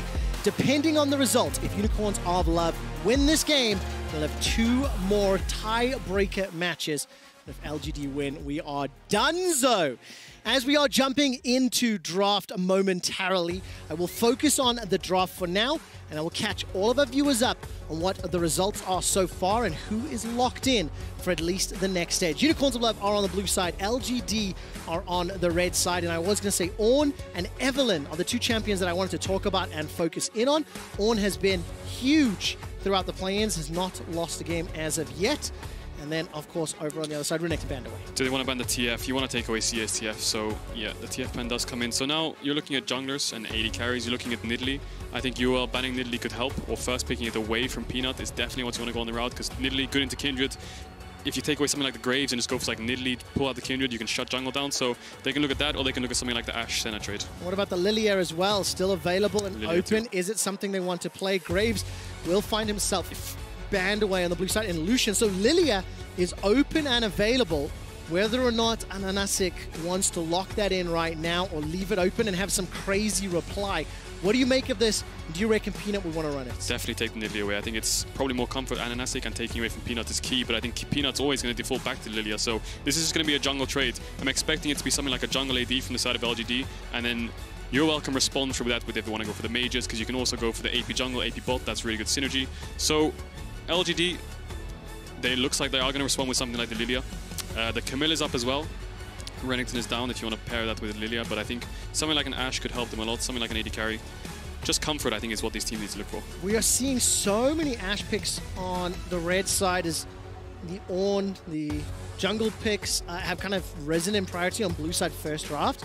And there is that Lilia locked in for Peanut. It will be the Ezreal instead of the Ashe. It's surprising to blind pick Ezreal because it has a couple counts in lane phase. We've seen something like the Kai'Sa. You don't really have to go for the Ashe now if you're UL, so something like a mage could help. Is this something potentially as well to reduce the risk that Gadget's going to play something crazy in the bottom lane? Like, Ezreal's one of the safest bot laners you can play. We've seen so many crazy picks, whether it's mages, whether it's Twitch. We see the Ezreal blind pick, so that can be punished, but UL, they can decide to go full bot lane here. They can also pick up a solo laner, and the Camille is what they're looking at. Renekton's down, Ornn is down, so Camille, not a bad champion unless they want to counter with something like the Fiora Jax. Something we've seen tried and tested throughout the LPL, but it's not that good to go for 1-3-1 comps. The Caitlyn's also open if they want to go for that, but Twitch. Okay, please pick Twitch. Let's see. Why do you like Twitch in this context? Because the whole idea about Twitch into Ashe, you can get punished in lane, especially if they're red side and they want to Ashe, then they can counter support. Then I think LGD's bot lane is going to always have to push, but if they blind pick something like the Ezreal, I think something like the Twitch is not too bad, right? The Ezreal can't really punish you in lane. You can scale, I won't say for free, because they will still get the counter pick on support, but not as much as if you're against an Ashe just getting pushed into tower non-stop. And are they going to go Volibear? I think this is going to be the Volibear top here for the side of Longshi into the Camille of Boss. So banning away supports now. The Rakan Twitch is a combo we've seen played throughout the plane. So the Rakan ban does come in. I'm expecting something like a double support ban here. Get that away from Santas. Lots of support bans, options that he can play. One of the things as well, whenever I see an Ezreal locked in, I do like those kind of engaged supports that you could run. Ezreal's such a self-sufficient champion in lane. Unlock something that can maybe combo with Peanut's Lilia, move around the map. So Leona's one of those options gone. Rakan finds himself in the ban list. What else would you like to see with the Twitch? I believe, and I'm going to stand to be correct on this, so I apologize, Vedius, if I am wrong, but I think Vedius in Picks to Watch said the Twitch Yuumi combo was something that could be a possibility. Could be. Do you think it'd be crazy? Yeah, it would. I mean, there's a couple supports open that kind of really going to Twitch. You have Ezreal Braum, you have Ezreal Bard, things that can block away the Twitch, instantly ult him when he pops out of stealth. Okay. Even things like the Alistar could be fine, so I think the Yuumi could be a bit risky for the side of UOL. I think we're looking at things like Alistar, Bard, Braum here if Nautilus Skulls get banned out as well. Perhaps even a Thresh, but I think Ezreal Thresh, Twitch Thresh, not good champs, so the Nautilus ban comes out. I think Thresh is off the table as well. So we're looking at things like the Bard, Braum, and Alistar now. If they do pick the Bard, you can't really punish it with the side of UOL. You don't really have a hook champ. I think Twitch Thresh could work, but it wouldn't be as good as you'd want it. I think melee champs in general are just so good when you have champs like Camille and Nidalee. Okay, that makes a lot of sense. And is that Bard that's risen in priority with 4 mid-correction support bans? Well, they pick support now for UOL. I think it's a bit difficult, actually. I think LGD is going to have a lot of bot push that they can move towards mid, and if you have Nidalee, Camille, you need something that can dive in as well, so you have to sacrifice the lane hit phase here a bit. I don't think there's anything you can pick that can win the lane. Something like a Karma wouldn't really fit really well, I think. Such a difficult situation to be in, and of course, Unicorns, if they win this game, they will have that tiebreaker for first. If they lose, PSG will have it in. So the Alistair is going to be locked in. That is that dive in that you talked about a moment ago. Camille, Twitch, Alistair. Syndra. That's a good the choice. last pick option will be Syndra. So what will Xie want to run into this if it gets locked in? It's still flashing. It's still a possibility. They have a lot of AP damage.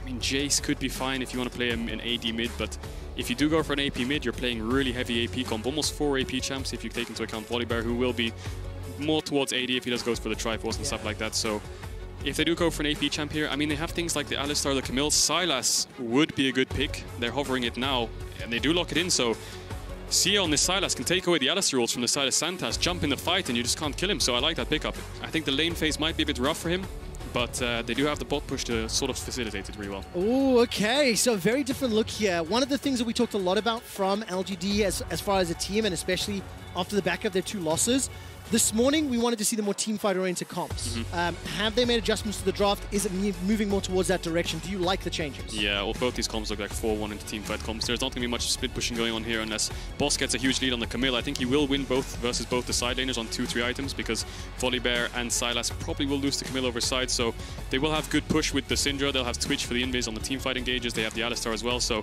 UOL have definitely busted something out here. We expected some kind of throw balls and curveballs, different kind of champions, not so much mages that they busted out here, but they've gone for the Nidalee, taken away from Peanut, and they've opted for the Twitch as well, so they need to play this very well. How difficult is the execution factor when looking at the Unicorns of Love draft? Well, they have the Camille Nidalee. The Syndra is quite easy to execute. The Nidalee-Syndra combo is not that strong, it's double AP, so the Sylas can build up lots of magic resist, but I think over side lane is where they need to focus most of their attention. I think in the early game, focusing towards top side, Nidalee Camille, it's not the best setup compared to something like a Renekton, but it's definitely set up, and you need to look to shut down the Volibear perhaps, because I think you can't really play for this Twitch Alistar lane. You need to cover it. I think that's how you use it. You either use your mid jungle prior to cover, or you play to use it aggressively, and I think you need to cover this Twitch so that you can get the mid game sort of even or a little bit behind. Ooh, that'll be interesting then. Let's see the decision making in game and how the execution plays out. We've got a moment or two before we load onto the Rift. If you are just joining us and you do not want spoilers, block your ears for the next 30 seconds. Unicorns of Love, Rainbow 7 and PSG have secured a slot in the next phase of play. If Unicorns of Love win this game, they will face off against PSG for the first, second seed in a tiebreaker. That will also mean V3 and LGD will be tied, meaning they will have a tiebreaker game as well, but for their tournament lives. Yeah, and looking at this game itself, they have Lilia, they have Bard. They could run into the bot side jungle of UOL and look for some kind of cheesy level 1 here. I think Twitch Alistar level 1 is pretty much useless unless you face check them. They don't have anything like the Halo Blaze or anything kind of burst level 1. Alistar level 1 is really, really weak, so LGD will definitely get the push, but it looks like Peanut's probably just going to drop a ward, base for Sweeper, get back to his jungle. I think both junglers are probably going to do full clear in this early game. All right, not a big surprise on a Lilia, as far as I'm concerned. And we'll see where Ananasik wants to get involved. As Frostgruren called him a few years ago, pineapple. Big fan of that. Ananas is the German word for pineapple, for anyone who's not aware of that one. And it is one of the fun things about these international events. Take a look at this. Peanut getting a little bit of support here from Mark and from Kramer. Bard Ezreal duo sitting on that back line. And one of the things, again, we mentioned right at the beginning when the Ezreal gets locked in, if you have a support that can roam and can engage, Ezreal is very self-sufficient. Good exchange here as Noman's threatens some damage with that Dark Sphere, takes a lot of minion damage as well, and technically comes away worse in that trade. Not a good trade. He was standing way too far forward on the minion, and CA punished him really well there. Nana6 starting top side, Peanut starting bot side. I think they'll both do similar clear. They're both going to clear to opposite sides of the map, so I'm expecting a Scuttle Crab trade unless some kind of heavy action on one of the lanes happens, but LGD did have to leave, so perhaps UOL can contest this bot push, but I think Peanut is definitely playing towards the win condition, going towards the top side, making sure Boss can get, Langx can get the push, sorry. As Santanas does start the W, procs Aftershock, does get traded on a bit, and that's the problem with Alistar level 1. We've seen it before in the playing stage. Level 1, you kind of have to hug your tower. Luckily, LGD leash, so it wasn't as bad, but contesting CS, you can see gadgets, just one CS, it's really difficult for them. Yeah, really difficult situation to be in, and not too surprising. No Man's shoving this way forward, scatter the weak. Good trade. Onto Xie. Good damage back, though. Xie fighting into the minion wave, sidesteps the Dark Sphere as well, so just on the mechanical front, Xie showing in 1v1 at equal level, and now with an advantage, she is going in. He's still got the flash available, below 100 HP. Solo kills available into the tower. Xie pops Nomanz. Nomanz's trades, the whole lane phase were just bad. He was overstepping his boundaries, going way past the mini-wave, and CA just kept punishing it. And we saw it again. This is the third time it happened, and it turns into a solo kill. So Xie just playing it so well this laning phase. Every single one of his chains kind of landed, and he got really good trades onto Nomanz. And then Nomanz trying to contest the wave, gets punished for it. And that's big when you have a Syndra into Sylas. The fact that Sylas dies this early when Syndra normally has the push, and she has no flash now. Yes, and you can feel like the idea is good from Nomanz, but either he's not expecting Xie to play so aggressively, or he's just frankly he needs to flash the chain. Surprise, yeah, had to flash the chain, but he underestimated the damage coming out from Xie, and Nomanz does fall. So 400 gold advantage in a losing matchup. I'm going to tell you a little story here, Trevor. Sylas is Nomanz's kryptonite. We saw it in the finals as well against Gambit. He picked Tristana into Sylas, and he also got solo killed level 5 by the Sylas. So Sylas is Nomanz's kryptonite, I'm convinced. Well, definitely seems to be the case for now. Unicorns of Love need to win this game if they want that shot at the automatic berth into the group stage. Boss will use that hook shot, jumps onto Langxing, smacks him in the face with the precision protocol, and now Langxing is going to be clearing out this wave, dropping some thunder from the sky. He had a small CS advantage from the opening levels and still maintains that. So a wave and a half ahead for Langxing in the top lane. And as we catch a glimpse down in the bottom lane, Santos and the Alistair stood right on top of Ward. So Kramer and Mark fully aware of any, taxi combos that could come from that headbutt pulverize. Yeah, Peanut looking towards the top side here is Mark. He's kind of engaged, and I think you can just pull it out here. He should be fine. Man, they just take a lot of damage, though, from that Contaminate Expunge combo. Yeah, and if you look across the LPL in general, Volibear top has been a thing in the LPL. Whether it's Renekton, Camille, they always like to counterpick it with a Volibear because you can use your passive, shove in the lanes, keep them under tower when they want the push, and in the trades, you're just so aggressive. You can see Boss does go back in. He's looking for the trade, but Volibear with his W is just going to keep healing up. And also huge minion wave. Boss doesn't want to fight into that wave at all. Needs to use their tactical sweep to back off the cannon wave. And now he's backed away. There's a dive threat available to him. What? He's dead already. Langxing just flashes in and eats him alive. LGD are not done yet. Whoa, what did I just see? Of course you're going to die. You can just press Q flash and you're dead. You can't react to a stun that's a point and click. Boss TP's back in. He's going to pick up a couple of those creeps, but top's over. Rainbow 7, when the pressure was turned up to 11, bounced back and found 2 wins to get themselves a shot in the playoffs, to get themselves a shot at groups. Unicorns of Love, now the pressure has turned up, are now being a little outclassed. And that's 2 solo kills for the LGD side. Both solo laners popping off. Nomanz is going to find Peanut here. He's a bit behind enemy lines. He should be able to get out. He has to flash, and he does have Mark moving up. But looking at the solo laners, I mean, UOL did blind pick both the solo laners, so you could argue LGD did have counters on both of them, but to solo kill both of them and have this kind of CS lead? By like 5 minutes in game, it equates to 1,000 gold lead. 11 CS with a wave pushing into Langxing, so that's going to expand even further. Exactly, look at this wave. Can Boss really even step up? His Gadget's coming towards mid. Xie has no flash, so he could look to pop him, but he's on level 4. Time to ambush. Scatter the Weak is available, doesn't find the stun. Gadget will step out of range. Here comes Ananasik as well. She is aware of it. Like, you can see immediately starts to back away. He can feel something's fishy, and I think there were pings as well from LGD's bottom lane. There's the engage. As soon as the bottom lane shows, Xie has managed to, put a lot of damage down, did not hijack the ultimate. Kramer, Mark, and Peanut, there's some backup coming from Xie north of the river.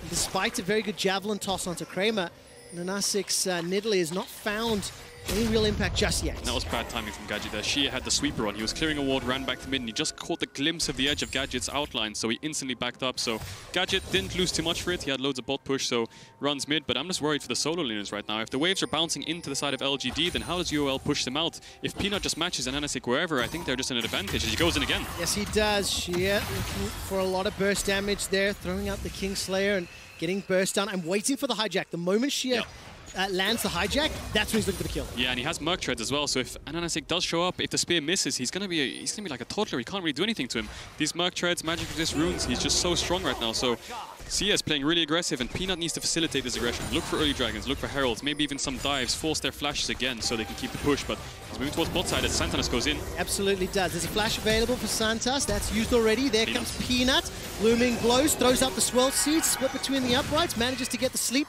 thanks to the ultimate, but there's not enough follow-up damage. I think Peanut's flash there was a bit too much. I think he thought he would get 6 instantly as he flashed in. Q's hits the creep and then ults him. So he had a lot of factors in consideration in his mind there. Not all of them fell into place, so it looked like he kind of griefed and just flashed for no reason. But there was a lot of thought process behind that. I respect the play, but it didn't turn out so well as Ananasic's going to take his topside here. Kind of like a cross-map jungle here. Yeah, but Herald's spawning in 10, so I think they need to move topside. Well, let's see if LGD want to contest this one. UOL and fighting over Rift Heralds. Name a more iconic duo, right? It's something they've done a lot. I think during yesterday's cast even, as those fights were breaking out, had some jokes with that setup, and for the time being... Nanasic's being really sneaky here. He skipped the red, and now he's going to show. So now Longxing knows exactly where he is. And they are going to move into topside here. So Sia having the prio, Longxing having the prio as well. It's just kind of shutting down Nanasic. He didn't get the red buff, but Peanut didn't get the Krugs either. So Kedril, let's talk about this for a second, as Nanasic will get caught out here by Shia, forced to flash. The Swirl Seed won't find its target. And Nanasic is doing a pretty good job in this Nidalee, at least farming up. He's now lost his blue buff. Ooh, but unfortunately, solo laners are in trouble. Shia, with that Unbreakable Will be so beefy if a fight were to break out. It doesn't. LGD still have a 1,000 gold lead. And since those first solo kills, look at this, Longxing 25 CS up. It's even in the mid lane, but for Shia, this is a huge win. He should have been behind. And what does this mean for Unicorns of Love as we push forward? And it looks like they're setting up another attempt. You'll get a moment to think about that. Scout of the week will slow him down. Unbreakable will remember. Stolen Alistair ultimate. He easily walks away. I wonder what happened to LGD's tempo here. Mark moved towards mid, but Kramer was stuck on bot side. So when they were on the Herald and they did get some good vision, they couldn't start it because Gadget was missing. So Gadget, he hasn't shown the map. He will show now. But UOL are going to get this Herald, even though I think LGD had a really good setup for it. So Kramer is going to look for some plates. I think they should dive Gadget if he shows here. He's all alone. They don't know where Santas is, but they should look to kind of force him off this wave if he shows. Venom cast thrown out there. Gadget, no, not yet. Ambush timing is not available. Flashing field still available to him. TP coming down here, as it looks like No Man's will arrive. Scat of the week, stuns up Kramer, defensive flash. No Man's has flash too. Heal's still available for him. No Man's holding onto it with the TP down, pushing away LGD. Do Unicorns stop the dragon as well? Yeah, they definitely do. They've got so much tempo on the map now, but the play from LGD was correct, I think. Gadget showing, you don't know where they are. They just took Herald, so Santas is expected to be topside. You play the game based on probability, right? So they do TP in, they get the TP, but they did get chunked out too much. Kramer had to flash, Mark had to flash, and they are going to lose the dragon. So LGD, 2 solo kills on their solo laners, but they lose both neutral objectives, which is a little bit illegal, but I'll let it slide. A little bit illegal. Let's see what UOL can do with that Rift Herald. I mean, it's still sitting in Ananasic's inventory. The team is still down 1,200 gold, right? Yep. And Volibear is continuing to pull ahead. 30, yes. This is good for Volibear because, Kedril, you mentioned during draft that in the later stages of the game, this Camille will become almost unstoppable. And the sidestep, No Man's feeling a little more confident. Gets the stun as well, but I think he's going to get dunked down. Press Shia going to hold on to it for now. Looks for the style, and No Man's flashes away to safety. Not enough AP yet for that to really matter. Yeah, the Syndra relies on the balls a lot, so wait, No Man's... What are you doing? What was that? That is Gadget. Unacceptable. Now the bait will allow Gadget to pick up a kill. Tempered Fate connects. Gadget wait, at Peanut least died? replies. How did that happen? What is going on, Trevor? There's so much illegal gameplay. How does No Man's just recall in CA's face and just not respect it? They must have gone for a top dive, but they did trade 1-for-1 in the end, so... Okay, so trade for 1-for-1 in the top lane. Trade 1-for-1 in mid too. No Man's baiting in mid ends up punishing him. So he flashes in, does get the tower aggro, drops it, then he ults to restore the tower, but Peanut has aggro even though the tower is disabled, so 1 hit, 2 hit comes out, Peanut dies, 2 shots from the tower because the tower damage ramps up the more hits it does. And even if it's disabled, it still ramps up. So you could see Peanut took so much damage when that tower was reactivated. But Longxing does have a Triforce now. That's terrifying. And of course, when you're locked inside that baby cage, the Hextech ultimatum, that means Peanut did go down. But look, this gold is ballooning. It's now nearly 2,000 gold. Important to note, Gadget did get that kill in the mid lane, and he is going to be crucially important throughout the course of the mid to late game team fights. But they cannot let this Longxing-Xie combo continue to get further ahead. All 4 kills secured between those 2 players. Yeah, Gadget's going to scale to infinity. If he just keeps ramping up and up and up and keeps picking up these items, he will be their late game insurance. So for now, he doesn't have too much impact, only sitting on the Cutlass. But Ananasic's heralding here. They don't have mid prio, and Peanut's moving down, so... they don't have the Bard ult either, so they're for a fight here. Lifting Lullaby. Peanut's going to step forward with blooming blows. They'll just pick up the plates on Okay, so the plates will go down, but the gold is wasted. No one nearby to pick that one up. And that's not going to make a very happy UOL. They're still playing from a deficit. 2.5 minutes until going in again. No Ocean flash. Drake, as Xie will find himself in Ananasik. Tempered Fate will buy some time. Another pounce away to safety. Gets a heal out. That's the engage from Santas. Unbreakable will get him some time to escape. Gadget is going to be able to open up with that spray and pray. Starts to step backwards. The Swirl Seed connects. Nomad's now looking for Xie. Throws out the breakable, and that's another kill to Gadget. LGD overdive, overcommit, and get punished. Yeah, they're biting off way more than they can chew. I mean, Xie did have the ult from the Alistar. He went too far forwards, it fell off, and then he was stuck between sort of 3 players from the side of UOL. But looking on this top side, Longxing going in again for another aggressive trade. He did have TP. Both top laners did have TP. They didn't commit, so... I mean, UOL and Anasik did get the goals from their Herald crashing. They did get a kill as well, so not too bad. They're only down 1,000 gold now. They do have the first dragon as well. The second dragon will be up in 2 minutes, but Xie just using his mid-prow aggressively there, but it kind of punished him, so he's lost a lot of creeps now. He is down 10 CS, and he died and lost his lead, so the only thing he really has is the level advantage now. And one of the things is the versatility that Xie will bring when you've got Camille ulti, Syndra ulti, Alistar ulti. Like, Xie can play these fights sort of however he would want to, ending the hijack. He's got himself that Super Soaker to allow himself to stick to whoever he wants to. And now Boss, this time around under even more pressure. He managed to pick up a 1-for-1 trade with Peanut in the previous dive, but there's a lot of support from the Unicorns. They managed to get there before the dive takes place. The plates have just fallen off as well, and it is still a 1,000 gold lead, but I can't take my eyes off this gigantic advantage for Volibear. Plus 40 CS. Triforce completed versus just components, and he still hasn't gone back to buy since bullying and beating up his lane even more. Yeah, top playing Kingdom for the side of LGD, and Gadget on the Switch did pick up the Blade of the Ruin King, so he's kind of going under the radar here. He has 2 kills, he's down around 15 CS, but he is scaling for free.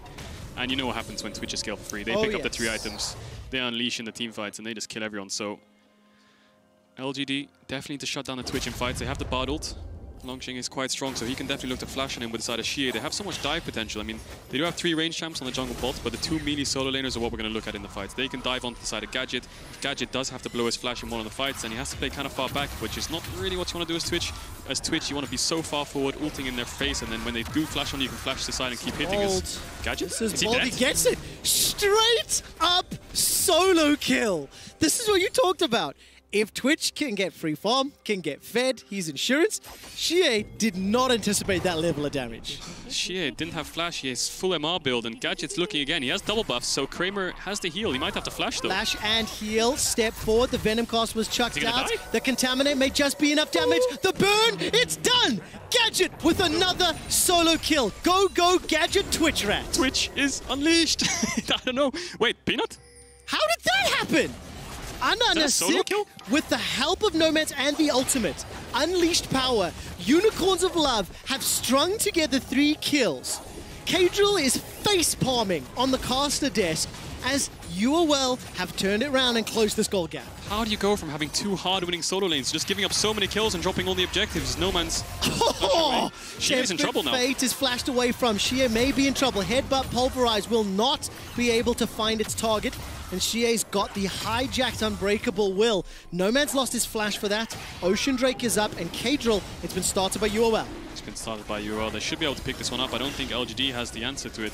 Peanut's too far away. They don't have any ults to engage, so that's 2 dragons for the side of UOL. Infernal Soul as well. When you've got this Twitch who's level 11, he's 2 levels up on Kramer as a Twitch at 16 minutes. This is incredible. And he's got 4 kills. He's probably sitting on around 1.5k gold as well. Now, on the same token, if LGD can assassinate Gadget in team fights, that entire advantage is gone. Xie, with the help of the rest of the squad, will be able to pick up another kill. 0-3-2 on the Syndra. So many mistakes. It's like Grief City coming out of no man sometimes on these deaths. He's just mispositioning so badly, having to flash away on engages he shouldn't be on, and here we can see the replay of what happened to Peanut, and Peanut got chunked out by no man's, it looks like, and Ananasik tosses the spear and hits Peanut. Peanut thought he could probably base in time before the spear hit him, or he didn't really pay attention. Maybe he was window shopping. But LGD starting up this Herald now. Kramer on the weak side. So UOL are going to pick up a bot tower as well for this Twitch. First tower of the game for the Twitch. 4 kills. Unbelievable. Unicorns of Love in the lead for the first time in 17 minutes. They've got themselves 2 dragons. Remember, they picked up the first Rift Herald as well. So despite, giving up isolated deaths in both of their solo lanes, they got the objectives. LGD will respond with a tower of their own and keep this game even. And I just want to remind you, if Unicorns of Love are able to win this game, we will have 2 tiebreaker matches. UOL versus PSG for first, second, and LGD versus V3 for 4, 5. For a spot in the tournament. Or die, a spot in the playoffs, best of 5s. Gadget looking for Kramer. Level advantage, Blade of the Rune King, and Zeal in his back pockets. Yeah, he's building towards that Renan's Hurricane as well. So when he gets Renan's and IE, that's when the Twitch is really, really scary. But for a Twitch to be scary at 17 minutes into the game, that's kind of unheard of. So Longxing really needs to use his lead. He has a 50 CS advantage. He did get top tower. He's a level up.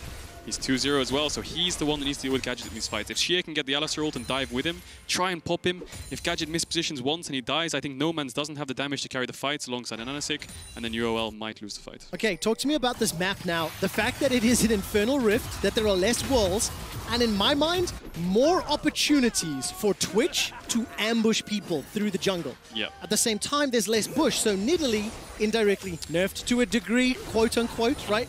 What do you make of that, and of course the fact they're now playing for an Infernal Soul? Well, the first thing I want to just touch on is Longxing building towards the Rand wins. I think that's a really good item purchase against Gadget, who's so fed. But looking at the map state, like you said, it's a 1-3-1 for both sides. You can see the Dragon is spawning around 230, so there's a little bit of vision contest going on here. I think LGD should have the top push, because I think Boss is a little bit too far behind, but Nomans needs to be careful when he pushes out this bot push. He needs to wait for his team to get mid control, get the vision back towards mid, and then he can push. So freezing bot here, playing safe around the waves is what he needs to do. Make sure he doesn't get caught by Mark and CA here. Very nicely done. Push back on scatter. And then he can start to push when they get the vision. So Gadget, once they get the vision, he can push in and move to sides. That means Xie has to be scared, so Nomans can push it in. Whereas alternatively, if LGD have the control, Mark can move down and shut down Nomans. 2 minutes until that Drake spawns. While we were setting up that storyline, K-Drill, you can see the gold difference and how UL fought their way back. I love the fact that Peanut was shadowing Kramer in the mid lane, sitting under the tower. The way that Gadget has played his Twitch for the last few minutes was stealth up, look for an objective, somebody to take out. And Peanut was kind of waiting. He's like, I feel like Kramer could be in trouble, could be under threat. And Kramer didn't step forward far enough for Gadget to open up with that spray and pray. He's now completed the Runon's Hurricane, by the way, in comparison to Kramer, who's still sitting on the Sheen and the Manamune.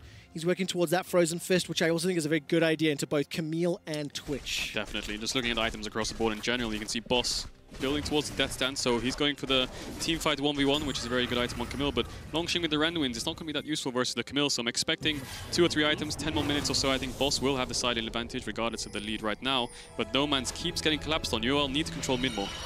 Talk to me about some scaling then, Kedrol, as we're moving into the second, third item phase. The game is as even as it's going to be. Do you see a preference on one side or the other? I feel like Ananasik and Nomans, just based on the item purchases from the side of LGD, lots of magic resist, they won't be too impactful. Perhaps Nomans can pop Peanut in the fights, or Kramer if he gets on the backline, but I'm looking at Gadget for the side of UL, and I'm looking at Longxing and CA for the side of LGD. It's all going to be that 2v1. If Gadget can survive and Santas can peel enough, with Ananasik's heals, maybe if Gadget can live and just keep hitting and hitting and hitting, then they will probably have a good advantage and they'll scale really well, and if he gets something like the Mercurial or things like this, he'll be really safe. But LGD need to dive. They need to jump on the backline, get Gadget down, and then Kramer will take over the fight in the late game. But 20 seconds on this Dragon, third Dragon for UOL, it's a really important Dragon. It is really important indeed. Tempered Fate catches out Noman. Santos is trying to slow down the engage. The Pulverize buys some time. Unbreakable Will has been used, and Xie's gone very, very, very deep. Blast Cone gets him back to safety. And the Hextech Ultimatum is available. That's 3 ultimates from LGD. Now, can they win the following team fight? Rift Herald summoned randomly in the river. They may have just been timing out, unsure on that one, is now UOL have some control of the river. True Shot Barrage will only tag Ananasik, and the Herald gets popped. Nobody touching Dragon, and mid-Prior being pushed into LGD. Yeah, make sure you get the mid-Prior, make sure they have to answer, then you can retake the control. Make sure it's not a stare down, because LGD can't rush this down, so good identification for UOL there. But LGD is really smart as well. They're playing through both, but Boss can engage this. They absolutely can. Hextech Ultimatum on the other side of the portal, locked behind the Magical Journey. Scatter the Weak and a double ticket to LGD City. Unicorns of Love, 7 kills to 5. They've got the man advantage. Peanut, though, does have a Lifting Lullaby, does have the Swirl Seed, and now Longxing gets caught out. A long-range hook shot And now all of a sudden the Contaminate and one more tick of Poison may just about do it. Chomp down will not be enough, but the shutdown gold is huge, and LGD starts to back away. Do they really stick away for this? Gadget's not done yet. He's going to chase Kramer and Shie away. Super Soaker spray, and the Dragon should go to UOL. They have to back off. LGD, if they go for this 3v5 and they die, then they're going to lose Nash as well. So that's going to be third Dragon for the side of UOL. Maybe LGD can respond with some mid damage, but UOL, as Shie gets engaged on, Santas, no! So much damage. Shie continues to run. No Man's doesn't have enough mana just yet. Tactical sweep will not find its target. And now all of a sudden over the wall, Kramer goes with the Arcane Shift. Boss continues to step back. Tempered Fate sidestepped away. The dodge, dip, duck, and dive combo of UOL. 3 Dragons, 1,000 gold lead, 3 kills in the advantage. And UOL are looking strong coming into this mid game. That was a very long fight. I think UOL just identified really well playing through mid, making sure they stay together, and LGD were the ones who were split up. They were trying to play through bot with Mark and Peanut, but then Shie and Kramer on the top side, so they just pulled the trigger on one side before getting collapsed on, and then they just got another pick after another pick. So really well played from UOL. You can see the identification here. Kramer and Shie towards mid, Longxing and Mark towards bot. Boss identifies it instantly, and Mark gets stuck over the wall here. All the skill shots hit him. He gets taken down, and then the same thing happens with Longxing about 10-20 seconds later. He tries to contest through bot. Kramer and Shie tries to contest through top side. UOL is a ball, so if they turn on one side, they're always going to win. So Longxing tries to get in here. Gadget identifies it. Again, the jump from Boss, the flash. Big props to Boss for landing that E-flash across the wall, and Longxing gets taken down. And then LGD, 3v5, you can't fight it. If you fight the Drake and you die, you're going to lose Baron too. Unbelievable turnaround after they got solo killed in the laning phase. Santas also could have picked up Shie, but he did flash into the wall. Okay, I missed that one. Very good call out, Kadril. So that was a bit of an unfortunate one, but we'll let him off for that one. Well, look at it this way now. UOL 3.5 minutes away from an Infernal Soul. 5-0-1 on Gadget's Twitch. Working his way towards the Infinity Edge. And he's played the skirmishes and the team fights over the last 15 minutes flawlessly. Unicorns of Love still have a lot of pressure on them as Longxing is still ahead of Boss, but Boss is working his way towards I think he has Death Dance now. And if he can pick that up on this recall, that will help significantly. Still sitting on those free-ass boots, so needs to upgrade those as quick as possible. And Shie prioritizing the Unbreakable Will. Every time we've seen him hijack, that's sort of the #1 target for him. Yeah, Shie doesn't have the TP either, so if there was a fight in bot side and Boss and Longxing are having a 1v1, then I think that No Man's can always TP down there first, but it looks like UOL, they need to re-establish control top side. Boss is going to push in bot, so they're eventually going to have to respond, so UOL kind of have to play safe now, give up the vision for now, and when Boss pushes and moves and has the TP, it can turn into a 5v5. Javelin toss lands on Mark. It's a lot of damage actually, already healed away though from that Caretaker Shrine. And look at the damage onto Peanut! Man, he just got chunked out. Javelin, scatter the weak. He's going to be forced back. Now Mark does have some level of sustain. Boss continues the push, but he may be at risk of being dove if he continues. Yeah, I think Longxing identifies here that if he goes towards the bot side, he doesn't win the side lane. Gadget has no flash, he's just got caught. This is such a problem, and Summit takes so much damage. Carter up against the wall, ends up being taken down. It's a 1-for-1 as Kramer's down as well. Santas with the ultimate, he stays alive long enough, and that's a pounce forward from Ananasik. He gets exhausted, goes golden. Here comes Boss with the help of No Man's. They continue the trades, 1-for-1. Jungler's down, but it's a 3 versus 2. Unicorns of Love can look to close this one out. Boss looks to shut down Longxing once again. A stun connects into Shie. He's not going to be able to find Santas just for now. Finally, one last auto, and Santas escapes with his life. Unicorns of Love lose 2, but they will get the ace. Man, LGD got the perfect fight. They got Gadget. He had no flash. They just overcommitted. And as you see them overcommit, Boss comes around the side, and Ananasik picked up Kramer in the fight. Ananasik solo killed Kramer. And look at UOL. They're just laughing. They're so happy. I mean, they can't really do the Baron, but they're going to get the tier 1. LGD, they're in a really dire spot now. Their scaling's not so good. Kramer's still building towards that death stance, but Gadget almost has IE. He's so close. The LCL are out team fighting the LPL. And this is after Gadget gets assassinated. But look at that javelin toss onto Kramer. He pops Kramer, Nidalee takes down the Ezreal in the fight, and then it turned into a 1-for-1. Both ADs are down, but No Man's is really safe.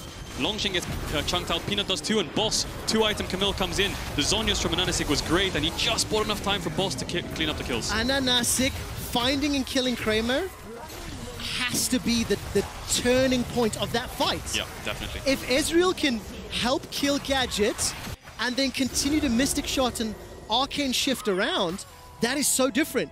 LGD are behind after picking up those solo kills. We're 26 minutes in. 30 seconds to Infernal, and the last few fights have gone UOL's way. And look what Gadget just picked up. He's running out of base as fast as he can. He just picked up the IE, so that's a 3-item Twitch. Kramer still close to the death stance, but he won't have it for this fight, so LGD have to fight this Soul. You could argue maybe they could trade for Baron, but it's just not worth it. They don't have the damage to burst it down. You will have double TP to answer, so do they want to go through bot here? Super quick, remember that first pick Nidalee, the denial from Peanut was locked in by Unicorns of Love all the way back in draft, and Anna and Asik found the Javelin toss to kill Kramer. Now the setup for the Dragon. Shie will be a little late because he'll be shoving in the bottom wave. Yeah, they're playing through bots here. They can't play through mid, they identified they can't contest the mid wave, so they want to stay together. If they went through mid, they'd be split up, but now they're all together from bot side. Okay, Dragon still being hammered away here from Kramer. He's got himself the Frozen Fist, the Mura Mana. Gadget. His way towards the Death Dance as well. Boss looking for Lang Xing. He's going to go in with the hook shot. A lot of damage. Now underneath the tower, that's the Soul. Unicorns of Love have an Infernal Soul. Lang Xing is the target. Gadget's looking for him. That's going to be the golden volley bin. Not enough damage yet. Santa's buying a lot of time. Headbutt, Boss over the wall. That was a multi-man stun coming out of no man's. Mark is going to take a magical journey right into Gadget's hands. 1, 2, the spray and pray. Rat-a-tat-tat. LGD goes flat. The flash away.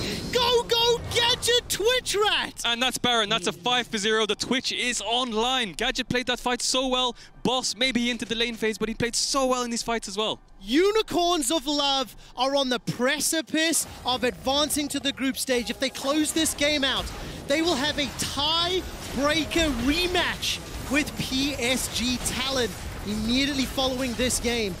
LGD will fight for their tournament lives against the LJL's representatives, V3. Infernal Soul picked up, Baron picked up 815.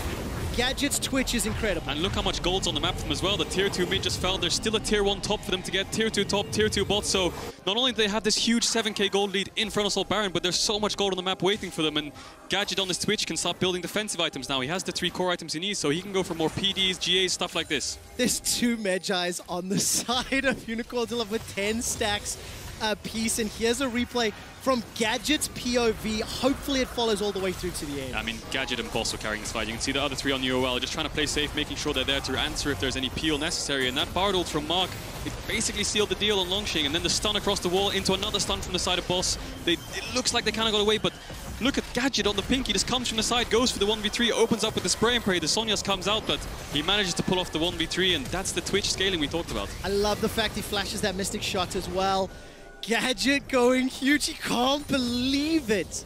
What a fantastic performance, and Sheepy backstage. Fist bump. For UOL, last year, Unicorns of Love were so close, and yesterday Medic did the intro. Unicorns of Love as a team have always been 1 BO5 away from making it to the group stage. Literally like every single year.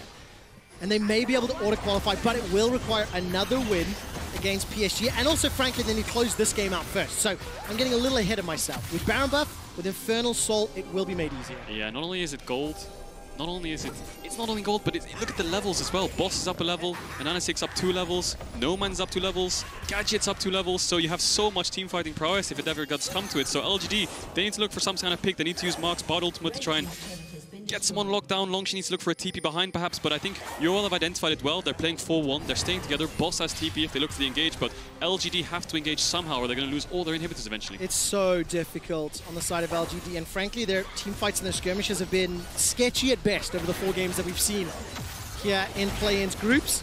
That's a very good stun there onto Kramer. He was able to queue up the Mystic shot and escape to safety. Santos has flash available, and while this is going on, the 4-1 split. Boss with the BF Sword Tiamat stopwatch as well. He's already winning these trades against Lang Xing's volley bait. He's got a level advantage, and LGD are under siege. The Baron Empowered Cannon minion doing all the work for them because Gadget is just waiting. He's waiting to open up. This is the pick we talked about. They're going to go on Boss. They have a 4-1, so they can push in top as well. If Boss lives here, it's big. Let's see what happens. The top lane isn't being pressured just yet. That's a Hextech ultimatum thrown down. Lang Xing is in some trouble. The Hourglass will buy a couple extra seconds. The rest of Unicorns are pushing in the mid lane. They've opened up the base. They've taken 2 towers. They may be able to get 2 inhibitors. Lang Xing needs a TP now. He needs a TP behind them and fight. It's a 4v5.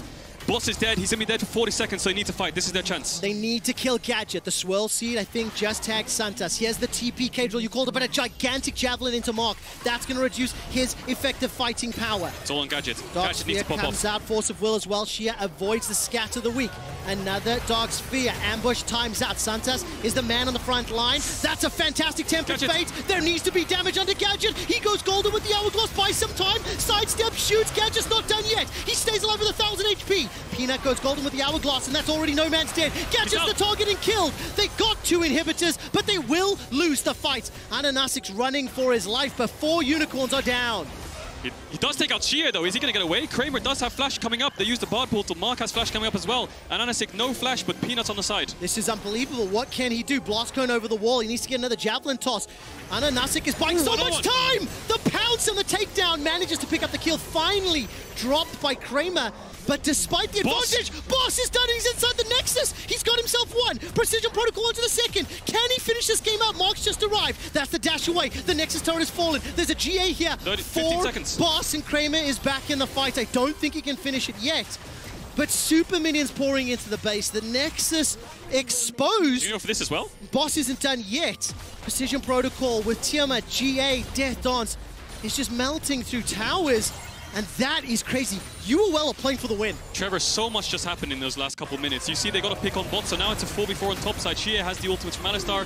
Longxing just about lives, but his Bard ultimate was crucial. It landed on both of their carries, so Longxing dives onto the backline with Shia. They try to take down Gadget. He has a double stopwatch, and you can see him ulting and just hitting as much as he can. And Kramer also in the backline doing as much damage as he can. And now it looks like they're only going to lose 1 in this fight. They're 4 man alive. There's only 1 left, so it would be a 5-for-1 in the end, but Ananasik plays this so well, turns onto Sia with the Q.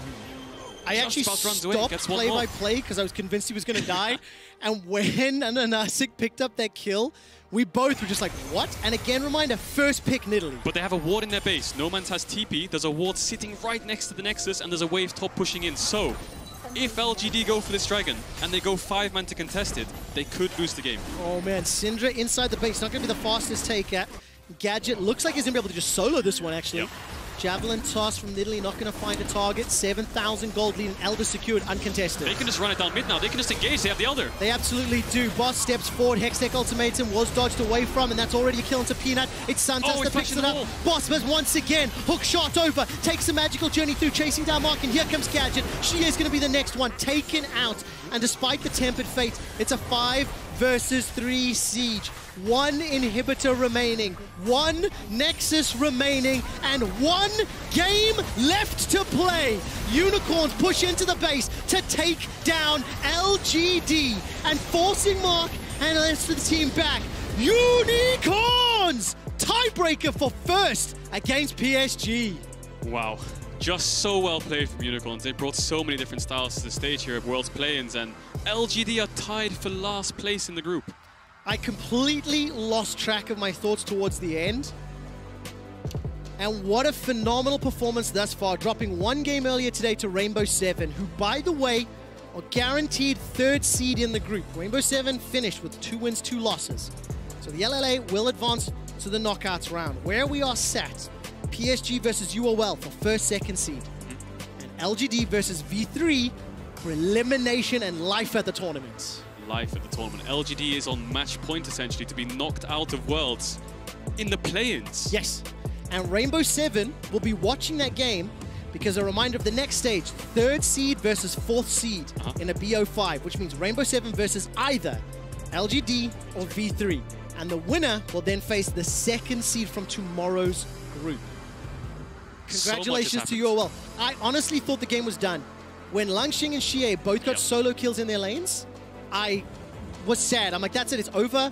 They're going to get stomped. And UOL just said, no, shut up, we've got this. That's the thing, right? They got the double solo kills, and LGD had the bot push from the Ezreal bot in the early game. So you'd expect that Peanut can just run around the map, take all the objectives he wants, snowball the lanes, move around with Mark, and just control the map. But UOL, Gadget, you saw him running mid all the time, trying to get those picks, and eventually it worked for him. He was 4-0 in 15 minutes. I know I've said it so many times, but the draft, the first pick Nidalee when Lilia was open, you said it so many times, the denial from Peanut, how important that was. Then the Twitch gets locked in. We're like, what's it going to pair support? What's going to work there? Santas on the Alistar. Literally all of those picks from that first rotation had such a huge impact because, frankly, the Camille and the Syndra, they didn't do it in the early game, but man, they delivered late. Yeah, you would expect the losing part for UOL to be the bot side, the Twitch Alistar into Ezreal Bard.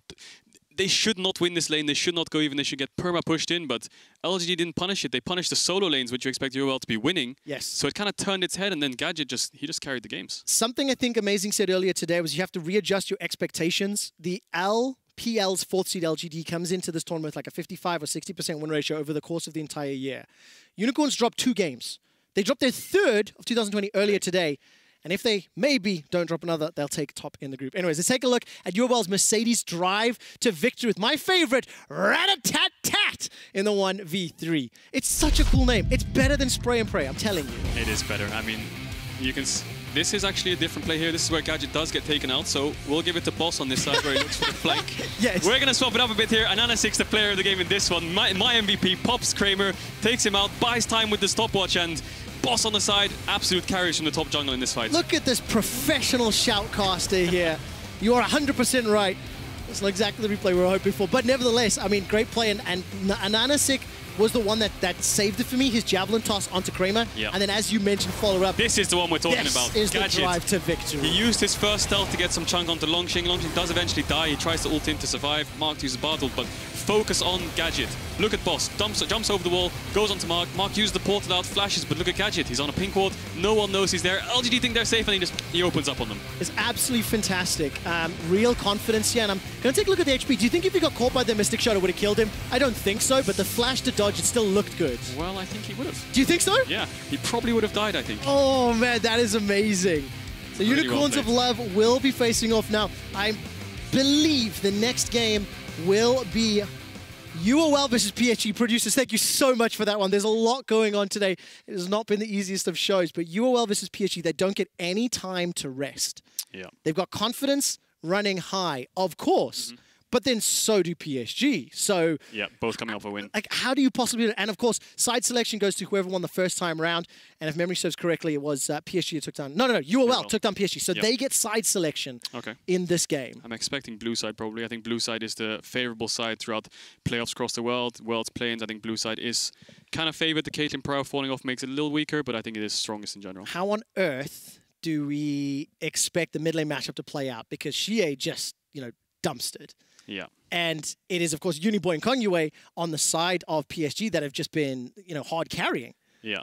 And the thing is, when you look at PSG, you think that the Echo set picked up the first win, and when they got banned out, they lost the game. So you think, oh, well, we've kind of found the kryptonite to them. It's the ban phase. But then they bust out the Graves Oriana. They bust out all these different picks, and they keep winning. So yeah, No Man's did make a mistake. Boss made a mistake as well in the solo lanes. If they don't get punished, they're going to be really good. We have some time. Cajun Line will be back for the first tiebreaker game. It's PSG Talon taking on Unicorns for first place and a spot at groups.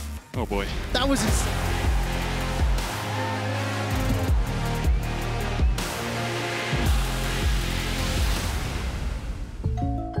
Hey, I didn't order any pizza. Jake from State Farm.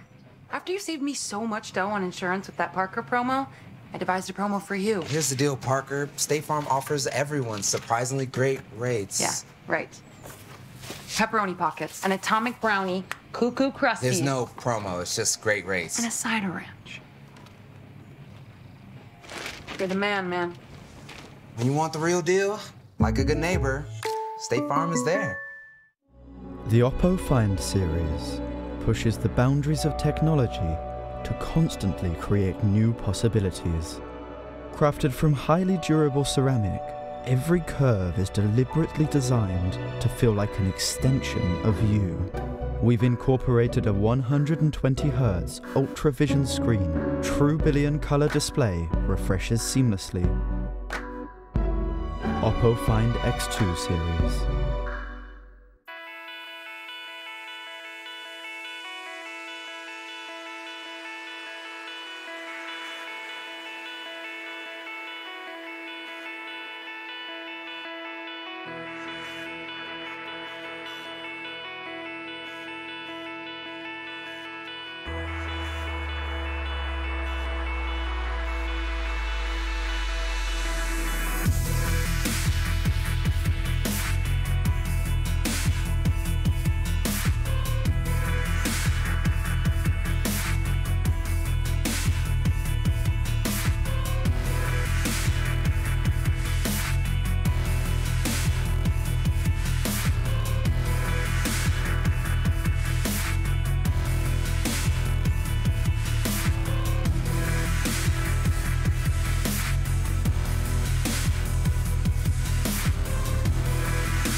Welcome back to Worlds 2020 and the epic fight in Group B. It is our first tiebreaker game in Unicorns of Love versus PSG Talon Esports, and the stakes are higher than ever before. Whoever wins this game moves to the Worlds group stage. That's right, a single best of one for groups at Worlds. I mean, especially considering that PSG are part of this story, it is kind of absurd. Introductions, of course, are in order. Yamato Cannon beside me and Amazing on the end there. Saving the best till last, of course, Maurice. But Yamato, let's get this one started. The story of PSG, it's gone from day one, 3 stand-ins laughing out loud, to 3 stand-ins, holy moly, they could get groups. 2 stand-ins, thank you. Nitpicking German, no surprises there.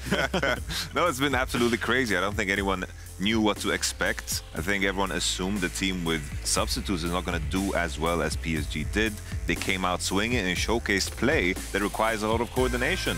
And considering we've seen so much lack of coordination from teams that we expected more of, like LGD or even Mad Lions in the other group, it just impresses me even more what Paris Saint-Germain has accomplished here. Yeah, it is. It's magnificent. And imagine the world we could be living in where PSG could, with all of that said, take that spot in the group stage of Worlds. Amazing. How realistic is that goal? I mean, it is pretty realistic. Their form has been pretty incredible. I do, however, think, personally speaking, that UL is a better team right now. They seem to be more flexible in draft. They seem to have more options, especially coming into the top set of the map, where I think Boss just has more champions to play with, and I think that's going to be a backbreaker potentially for PSG. Can we have a quick recap of that turnaround from UOL, by the way? I mean, like, they are fresh off of a victory that secured them this opportunity, an opportunity to skip that best-of-5 stage, and it was through a turnaround. Like, they had a goal disadvantage. It looked like it was all sunshine and rainbows, but still, Unicorns of Love are capable. Honestly, these players have just been so confusing, because earlier today, Unicorns of Love got absolutely smacked by R7, but the history of this organization, you know, all the way back to when they were in LCS. They tried to qualify to the World Championship. Amazing stopped them one time. The next year, I stopped them on Splice. Oh, God. And then always, it was so close. And now they've continued on to the LCL. That's where the organization resides now. They were close last year, and I think this year, in the current form, they'll come even closer and probably make it. No, but okay, so Yamato, you're setting me up for some real Hollywood stuff here. So twice denied, you know, 3rd time supposed to be the charm. They're coming into Worlds, and now they could potentially have their easy route taken from them by a team with 2 stand-ins. Thank you, Amazing. 2 stand-ins. The fight is back in the roster. So let's focus on the win conditions then. If UOL were to complete this and to go absolutely crazy in their opening play-ins games, how would this victory be manifested? Honestly, on my end, I think it just comes back to the first time they matched up against each other. I think with the bans, they were able to set up Hanabi in a position where he was kind of awkward on that volley bear. They had the Renekton first pick, and on top of that, I really enjoy how big of a champion pool the jungler has. And I think that's such a key thing in the current meta, playing Nidalee, playing Hecarim, playing Lilia if you want to. There's just so many options. And Maurice, how does that interact with PSG and their win conditions, which does seem to be revolving around that big goatee tank boy? Yeah, we've been talking about Ornn so much, and I do not think they're going to get it again. So I think that's something they have to actually prepare for. So Ornn can be seen as a stand-in, right? There could be any other tank in the top lane that they work with, maybe the Sion, maybe a potential Maokai. It's not that much in the meta, but I do think there's merit in picking it, especially if you're a teamfight-oriented team. So for them, make sure that happens. Have the top side of the map be isolated, play towards bottom. Yeah. So is that how you define an easy-to-execute comp? Yeah, 1-4 comps are usually a lot easier to execute because the only thing you have to do is be able to hit more targets or like do more damage in an enemy team in a front-to-back scenario. So cool. You always want to go front to back, that's for sure. Now, Amazing, my final question for you is to put money where your mouth is and give me a prediction. God. Only one of these teams is picking up the W. Whose Nexus is falling? Who's taking it? I mean, PSG's Nexus should be falling because I do think that UL is just, as I said earlier, the better team right now. The flexibility that they have, and especially Nomans and Boss, honestly, I expected a lot from Ananashik already, but Boss and Nomans have really been turning up. So I do think that they're going to make a big deal out of the game. And honestly, the AD carry now with the Twitch performance, there's so many tools that they can work with. What more could you ask for, Yamato? Are you the same? I think Unicorns a lot as well, for the same reasons. I think there is some opportunity here when we think of champions that can fit the bill of Ornn. I'm kind of hoping Hanabi brings up his classic gangplank and they play into a strong side, bot side, make it explosive, unified, and Kai Wing are now together again. Make a game where you play for them and then maybe you have your best chances. But Unicorns of Love, I think, based off of the mold of what they showed in the last game, I think they can continue down the same trend and just, you know, win already in draft unless PSG show something new. Hell yeah. All right, well, it does sound like we're ready to get into this one. It's crazy. Will this Cinderella story of PSG end with a spot in the group stage of Worlds, or will the Unicorns of Love smash that glass slipper all over the Rift? We'll take a break, and Quickshot and Kadra will guide you through.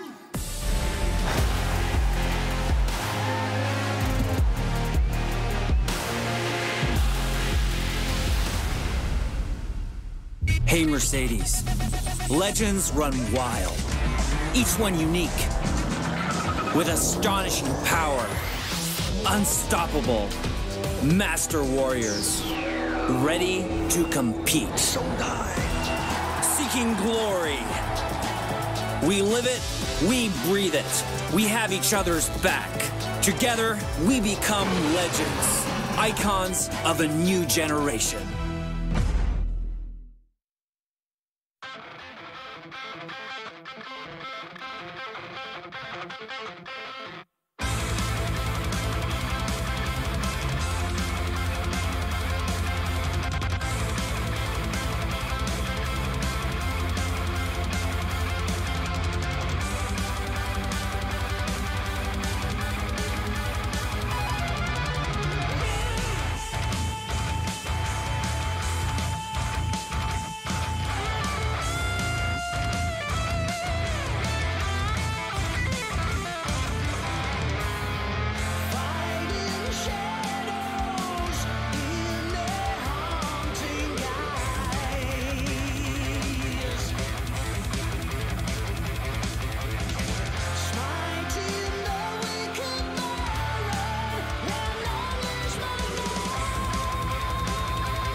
Welcome back to the group stage of World's Play-Ins 2020. Kadra is joining me once again for our 2 tiebreaker games. I just want to give a special shout out to the entire production team behind the scenes across the world.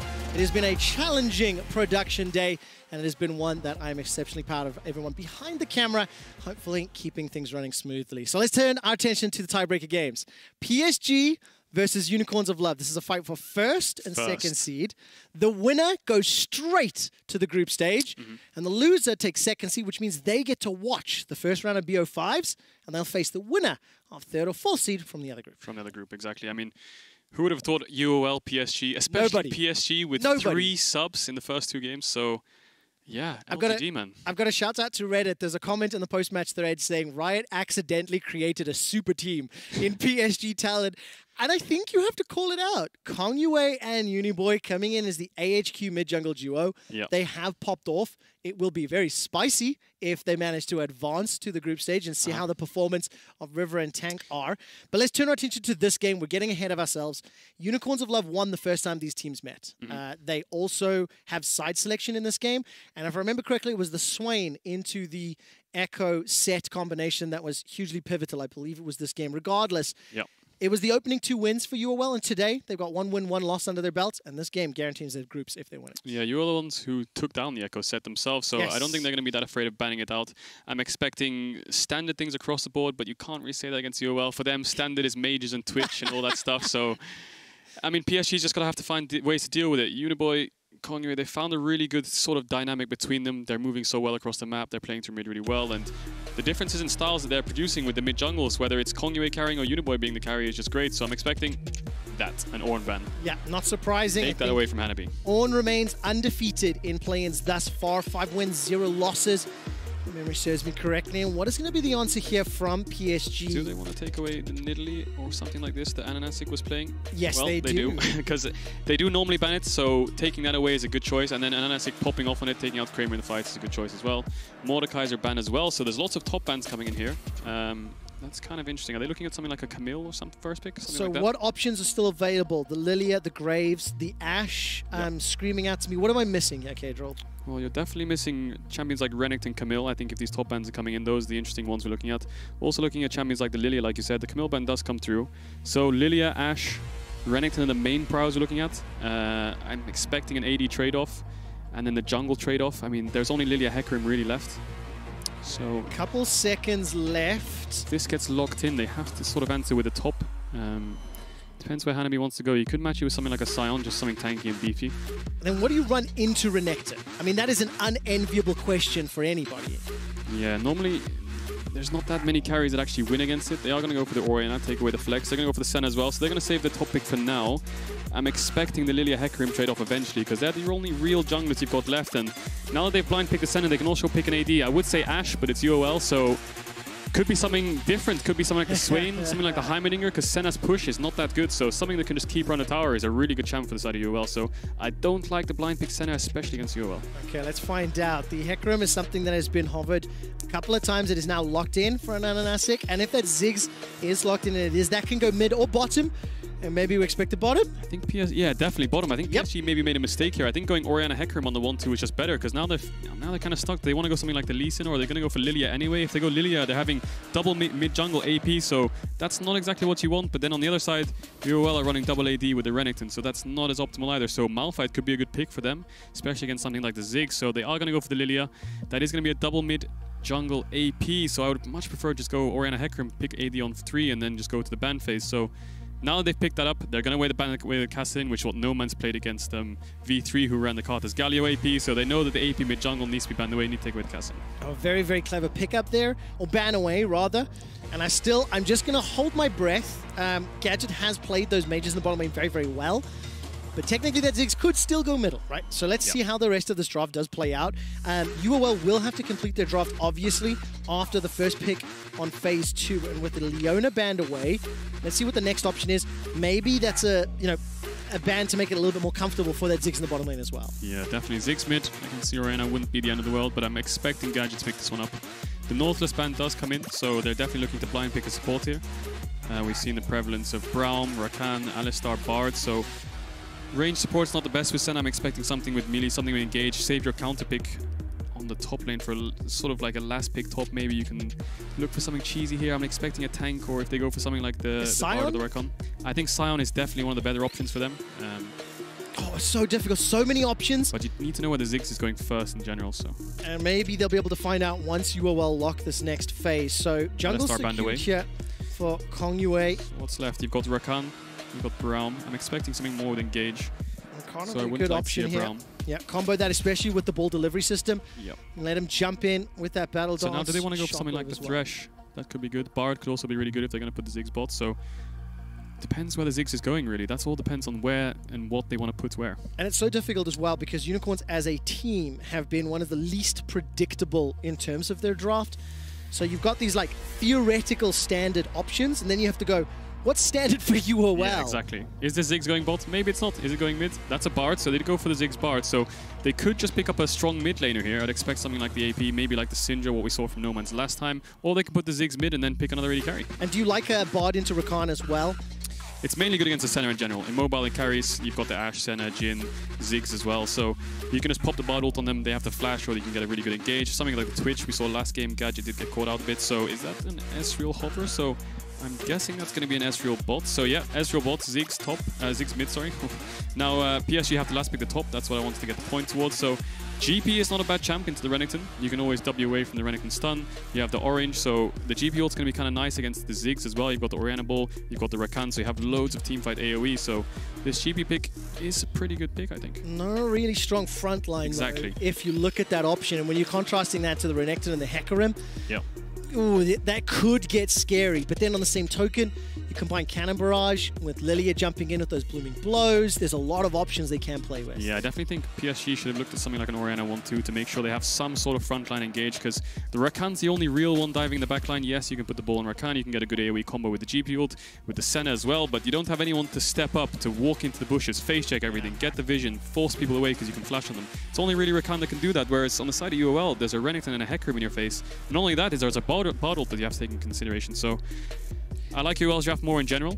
They are playing 3-range champs, they have really good engage, they have the Bard as well, but PSG, if they can get a good wombo in fights, they can probably one-shot the backline of UOL. And is that really the way they play to win this team composition on the side of PSG?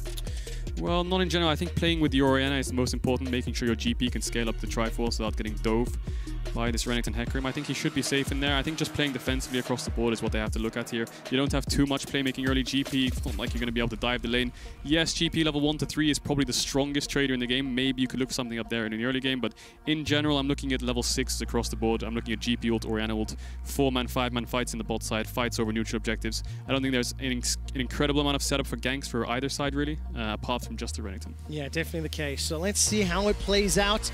K-Drill definitely leaning towards the UOL draft. Yep. Sheepy has had a They've been fantastic influence on this. The drafts have been very surprising.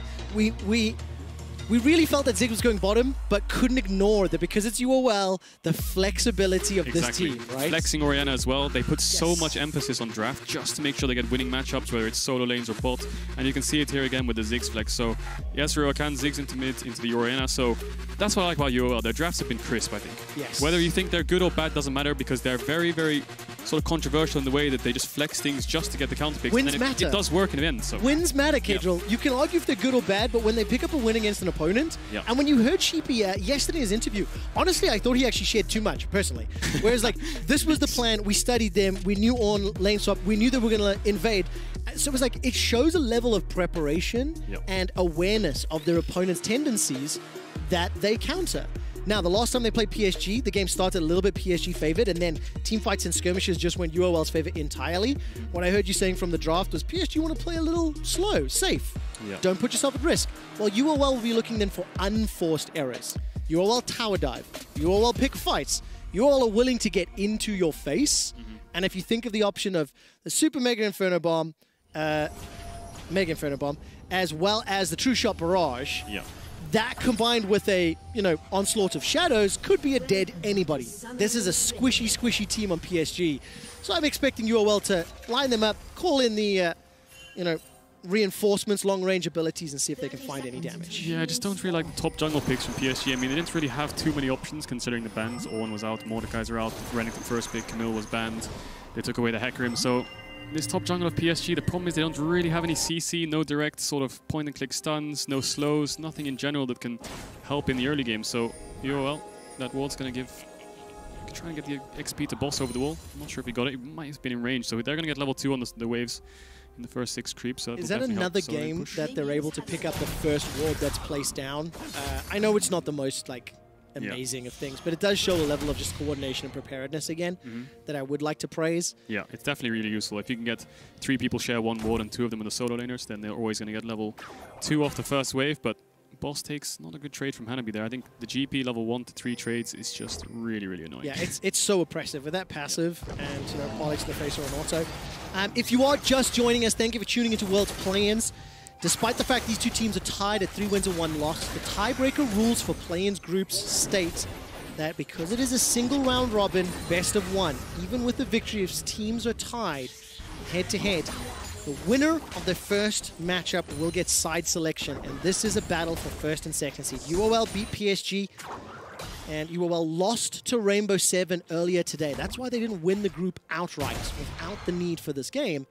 Now they need to do it again. The winner goes straight to groups. UOL, boss under some pressure. Look at this. Hanabi just steps forward with the grasp, shoots him in the face, and backs away. Yeah, Nomans, we saw on the graphic there, he has the face rush on Ziggs. Not super common. Normally you like to see things like the comets from the Ziggs, so definitely not playing for lane phase. It will help him escape Kongyue when he's running at him. The GP ult as well. If the GP ult's coming out, Nomans can proc it, get away quickly. So he's playing safe with those runes, especially there.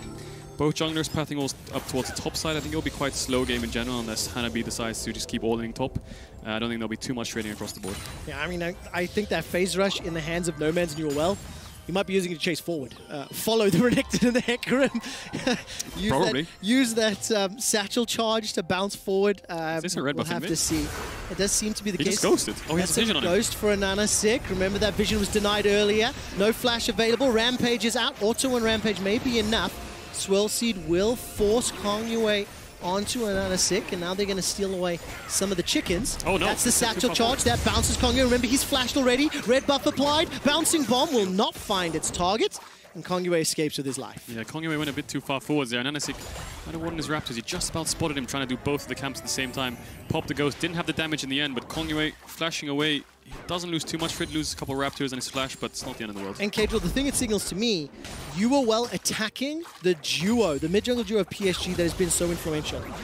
The ward denial earlier, the pressure onto the red buff. So it feels to me, and I'm going to be presumptuous, you all want to disrupt Kongyue and Uniboy, slow them down, mitigate the level of impact they can bring to this game. Yeah, definitely. PSG's mid-jungle duo, although they're the subs coming from AHG, who did finish 4th. They are actually carrying this team really heavily. Last time around, we saw the Kindred, we saw the Syndra, both of them 10 kills, 1 death almost, so really, really good performance by them. So they definitely need to step up. I kind of want to argue that the tools they have this game aren't as good as the last couple games they had, the Lilia Orianna. Not much synergy between the two, but maybe it's something they can work with. They have the GP ult coming up at level 6. There is a pause. There is a brief pause. We'll let you know exactly what that is in a moment. I love the Gambit call-out, by the way, from Gadget there in the bottom lane, of course. Unicorns of Love coming from the LCL and the CIS regions, and they took down Gambit in the finals to get here. They've been so dominant all year long. And 3 losses. You have heard of 3 losses all year, 2 during the LCL season and 1 at Worlds. Crazy. That's it. 3 losses the entire year, not split year. And what I was trying to say before the ad break, before this tiebreaker game, was something that Amazing said on the desk earlier today that I absolutely loved. We have to start reframing our expectations. Machine or Yamato, are the Plains team stronger? And it's like, frankly, yes. Like, look at what they're doing. And you're looking at the 4th seed from the LPL, and it's a team that has been inconsistent all year long, coming up against the most dominant LCL roster probably ever. Unicorns of Love are creative in their play. They were exciting. The subs coming out of PCS and PSG, similar story. They both took down LGD. Yeah, you pointed it out correctly. I just think LGD inconsistency is kind of the key for them. They had a 55% win rate throughout the whole regular season. They finished around 6th, so they weren't too bad, to be honest. And in the playoffs, they did get 6-0'd by Sunning. They beat IG, so they looked really strong coming into the tournament, taking down the former world champions. But UOL, they just kind of beat them across the board, especially in the last game. They had more creativity. Team fights were more sort of centric, and they played really well as a ball, whereas LGD was split up. Yeah. Even though they did have poor laning phases from the solo lanes, which we kind of expected LGD to come in with the sort of power. Plays. Yeah, exactly. The individual plays, loads such powerhouse solo laners in their lane phases. But as a team, UOL just look way more coordinated. Yeah, they really, really do. And those team fights and skirmishes playing out. It was a pause on the side of PSG Kaiwing. Unsure exactly what the reason was, but league officials were investigating, and I hear that hopefully we will be getting back into game very soon. And the pressure is very high in this one. You know, we touched in the draft, and Cadril really highlighted that from the PSG side, they want to absorb pressure, buy themselves some time to scale up. For fights. You need to look for some fights later, like it's a Gangplank, an Orion, and a Lilia. Like, they need some time. They need some items, right? And need to see how well they're going to play out those team fights. Whereas on the other side, Unicorns, I think, with the Renekton and the Hecarim, feel like they might be looking for opportunities a little bit earlier. It also will follow the trends that we've seen over the 4 group stage games thus far. Yeah, and in both team fights, when the team fights do kick off, I think if you look at both sides of the equation, I think if you look at PSG with the GP ult, where are their spells, as we see a mid gank, this could be a 2v2 if Ananasik goes too far. Well, Satchel Charge actually bounced Uniboy to safety. No the Rampage does a lot of damage, and all of a sudden, here comes Santas, summoning heal as well. Konyue's in trouble. No flash, first blood to Nomanz. The roaming bard setting it up. And that's just reactionary, right? Santas reacted instantly as soon as that mid-fight was happening. He was running as soon as the gank was being set up, as Boss trading hard onto Honeybee there. Won't get his flash in the end, but that's first blood for the side of UOL. Nomanz, that's such a good sort of kill for him here. He can pick up the lost chapter when he goes to base. And Kaiwing was just too late to the play. He reacted way too late. Santas had a faster sort of pathway through the jungle, and it was such a good play. And if you watch Santas on the map, you can see he's moving before the play happens. He knows by Ananasik saying, I'm going for a play mid, be ready, guys. So Santas instantly moving. You can see he's about 4 or 5 seconds ahead. It is favorites for PSG here. Ananasik could have died, but with the heal, Santas comes in. Kongyue didn't expect it, and Kaiwing was just too late. The magical journey through the Dragon Wall pit as well. I was watching the minimap for Santas. That saved like 2 or 3 seconds of travel time, which you could argue saved Ananasik's life. Time is a resource in League of Legends. Whether it's gold, whether it's time, whether it's vision, all of these things are basically essences of tempo, right? So you could argue Santas got there first, so you had more tempo from bot side. So it all comes down to resources. So yeah, they had more time, they got there first, and that nets them some gold. It's another signal in my read of Unicorn's approach to this game. The fact that Santas was so willing to move despite the wave being pushed into him. Remember the invade earlier, that Ananasik and Nomanz duo team to go invade that red buff? It really feels to me like the playbook for UOL is do not let Kongyue and Uniboy get ahead. If we can get in their faces, if we can allocate resources together, then all of a sudden we can, look to win the group. And again, LGD flag there on the emote. Gadget's emote game is on fire. Yeah, and UOL have been really attacking this mid-jungle, like you said, and Ananasik and Nomanz are bringing the fight to them. They look for the red buff kill on the early game. They took the Raptors away. Look at this. The jungle support pairing from UOL is just so good. Santas and Ananasik just react so well together, and when there's being plays made around the mids, top sides, swapping for Heralds, where they want to go for Dragon fights. So, yeah, Kaiwing needs to kind of pair up a bit more with Kongyue to make sure this is more of a 3v3. Yeah, definitely the case. And Gadget just teleport back to lane. He's got himself the tier, the pickaxe, 3 teleports on the side of UOL to the 2 on the side of PSG, and there is a TP advantage. Nomanz and Boss still holding on to their TPs for now, so if any action does break out, either over the upcoming Rift Herald or potentially Dragon, I always look at Rift Herald when you look at Unicorns of Love. They really like to fight around it, and Kedril, you were talking about the draft, like if PSG, if they're anticipating it, if they're ready for it, Cannon Barrage, the Shockwave, lots of zone control. Dawning Shadow can do a lot of work in that pit, so maybe PSG, if they're willing to, could look to fight. Definitely, and Hanabi level 7 on the GP now, so they have got the GP ult if there is a fight in bot, so PSG, when they get the Rakan 6, like we said, we're looking at level 6 spikes, and Kongyue sitting behind Hanabi here. I think he's just trying to help him push out the wave. The wave is actually pushing into Hanabi, so he might be looking for a gank. There is a little bit of setup. They have the Cannon Barrage. Boss has got the flash available. He's got Dominus. Remember, Nomanz, if he can move quickly enough, Mega Inferno Bomb will come forward. There's the Slice and Dice, Ruthless Predator. Dawning Shadow for additional support. Defensive flash away. Boss cannot get away from the swirl. See, now Nomanz bouncing bomb onto Kongyue. The TP was used, and now Unicorns may feel under pressure to go for the Heralds. Look at Santas and Ananasik. They're together again. Kaiwing's kind of late again. They're always ready to respond. They were bard portaling up. The TP came in, but it was a good play from PSG. They identified the wave state. It was communicated really well, and Nomanz, although he TP'd up, he's a Ziggs. It's not like a LeBlanc or a Syndra who's just going to flash forwards and pop you. He can't really kind of help there, but it was a really good snipe from the side of Hanabi with the GP ult, and Konyue's E did pick up the kill in the end, but they used the Renekton ult flash. He has no TP now. Nomanz TP'd, used the Mega Inferno Bomb as well, so UOL are going to start this Herald. They have a little bit of tempo on the top side of the map because Hanabi had the base, so he had a lot of gold in his inventory, meaning he couldn't fight. He didn't have the GP ult either, so the fact that they moved here with the jungle support, Boss also TPing mid to get the push. 2 waves pushed in, 3 Herald. So, Unicorns of Love, a lot of resources invested. They don't get the counter kill, but they can at least use the Herald to unlock some more plates and gold.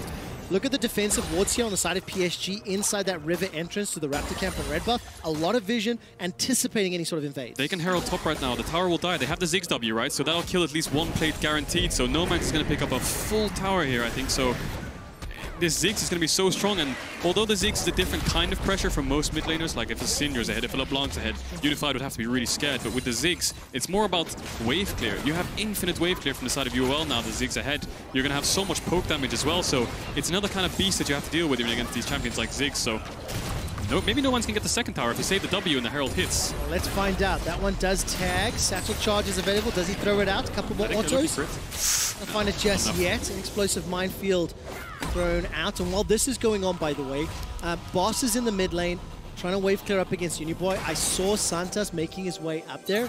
Kong Yue on this Lilia, 65 farm already secured, and we'll start the first dragon in the game in 10 minutes. It feels like you all will be too late to this party. Yeah, PSG had the bot push, and Anasik helped top to try and get the tower, try and get the push out to no man, so Hanami couldn't freeze. PSG answer well, go for the dragon, try to get something in bot side. If the dragon wasn't up, perhaps try to do something on Gadget, try and force him out. They have no TPs, but good play from PSG. They identified a misstep from Nanasik there, getting a bit greedy on the top side, but UOL's in a really good spot. No man's back in mid now. He's got the Luden's Echo. Uniboy is gone for the tier, so he's scaling up, but this Ziggs is going to be able to one-shot the waves and just keep going into Fog of War, take all these pinks that PSG have across the river, and then it's the side lanes that are going to struggle. 1,500 gold advantage at 10 minutes. Despite losing the first dragon, Unicorns of Love got that Herald, got themselves the tower in the top lane, and they've got themselves honestly like a high level of coordination in the decision making. Look, they're setting up for a dive. Mid to bot, exactly. No man's had the mid push. Unified kind of smells this. Kaiwing is really far away. This is so scary. Flash and heal available. Cosmic binding into the wallet. Honestly, that Mega Inferno Bomb was not even needed. He just got obliterated underneath the tower. Also got the Cannon Barrage out of Hanami, by the way. Yep. So that is a very big cooldown that's going to allow UOL to play even more emboldened for the next minute or two. Yeah, Unified should definitely have smelled that play coming. Kaiwing kind of ran through mid from base there, so he didn't get the bot in time, but Hanabi does have TP coming up, Boss doesn't, so there is sort of like a map advantage there for them on the bot side, but they're going to lose so much platings, and if they can get No Man's to push in mid and rotate bot, he can just one-shot this tower with his W. No doubt about it. The 3-minute timer for the next dragon. Swellseed won't find the target, and Gadget will get at least a plate or two. It's going to go to blue, I think. Look at this situation. Now PSG, they have to find a way back in. Kedril, you specifically said in draft, you don't really want to see them fall behind. They do have to try to absorb some pressure. At what point do you start getting terrified for them? Because we know the scaling on a GP, in Orianna, as Senna. We know with time they can be strong, but they're down 2,500 gold. And it starts to get to that point where the deficit is too much to overcome. Yeah, the thing with PSG's comp is their whole topside picks are full scaling. There's no playmaking. I mean, Lilia, you could make plays level 1, you can look for early invades, but that didn't happen essentially. So they have no setup. All of their spells are kind of flashable, so you don't really have any solidified engage, so they can't really look for many plays. I mean, Hanabi, I'd like to see him freeze top wave, try and deny Boss some creeps. He has the TP if Boss runs towards bot side. Try to TP in and just defend the play and keep the top waves frozen. So they need to look for gold advantages in different ways. I don't think they're going to win fights at this point in the game unless they can get a really good wombo combo, because they don't have any setup. Look at UOL's vision. Kaiwing's contesting vision on his side of the map, so he can't really get the wards down, and PSG need to find some kind of engage. I mean, UOL have all their flashes up almost. The Dragon's in 2 minutes 30, and maybe that could be their opening. Could they fight in the Dragon Pit? Again, Cannon Barrage, Shockwave. You know, it's a little bit more of a controlled situation. And then Nasik goes forward, True Shot Barrage, tags, Unified. Mega Inferno Bomb's already been thrown down. Now Kong Yue and Uniboy, they're inside the river. It's a challenging smite, magical journey. That gets him out to safety. That's a sleeping horsey as Ananasik goes down. Teleport comes out as well. Kaiwing gets tagged against the wall with the Cosmic Binding, so PSG, they find a pick, they find a kill, but it did cost a couple of ultimates and summoner spells. Yeah, good play from PSG. I mean, if you can't make plays yourself, just play on the enemy mistakes, right? Ananasik dives way too deep there. Kaiwing tried to punish it. I think Ananasik played it really well to sort of dive away from the Rakanals, but in the end, PSG just collapsed really well. I think the TP from Hanabi was a bit too much, perhaps, but it's a kill in the end, right? That's what you need when you're a PSG. You need to get the kills, you need to get gold on your carries, get some scaling, and just well played from PSG overall, punishing the mistakes, and you just need to keep doing that. All right, let's see how many more mistakes Unicorns of Love make. All the teams in Group A currently watching this game very closely because the loser will play second seed, and this is Ananasik going on Unified. Yeah, look at the mid-prio as well. I mean, Santas is in the river, but and Uniboy just collapsing way too fast. He does dodge away from the Rakanal, thinks he can get Unified, but now he's kind of stuck. Conqueror and Uniboy come down. They do both flash on towards him, and he gets CC'd up, doesn't have any escapes, takes taken down. And this TP from Hanabi, not a fan. I would have liked him to keep pushing out top, but in the end, he does have the Cannon Barrage for the next fight. Boss looking to try get some damage on Kong Yue. He's got that Blade of the Rune King completed, has been sitting on it for a little while, and continues to shove that wave in. Down 10 CS. Hanabi's got the Trinity Force picked up. Look at the damage coming out here. Ludens plus the needlessly large rod. Defensive satchel. He's playing with them. Yep, really, really playing with fire. But you can see the level of confidence that No Man says, even though he got, you know, dunked in lane by Shie. He has Kryptonite of Silas, by the way. This time around, no Kryptonite, and he's just playing all the way forward with all the support from Ananasic and Santos. Yeah, look at his gold. He got top tower, he got bot tower as well. 10 platings to 0 from the side of PSG. 1.6k gold, and that's all to do with Nomans. He got top tower, he got bot tower, he got mid plates as well. So look at his items. He has a Needless and an Aether Wisp over a Uniboy. So with his Dragon coming up in 20 seconds, Boss is pushing in top. Hanabi can't join the fight, so I think PSG is going to have to give this. There's no TP on Hanabi. Boss does, so if PSG go in here, they're going to lose. Tempered Fate doesn't find its target. Teleport available, as you've already mentioned. He has good TP flank wards as well. He's going to push forward. Now, where does Boss go? He's currently staring down the barrel of Hanabi if you look at the mini-map. And PSG, I think, wisely start to back away. Hanabi's moving down now, but I think it's too late. Boss is kind of hovering around, ready to TP. He doesn't have any TP wards anymore. And Unified's not with the team. He's in the bottom lane, so even if the fight breaks out, it's going to be an ultimate that comes out, nothing else. Ocean Soul. Ocean Soul is huge. That is huge. You do not want to give Ocean Soul to Ziggs Ezreal. Yeah, now looking at the bot wave as well, UOL can just run through mid to Herald. Bot wave's frozen, Unified needs to push it out, try and deny some creeps there, but UOL, Dragon to Herald, they should be able to pick this one up, and they could use a Herald mid, but I think Ziggs is going to be able to take that quite easily, so that Herald's going to be really useful for tier 2s, and PSG, Unified, did drop the bot wave. He's moving up, they have the Cannon Barrage, maybe they want to contest this Herald. Unicorns of Love, managing to put some pressure on. Highwing has the ball. Will find himself that Swell Seed and Gadget. But holds on to his lullaby. And we know UOL are happy to fight in the pit. But look at this again. PSG, they step forward, they think about it, waiting for the initiation. True Shot Barrage doesn't do really a lot of damage, and the Shockwave still fishing for opportunities. Who can go first? Who can go first from the side of PSG? Boom! From that Mega Inferno Bomb. What's that? 30-40% HP across the board on everyone that attacked. That just extends that. Unicorns of Love, they're setting themselves up for a slot in groups. Yeah, PSG just don't have the answers for UOL's like sort of playmaking, right? They can dive bot, they can start Herald, they can start Drake. They don't have enough tools to just push them off. You could drop the Cannon Barrage, but if Kaiwing goes in first, he's just going to get popped before your team can respond. So, and then the other side of the coin is if you don't go in, then they can just poke you out with the Ziggs and the Bard, right? So, and the Ezreal as well. So, UOL's comp is just so strong around these neutral objectives, and PSG need to find a way to get the fight started, look for some kind of flank, and now No Man's sitting on the 2 items. He's gonna poke you out. Let me try my best K-Drill impression. Is that illegal? That is completely illegal. I can't do your accent at all. But I mean, Oblivion Orb, Ludens, Sork Shoes at 16.5 minutes, 172 CS. Wait, is that Senna building Black Cleaver? If so, what do you make of that? Illegal, you just said it. Okay. I mean, he has double AP mid jungle and a Rakan. Oh, man. So why would you do that? Oh, that's a knockup from Kaiwing, but there's no follow-up. That's a good question. I think... beaten by Boris? Yeah, beaten by Boris. Beaten by Boris, that's probably going to be a situation. Let's see how they're built. But look at the gold lead in mid, almost 3,000 gold difference. Even though he's only 10 CS up, he's taken 3 towers. Yeah, all the plates. I mean, it was 10 plates at 15 minutes, right? 3 towers to 0. But that's what you would expect when you have a Ziggs. Yep. That's your wave pushing power. And until the last lock-in, that Ziggs could have gone bot too. So again, this flexibility from UOL, the UOL drafting. Yep. Honestly, everyone in Group A is going to be thankful that UOL are not in the best of 5s, because it is an unenviable task to try to draft against this team in a BO5. Yeah, and they just move around the map so well with No Man's. He's taken all these towers. Maybe they can get in the top 2, but he's in a bit of a risky position. They're all playing on top side. Gadget's playing weak side Ezreal, freezing bot waves, ready with TP to engage if this thing happens. Oh, devastating charge into the wall. Cannon Barrage comes out. Here comes Unified.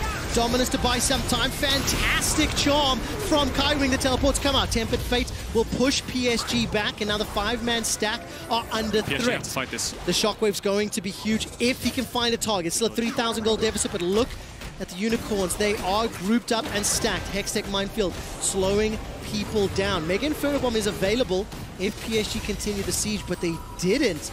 But that is big. 1 teleport actually. It was just Gadget that TP'd into the top lane. Yeah, and Boss's flash as well. I thought PSG could get way more than that. Kaiwing had such a good position. They got a really good wombo with the Senna ult, but there just wasn't enough damage to finish anyone off. And UOL, they kind of get away with that one.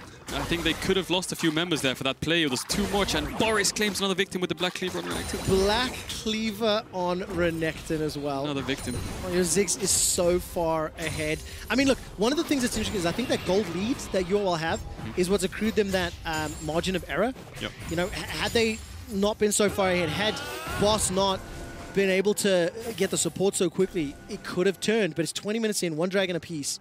It's still a 3k gold lead, and PSG still have to defend this insanely fed farmed Ziggs. Yeah, this Nomans has been taking over the map. He's just running around clearing every wave. PSG, like you saw, they didn't get any plates, and that's kind of down to Nomans and Ananasik putting some aggression towards the mid-jungle side of things, using Santas to roam to the 3v3 mid plays more. The Herald will crash into top tier 2, hopefully, to take that Eventually. one down. Eventually. Shelly will get there eventually. I hope the observers follow. So I think... But actually, the Dragon's spawning in 30 seconds, so Hanabi's going to have to clear the Herald the next wave, and then he should be able to TP. I know you're new to the cast today's, Mark, but I do need to correct you. The first Rift Herald, Shelly. Oh. I think the second one, Sheila. Oh, really? Now, I'm going to get yelled at on Twitter, and I apologize for not knowing that, but they're different people, right? You can't just assume it's the same one, right? And I'm pretty confident it's Shelly and Sheila, and if not, I apologize to everyone at home. Okay, didn't even make it to the tower, you know, dropped down where it was.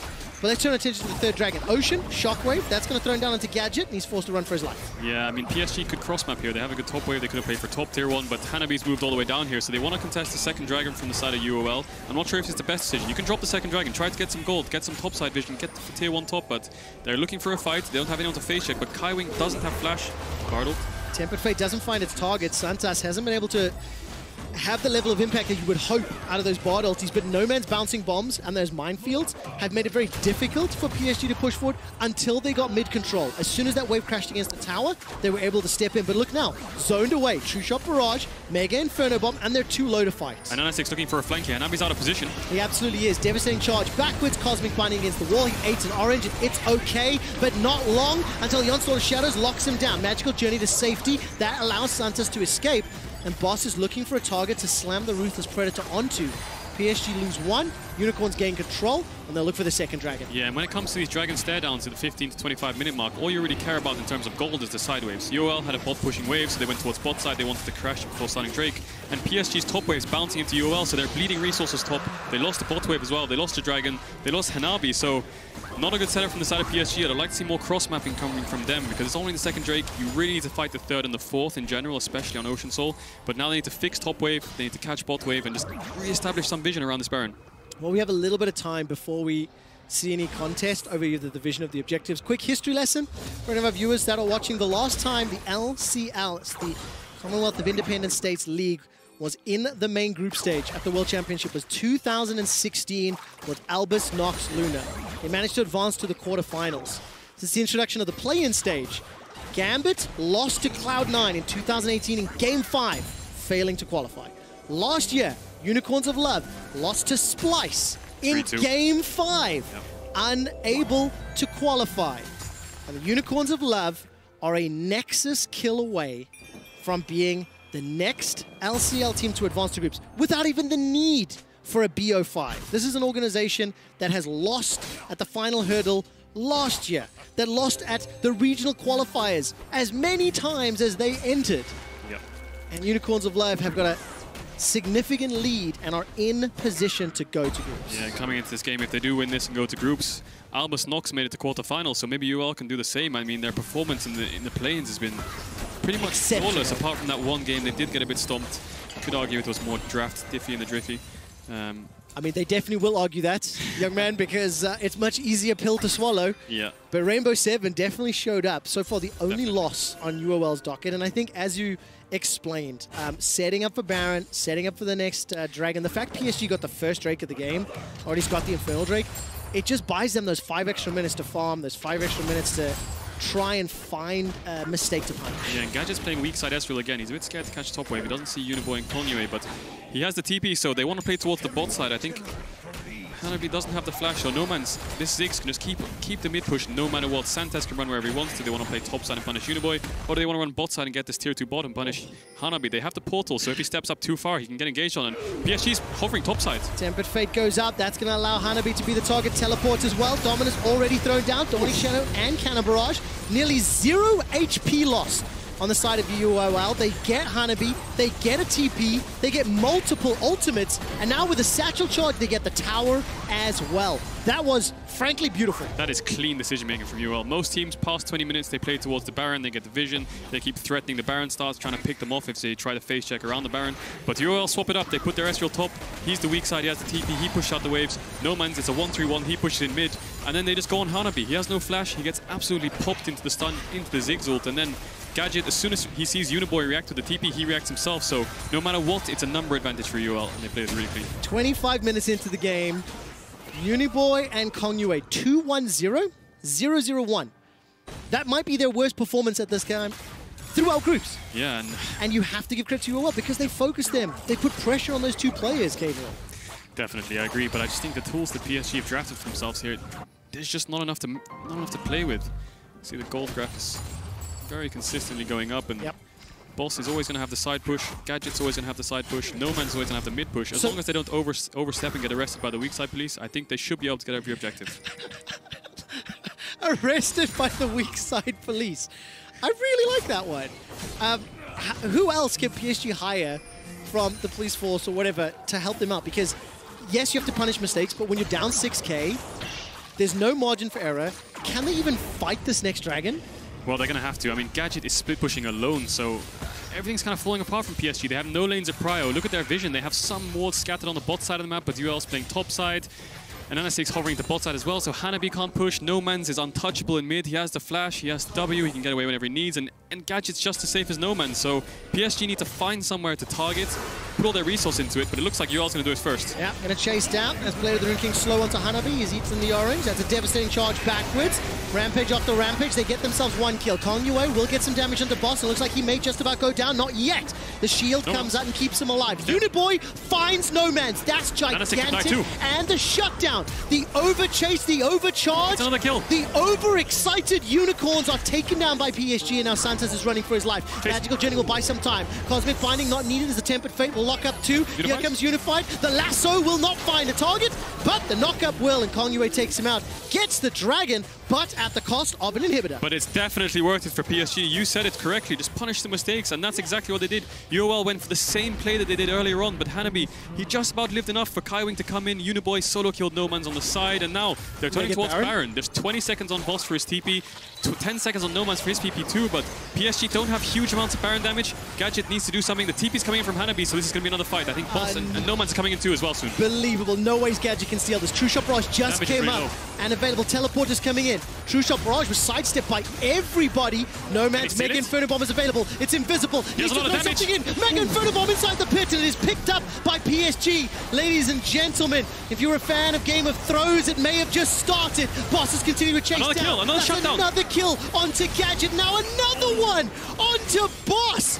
PSG close the gold gap, get themselves the Baron, and now they're going to turn towards the Dragon. I thought they were going to go for Dragon, but instead they went Baron. Yeah, they went for Baron. They had so much tempo. They had 10, 20 seconds on UOL. They judged it perfectly. They had just enough damage to finish it and take the fight afterwards. So really well played from the side of PSG. That's how you punish mistakes. UOL overstepped and PSG turned it into a huge advantage. They've only brought the gold back to 2k deficit. They're looking at the third Dragon, and No Man's, he has the flash. He's trying to poke them out. He's trying to do the best he can. A lot of mana to work with. Death Cap was picked up as well. Can he steal it? Mega Inferno Bomb is on cooldown.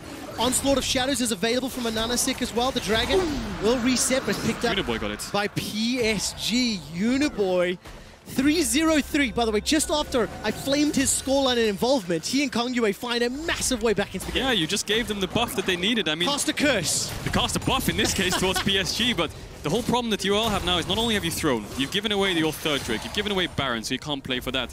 What can you play for now is UOL. They go for Hanabi again, the same sort of play. There's no tower. The ult misses from an Nanasik. Yeah, sucks, but they do manage to pop in, but PSG just respond really well. Kaiwing and Kongyue, they do enough damage to just chunk out Boss. Santas kind of left No Man's alone. He should have brought him with him like a buddy system. They should have stayed together, but as soon as Uniboy picks him up, and Nanasik's way too deep, he gets cut down, and then Boss fails the E over the wall. Regardless, I think he would have died because Unified was coming down as well. So huge throw from UOL, and PSG punished it so well. And going back to my point, what can UOL do now? They're going to bleed top waves because of the inhib.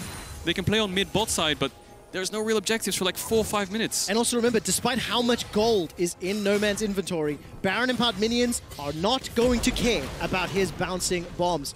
It'll be very difficult. Unicorns still have a gold lead, and PSG, you could see Glenn and the support staff backstage exceptionally excited. Also keep in mind that with Supers pushing into the top lane, that's going to allow PSG to make up some of this lost farm, make up some of this additional gold, and now it's going to be up to PSG. They're still playing from a deficit. This has neutralized the game to an even-ish state. Yeah, PSG, UOL have all their tier 1s up, so if they can chunk them down and get them without getting caught, I think the main thing that PSG need to avoid is grouping up too much and pushing mid too hard, because they can get collapsed on.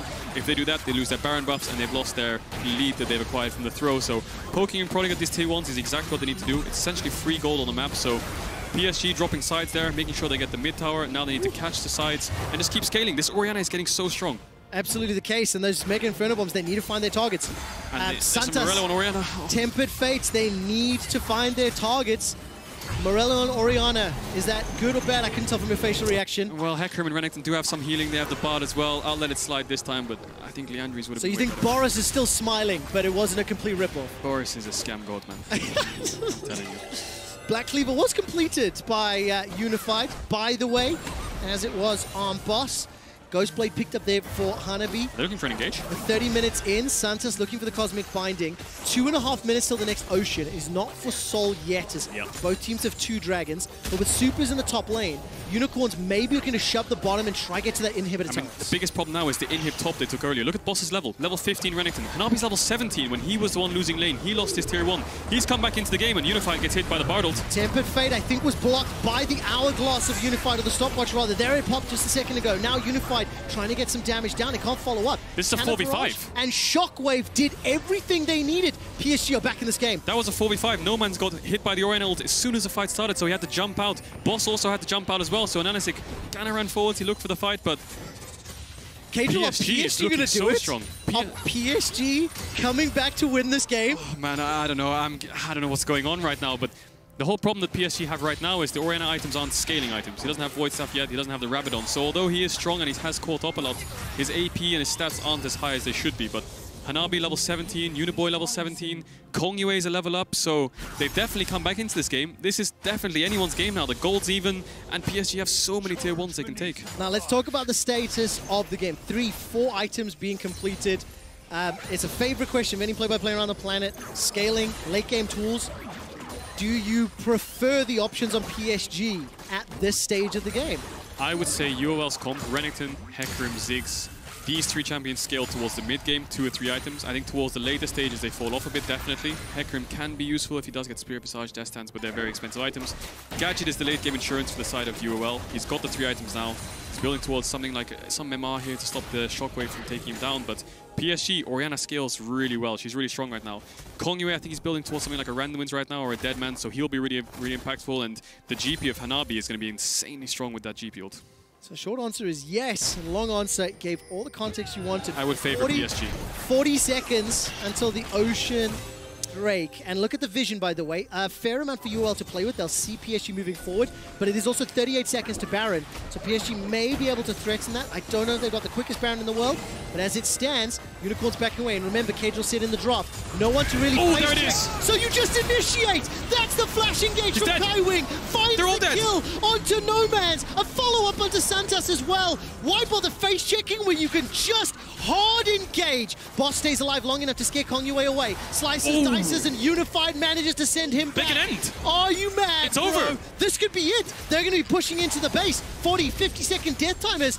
And the inhibitor is done. PSG, they're going to win the group. They have a wave. Santas is in 15, but he's not enough wave carry. He has the Bard ult, so he'll probably use those on the Nexus towers. But PSG, they can end. It's a 5-0, and that's the wombo combo we wanted. Unbelievable. PSG Talon, the 2nd seed from the PCS, forced to play with substitutes because of COVID. They don't care. They step up. Massive. And in a surprise to the world, PSG take down UOL and advance to the group stage at Worlds 2020. PSG are in groups. I am speechless. I can't believe UOL threw that game. PSG, they finished first in the group. They're going to group stage with 3 substitutes. From January until September 26th, the Unicorns of Love had lost 2 games. Today on September 27th, they have lost 2 games. And it means they will take the 2nd seed in groups and they will face off against the winner of the 3rd and 4th seed from Group A. The Unicorns had a 6,000 gold lead at one point. It was 6 towers to 0, Trevor. They had the 3rd Drake coming up, Ocean Soul. They had everything they needed. But one mistake, one overextension in bot led to the Baron. And then as soon as it led to the Baron, they just scaled up enough to just get that one wombo combo they needed. Unbelievable. Unbelievable. Congratulations, PSG. Welcome to Groups River and Tank. Good luck. Throughout Worlds, MasterCard is highlighting the fans, cheering from around the globe. And today we say hi to Scott from Denver, Colorado. Scott always wanted to be competitive and strive to be the best when gaming. And League of Legends has provided that. Every World, Scott supports the 3 North American representatives. So this year, FlyQuest, Team Liquid, and TSM. He'll be cheering for TL as they look to make groups tomorrow. For Group B, we have 1 game left. It's V3 and LG. They face off in just a few minutes. I'm speechless. Man, I can't believe what's happening. LGD is playing the next game, and if they lose, they're out. And PSG just finished 1st. How? How? They had no right to win that game. We will be back with the last tiebreaker of the day. Congratulations to PSG Talon. I mean, the Ziggs, that was a monster. What happened, man? I have no idea. I have absolutely no idea. We'll see you in just a few minutes, everybody.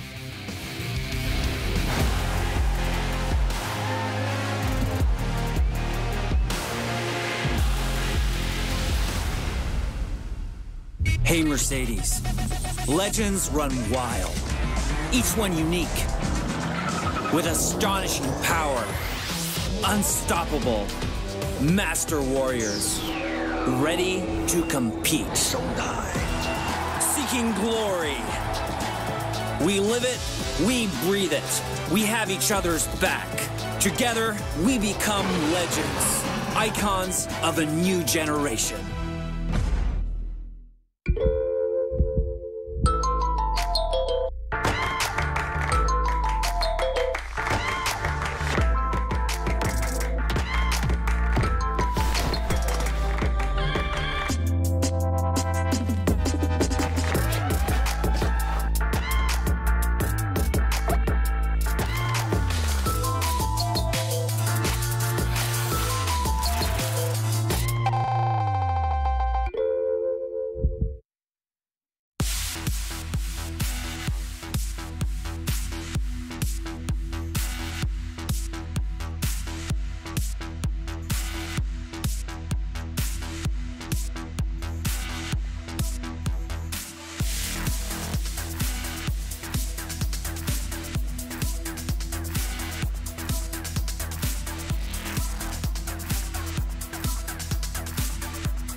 welcome back here of day 3 of play-ins. PSG Talon just qualified to group stage, and I have Unified with me to talk about the game. First off, congratulations on the results, and also welcome to the world stage. It was your first game here, so I want to talk about the last few days and how was it for you to just be on the side and help your team without being playing?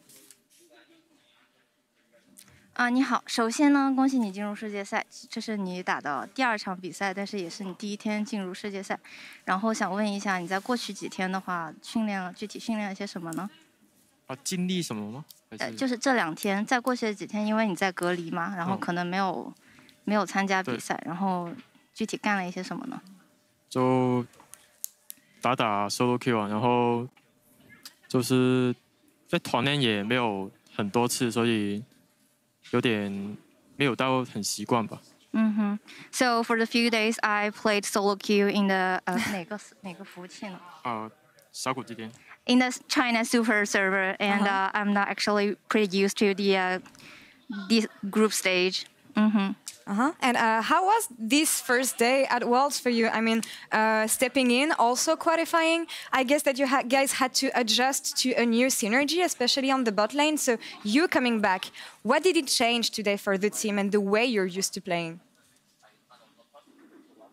所以今天第1天整体感觉怎么样呢？然后跟你之前玩的就是的比赛感觉怎么样呢？其实 这边可能会紧张一点吧，因为毕竟是很重要的比赛。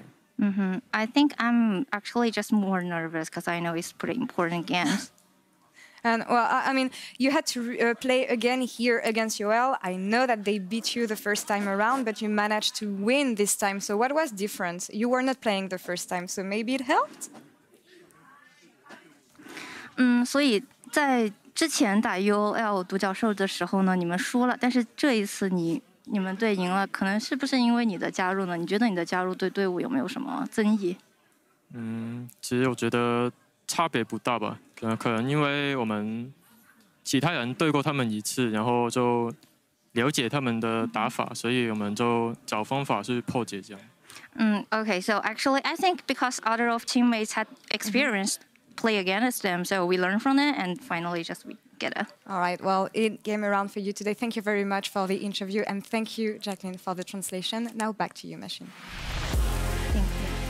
Thank you, Law. We just saw PSG Talon secure first place and a spot at the groups. I mean, it is just a fantastic story, isn't it, fellas? I got Yamato and Amazing hanging out with me, and a story from the PCS second seed making it to groups with 3 standing in, then 2 standing in. I mean, you saw Unified explaining a little bit there just about how it was to be sitting there in the sidelines, unable to have any influence over the result, but still they're top of the group. Maurice, that's mad. They had no agency winning that game. They weren't supposed to. They were down 6K and somehow they pulled it off. Not even like 6K. Show, said it. Not even 6K. 6 towers down. It was 6-0. Oh God. It's just like a TV show.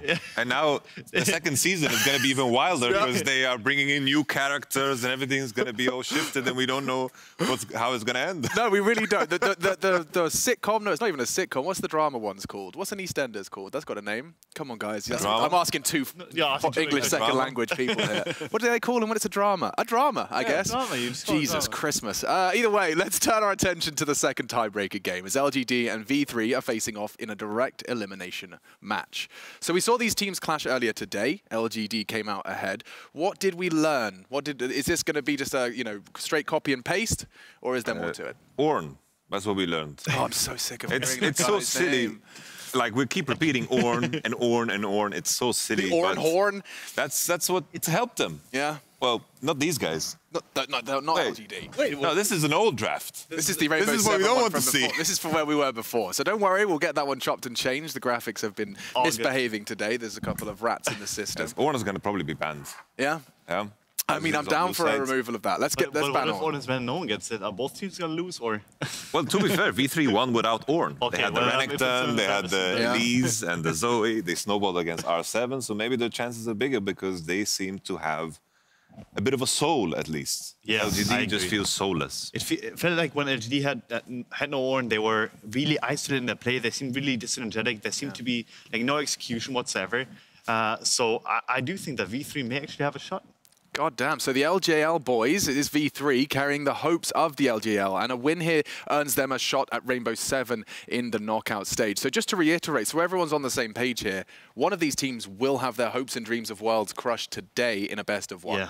That's the way this is cut down, and that's because, of course, of the shortcomings of LGD. They were the favorites in Group B, now on the verge of being eliminated. Now, so, I mean, we already acknowledged the PSG storyline's crazy. How does that compare to the LGD not making group story? I would put LGD not making it higher. Yeah. Simply because of the stakes that they were playing with. Like this, let's be real here. Like any Chinese organization that comes into here expects to win. Right. They expect to at least make it to maybe to quarters, maybe to semis. Like they're all expected to make it out of groups. They don't even make it to groups potentially. So that in itself is incredible to me. I mean, Yamato, I imagine that's the same kind of story. Yeah. Like, honestly, like I could sit here and tell you some story as to how LGD is going to win this one and bounce back, but it's so tough to say. No, like, it would all be BS at this point. I'm not asking you to tell me who's yeah. going to win it, but I mean, let's just kind of try and explain to those perhaps less initiated, less invested into League of Legends, LGD being knocked out in the play-ins and what the ramifications of that are. I mean, this is the 4th seed from China. Everyone, the day one Quickshot was telling me 4th seed from China should be, you know, walking through most of the play-ins from these wildcard regions. It's not the case anymore. 2020's hitting different. Yeah, it's definitely hitting different. Like, there's so many different things in play now. Like, all the first seeds from the regions, they seem to really have stepped up. And honestly, LGD, they have so much experience on the roster. Peanut, GA, Kramer, and even the top laner, they all have been there. They have all been at that highest level. They know how to win. So I'm not sure why they're not turning that gear around. Oh, I'll add one thing. Yeah? Is that in best of ones, we've seen some wild things happen. You know, we saw R7 stomp Unicorns of Love out of nowhere. Yeah. And there is a world where everything just, you know, there might be a slight % chance, and I don't want to neglect that because of how play-ins has gone. Yeah. Maybe all of a sudden LGD look good, and is that going to change our conception of LGD? I mean, let's make no mistake. Let's make it clear. V3 have disappointed at times as well. Yeah. Like, so it's not like it's a clear favourite. It's more like which team has disappointed you less, which is the question I've been throwing at you.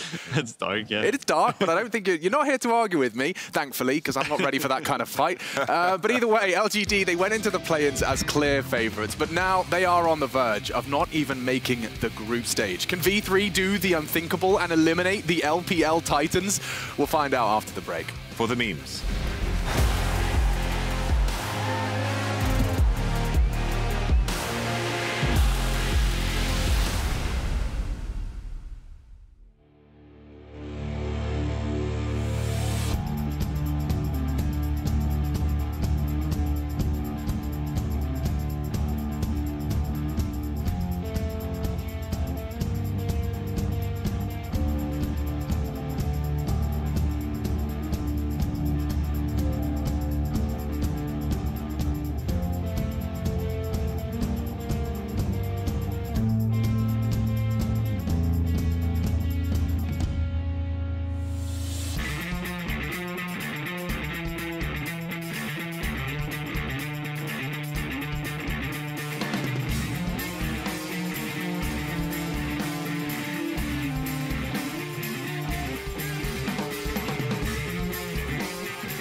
is forever.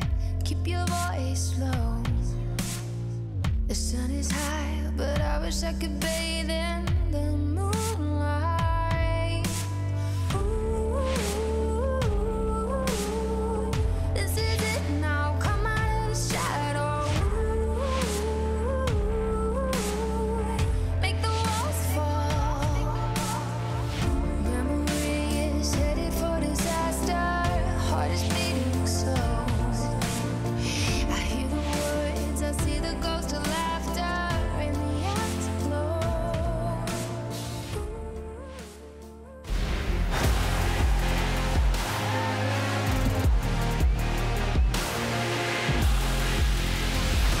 And welcome back to Shanghai, China, where Worlds 2020 is taking place on the play-in stage. Group B will conclude with our final tiebreaker game. Cadril is once again escorting me through Summoner's Rift as we're about to jump into V3 taking on LGD. The #1 seed out of the Japanese LJL taking on the #4 seed from the LPL. And Cadril, super quickly, historically, no Chinese team has ever been eliminated from play-ins. That's the obvious one. No one is surprised to hear that. The LPL has only dropped 1 game in play-ins until 2020. And LGD has lost 3 games in the group stage already, and they are at risk of being eliminated by Japan. Exactly. Is it going to be 4 losses? Is today's storyline going to be PSG finishing first of the group and China's 4th seed being eliminated from the group? What is more surprising? I think it's LGD being the more surprising. Actually, no, I don't know. Do you see what I mean? Know. What's more see what I surprising? mean? The discussion around Yeah. it, that PSG with subs, an accidental super team that no longer exists as they are in the group stage and River and Tank will return, Yeah. or that for the first time ever, the LPL seed, and also let's call it out frankly, of course, this is the first time that the LPL's had 4 seeds. This is a team that has been inconsistent, that has had struggles, and frankly, it's important to remember that IG died for this. Yeah, and I think Rookie died for this. It's true. And I think 2 history lines we made here. If V3 win, it'll be the first LGL team to make it out of the groups, and it'll be the first time that the Chinese team gets knocked out in play-in. So, wow. Okay, so we see Lilia ban come out straight away. That's But big Boogie, night from no- Boogie, no for sure. surprise. The TF ban, another one. Targeting Sia, lots of target bans coming out here. I think Nidalee could be a contested pick too, because Nidalee is another AP jungler similar to Lilia. I think it's really high prior for both these junglers, and that's a Sion ban. So, Ornn, Nidalee, definitely looking like my top priors right now, if I'm either of these teams. Why would you ban Sion on blue sides? Would you be expecting the Ornn ban, and that's maybe why? Because that's a little unconditional or unconventional to me. Yeah, it's definitely unconventional. Maybe they just want to ban it away because of the lane swaps. Maybe they're Right. scared of V3 popping out the lane swaps, picking the Sion, swapping up the top, and shutting down Longxing. So the Renekton ban comes out as well. That suggests me maybe a Camille first pick as well. Nidalee's also open, so one of those 2 definitely needs to be taken away here, or just trade. So does Paz have an answer to the Camille, or are they willing to risk the Nidalee going to the draft? Let's find out in a moment or two. The last ban from V3 coming in as that timer is running down. So many questions, so many power picks. Bot lane not heavily impacted at all. It will be the Nidalee, which is what you were anticipating. And then you mentioned Camille could be a potential first pick. Camille, Ashe looking like the top of my list for these teams now, because Archer has shown he is the best Ashe, I think, in the playing stage. He's played so well, but they're going to pivot. They're going to go for the Graves first pick. Lilia and Nidalee are down, so there's not that many AP junglers to counter-array this Graves. So does Boogie have another AP jungle he wants to push bust out here? He's going for the Elise again. The Renekton is not available. Do you like No. the Elise? No. Because, you know, we've seen the Elise Renekton. Yeah. Why do you not like it? I mean, Renekton Elise is a good combo. The Renekton's out, so I would accept it if they went Renekton Elise. I would kind of accept it if they went Camille Elise as well, but Graves' natural counters are AP junglers just in general. They can farm fast in him, they win the 1v1s normally. Evelyn is up, so I'd much rather see something like that than an Elise. I just think Elise, the problem with Elise is you want a scaling jungler. You don't want an early game jungler that falls off. If Elise doesn't get ahead, she's so useless. So they're hovering lots of junglers here. They could be going for the Echo or the Set combo, maybe we've seen throughout the tournament. But We'll have to doesn't find look out. like they're I mean, going for it. The Set flex is alive though. PSG is already, you know, qualified. They were the ones that really popped off on that. It's not something that Cadril loves. Okay. And of course, that set is still a multi-flex. We can see it go to multiple lanes. Whether or not V3 will be willing to do that will remain to be seen, and she is going to lock in that Orianna. So you've got some reliability, some consistency from that champion. I like this pickup for the side of LG. The Orianna is much better than just going for something like the Lucian, which they've shown in the past. The Leona for Mark, I think, is a standout pick for him. It's his most played champion. He has a huge win rate on this champ, so Mark picking that champ up is really important for the side of LGD. I think they have 3 champs, 3 comfort champs, so V3 have thrown a curveball with the Elise. They have the set flex for mid support. I wouldn't expect it to go into the top side so much unless they're really looking for those top dives early. So they can respond with AD carry here. They can respond with support. They can respond with a volley bear. Blind volley bear, if it were to be top. Much better. And I think Camille is much better. One of the things that I'm even falling prey to, whenever we talk about hovers, it changes and the whole context is out there. So in this final game, in this elimination match, do or die. If you lose this game, you go home. That's it. End of story. And it's either a 1-hour flight for the LJL representatives or a 1-hour train ride for the LPL representatives. And that volley bear will be the first ban, removing that from their top lane. Yeah, launching on the volley bear. He really likes that pick into Camille. They take that one away. I wouldn't be surprised to see a second ban in the top side. LGD have picked up the Leona. They could have banned away things like the Thresh. The Galio coming in as well, so that suggests to me that they think the set is going bot because they're banning away Galio for the Orianna. What do you think of it into the Orianna? So the Galio into Orianna is generally fine. Orianna will get the push early as she does in most matchups because Galio is a mini champ, but I don't want to see Ace on that Predator Galio again. It had no impact both times he played it. So another top ban. I love the Mordekaiser ban as well. That shuts down the early gank setup when he's level 6. It does win against Camille on 2 to 3 items, so I'm expecting something like a Wukong from the side of Longqing here. We're really good with the Orianna, pairs it up pretty well. The Thresh ban does come in to stop the Leona from getting countered, because obviously you can flay the E when she goes in, so I'm expecting them to pick up possibly their support here. They're hovering Caitlyn though. I mean, if that set is support, then they're leaving that counter pick for mid, right? On the assumption on V3 side. I do love the combination, as you mentioned, like Wukong, Leona, Orianna, Graves. There's a multitude of ways that you can get that shockwave down. And the amount of CC on initiation is fantastic. I think Yamato said it best earlier today. Pick a teamfight comp to hide and cover your awful team fighting. I think that was pretty much it. I think Malphite, Wukong, these 2 champions are so good for them right now. They've shown the Nautilus support, so set is definitely going towards the mid. I'd like that they didn't pick Caitlyn, because then you have like a Caitlyn set, Caitlyn Nautilus, not very good. So looking at the Ashe last pick, so if they take away Ashe here and they go for something like a Malphite or even a Jhin, I think if they just go full team fight, they should have a really good draft. Are you 100% that Nautilus is going support and set mid? Because Nautilus could go mid, and I'm just instigating. True. I'm just instigating. Yeah, but then I suppose you'd have set bots. You could look at something like a Kai'Sa. That would definitely open up something. He's hovering the Jax though. It is a good counter to Camille in the 1v1. It's not that useful in the team fights unless it has 2-3 items. So that's the risk behind the Jax. Camille's a lot stronger in fights, but he's going to go for the Jax. So they've gone for this 1-4 comp. They've gone for the Jax over side. So he's definitely going to be pushing the side lanes. If he can get ahead against this Camille, hold this set, he can practically 2v1 them. So I would like to see an Ashe come out from the side of V3 here. Just lock in some engage. Make sure you have something to help with the dives in the backline. Or something like the Senna as well could work too. But LGD pulling out the Jackson to Camille. Respect. Are they going to go for Kalista? Okay, so if that Kalista does get locked in, they're here to fight. Archer, there's going to be a last second pick. So we're a little bit AD. So Xayah combines now with, it looks to be Nautilus. We're anticipating the set to go mid. Why are you so shocked about the Xayah? Xayah is not a meta champ right now. I think it just doesn't provide as much as the Ashe, the Jhin, the Senna.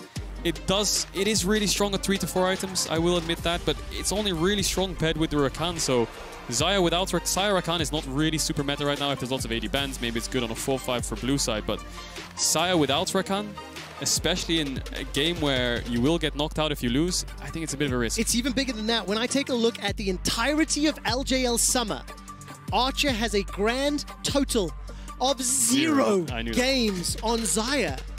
So this must be something that has happened in between summer playoffs and now Worlds, something from scrims, or some sort of response, having that Featherstorm, the ability to jump away from some of the tools that will be jumping onto him from the LGD side. This is LPL versus LJL. Loser goes home and your Worlds run ends here. A story will be made one way or the other. And I think there's going to be significantly more pressure on LGD and their players. Never has an LPL team lost more than 1 game. Never has the region lost more than 1 game in the play-in stage. And we've already seen some of the Weibo fan comments and replies. So put yourself in the shoes of LGD playing in Shanghai on home soil at the risk of being eliminated. Definitely, and I think I favor LGD's draft here. I think V3 have come to play. They've come to fight. They've got set Camille Elise in the top side, so they're definitely going to fall off past 2 or 3 items. You've got Jax into Camille, so the Camille's going to fall behind. If Jax gets ahead, Camille will fall behind even more because they'll win the 1v1. You've got Orianna into Set, so if the Set falls behind, the Orianna's going to take over. Graves into Elise. If the Graves gets ahead, Elise will really suffer. So LGD have kind of gone for something that they didn't show at the start of the tournament. They were really going for the Lee Sins, the Lucians in the early games. Now they've gone for full scaling. They're essentially saying, okay, you get the lead, you end the game, see what you can do. So LGD, I think their team fights are really good. Their scaling's really good. They've actually got a really well-rounded draft with the Jax on the side lane. Yeah. Would have preferred something like a Malphite to get those team fights going, but the Jax works too. So V3 really need to start. They really need to ramp this game up. They have to hit the ground running, land those first few punches to secure the haymaker and the knockout punch. Literal knockout punch. Literal. Onto LGD. Definitely when you say my words in your voice, it sounds better than the other way around. But let's turn our attention to the gameplay. As you've already alluded to, with that Elise, with that Set, Nautilus, you have to get that early advantage. Now, from an execution perspective, on the side of LGD, let's say even now, even today, we're surprised at the number of errors and mistakes we've seen, and execution, especially around some of those fights and those skirmishes. Yep. But the composition, the way this is going to play out, hopefully this will set them up for success and make their way into that best-of-5 show match with Rainbow 7. Rainbow 7 are already in the knockouts stage of play-ins, and they will face the winner of this game in a BO5. Yeah, and Boogie pinging some assistance on the red buff there, so that basically tells you he's going to go red-blue Gromp. That's basically the Elise clear. Always wants to get level 3 as fast as possible, so I'm expecting a level 2, level 3 dive on bot side. You've got the Nautilus, the Elise, really good dive combo. Not so much meta these days because I think scaling junglers just favor it more. Elise really needs to get this game ramping up. Boogie needs to get some kills, he needs to get some dives, and if he plays towards the bot side, then Paz is essentially just, he's on a sort of timer before this Jax gets 2 or 3 items, and Paz just can't win the 1v1. So LGD will have top and mid push.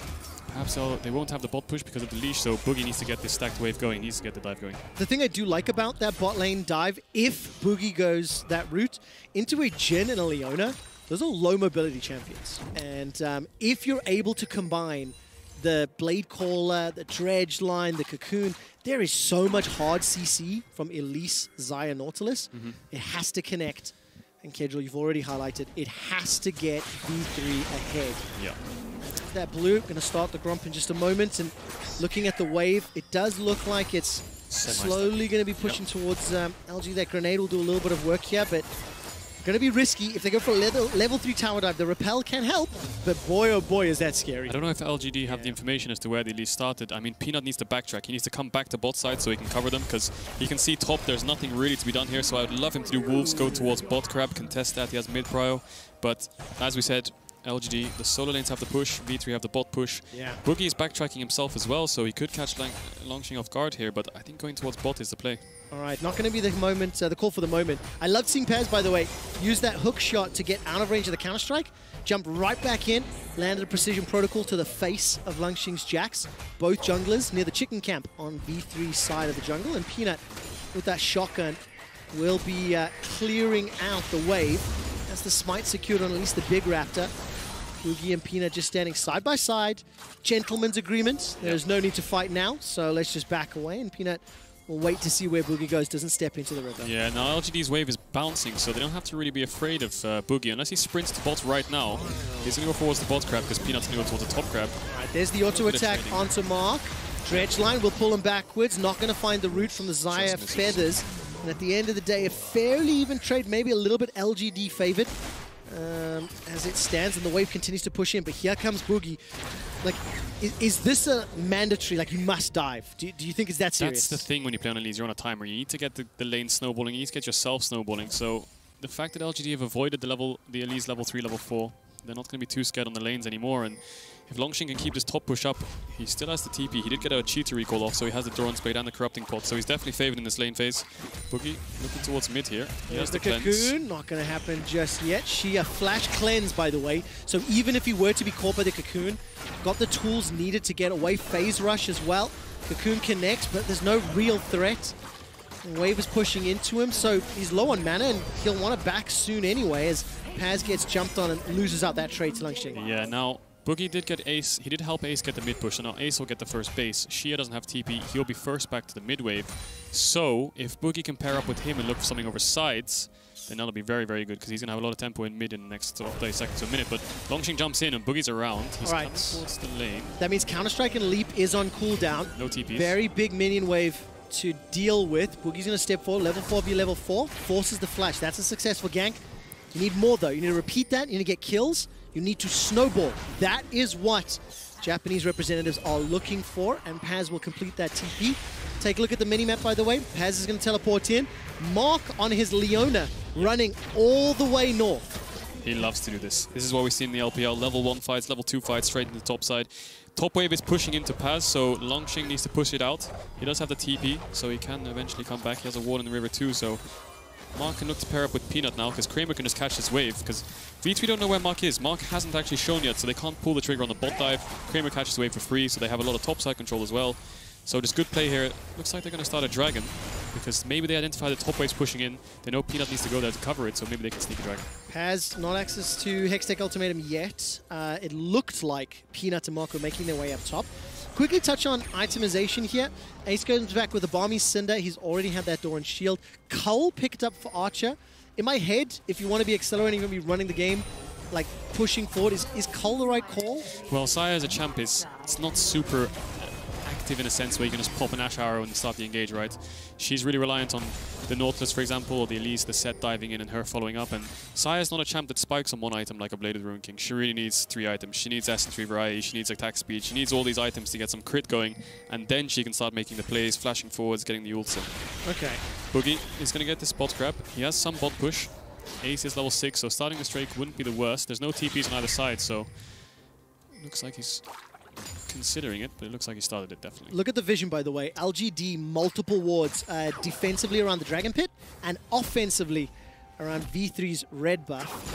It does feel like Peanut is making his way towards the pit, or at the very least stopping off there at the Raptor camp. Shia and Ace both have access to the ultimates. 3 members of V3 will help pick up this Mountain Drake, and LGD will be too late to arrive. It's reset. That's a small delay. I wondered how long it was going to go for, and there was no other support. So nevertheless, Mountain Drake goes the way of V3, with Infernal being next. That's 50% odds on Cloud, 50% odds on Ocean Soul, both of which I think could be very influential. Yeah, and Paz just clearing out a pink on the entrance red there on their defensive side. And if you look at the pinks across the board, apart from the one that just got cleared, LGD had double pinks on the side, on the red side of V3. They have really, really aggressive pinks in that area. They did have defensive pinks on their bot side, so they're definitely playing towards this top side. Peanut doesn't have the warrior just yet, so he can either look for something bot now or move his way up to the top side, look for an early Herald start. Longxing is stacking a wave. He will have the push, and Shia is level 6 in the arena as well, so I think both sides have really good team fights towards level 6. You know, you've got Paz has the ult, Ace can dive in, but it all depends on who wants to go first, who wants to pull the trigger, who wants to go to Herald first, who wants to start the fight. Well, it feels like V3 have to do it. This looks like they might move to Herald, actually. We've got LGD already 800 gold up. Yes, they have lost themselves the Mountain Dragon, but a 15 CS advantage in the top lane, a 20 CS advantage in the mid lane. I think expected in the Orianna versus Set matchup, especially during early on. And again, I'm going to remind all the viewers at home, Kadril was talking about this team comp from V3 and how LGD have the answers to what V3 can throw at them. So for V3, it is a matter of picking those fights, finding those opportunities, and accelerating the pace of the game. Get ahead early, or maybe you're not going to be able to take the game at all. Yeah, and Peanut, about 30 seconds ago, he went to bot to make sure that he could get the push. He based, picked up the core field, and then Mark moved towards the Herald. So essentially, they both ran towards the Herald from different parts of the map. They meet up at the same time. Boogie and Reyna did sort of the same thing, just they're a little bit later. Paz has the top push. If there is going to be a fight here, it's going to be a 4v4, but Kramer's going to be there first because Archer was catching the wave, because Peanut was covering him. So this Herald's going to be forced for by looks of it. Boogie's positioning really aggressively. It absolutely is the case. Archer's recalled. He's picked himself up. There's Berserker's Greaves, double long swords. It resets. As far as damage for now, Kramer, he's come back with the BF sword and pickaxe. That's a full reset on Shelly. Archer should get here in time. Looks like they're playing through top, so Ace needs to join them. He needs to run, either look for a flank behind them or join them from the top side, because this is going to be a big scrap. 5 versus 5. Here's the fight. Balmy Cinder, Doran's shield for Ace.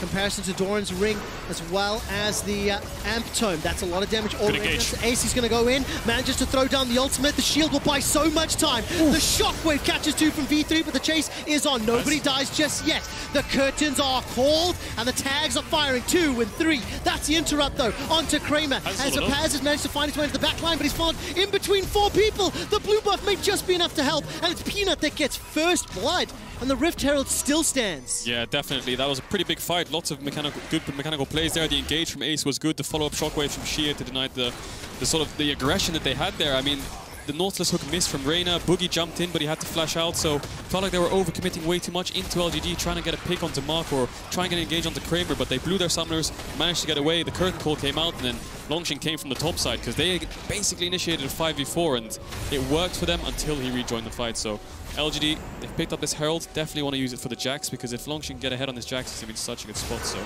watching this again, Ace looks for a flank. That's what he kind of needs to do as set. It's the key, so he does get a pretty good engage, but this is where they overchase. The shockwave comes out. Ace has to flash away. Boogie jumps in, and now they basically have to run away. He has to flash away, double flash again. Archer uses the ult to peel back, and Paz tries to find something on the backside, but that's not all you're going to do as a Camille. You want to be in the engage. You can look for flanks, but if you're flanking 1v4, then you're just going to get taken out. Yeah, do you see how long he was locked in place? Shield of Daybreak into the Zenith Blade. Even though he was close to dropping Kramer, maybe one more precision protocol could have been enough. Yeah. It simply didn't happen. He got hard CC'd, and at 10 minutes, it's a 1,000 gold lead for LGD. The kill went the way of Peanut on the Graves. Summoner spells used all across the board here on both sides of the Rift. So V3 do have this window that they can look to play around. Yeah. But frankly, they need to be wary. They need to be cognizant of the fact that this team composition from LGD just will continue to scale up, will continue to buy time. And maybe he's going to be better at team fighting as well, which is something we're looking at during draft. Yeah, watch Peanut on the map there. He just based now. He didn't actually base after Herald, so he just based now. Mark's hovering around. He's got the Warrior. They're going to wait to pair up, and this is what I really like about the LPL teams. They kind of pair up really well. Mark is going to go in, sort of, but Peanut's on the way. Kramer's ready to move, and it's going to be a contested 4v4 revision because the Dragon's in 20 seconds. There is a double TP ready, so V3 responded really well. Make sure Mark doesn't get into River. Completely illegal. Stop him from getting the pinks. Make sure you keep the control, and just make sure you hit the spells on the face check because this Dragon is really big. 10 seconds until that Dragon spawns. The wave is being pushed out bottom there by Archer. Teleports available, by the way, for both Camille and Jax. Yep. So Lungxing and Paz can join the fight, but it does look like Paz needs to defend the wave. Lungxing has already left the lane, so he may be able to be in position without using that summoner spell, but nobody's rushing it just yet. Dragon's in the pit, and of course, look at this. Mid-prio, so important. Let's see, here comes the Hex Flash. Sideways. Wondered if Reyna was going to win on Xie. Yeah, Xie has double summons there. I think Longxing just moved down to take the top grab there, so a little bit of extra gold for him. V3 need to look for some sort of engage. They're on a timer here, not only right now for the Dragon, but for the game. All right, there goes the Shield of Daybreak. That's a stun onto Mark. He's going to buy time with the stopwatch. Look at the damage from the Shockwave.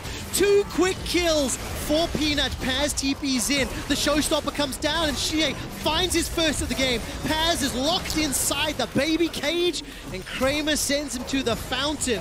4 kills, 3,700 gold, and that has to be enough of an advantage to safely secure the Dragon. Yeah, the Herald going to mid here. They won't get the entire tower, but they'll deny the second Dragon from V3, and LGD just responded so well to V3 being over-aggressive. They used all their tempo to get the vision. They sat in a bush for around 30 seconds, and then Mark just walked up and said, hey guys, there's 3 people standing here.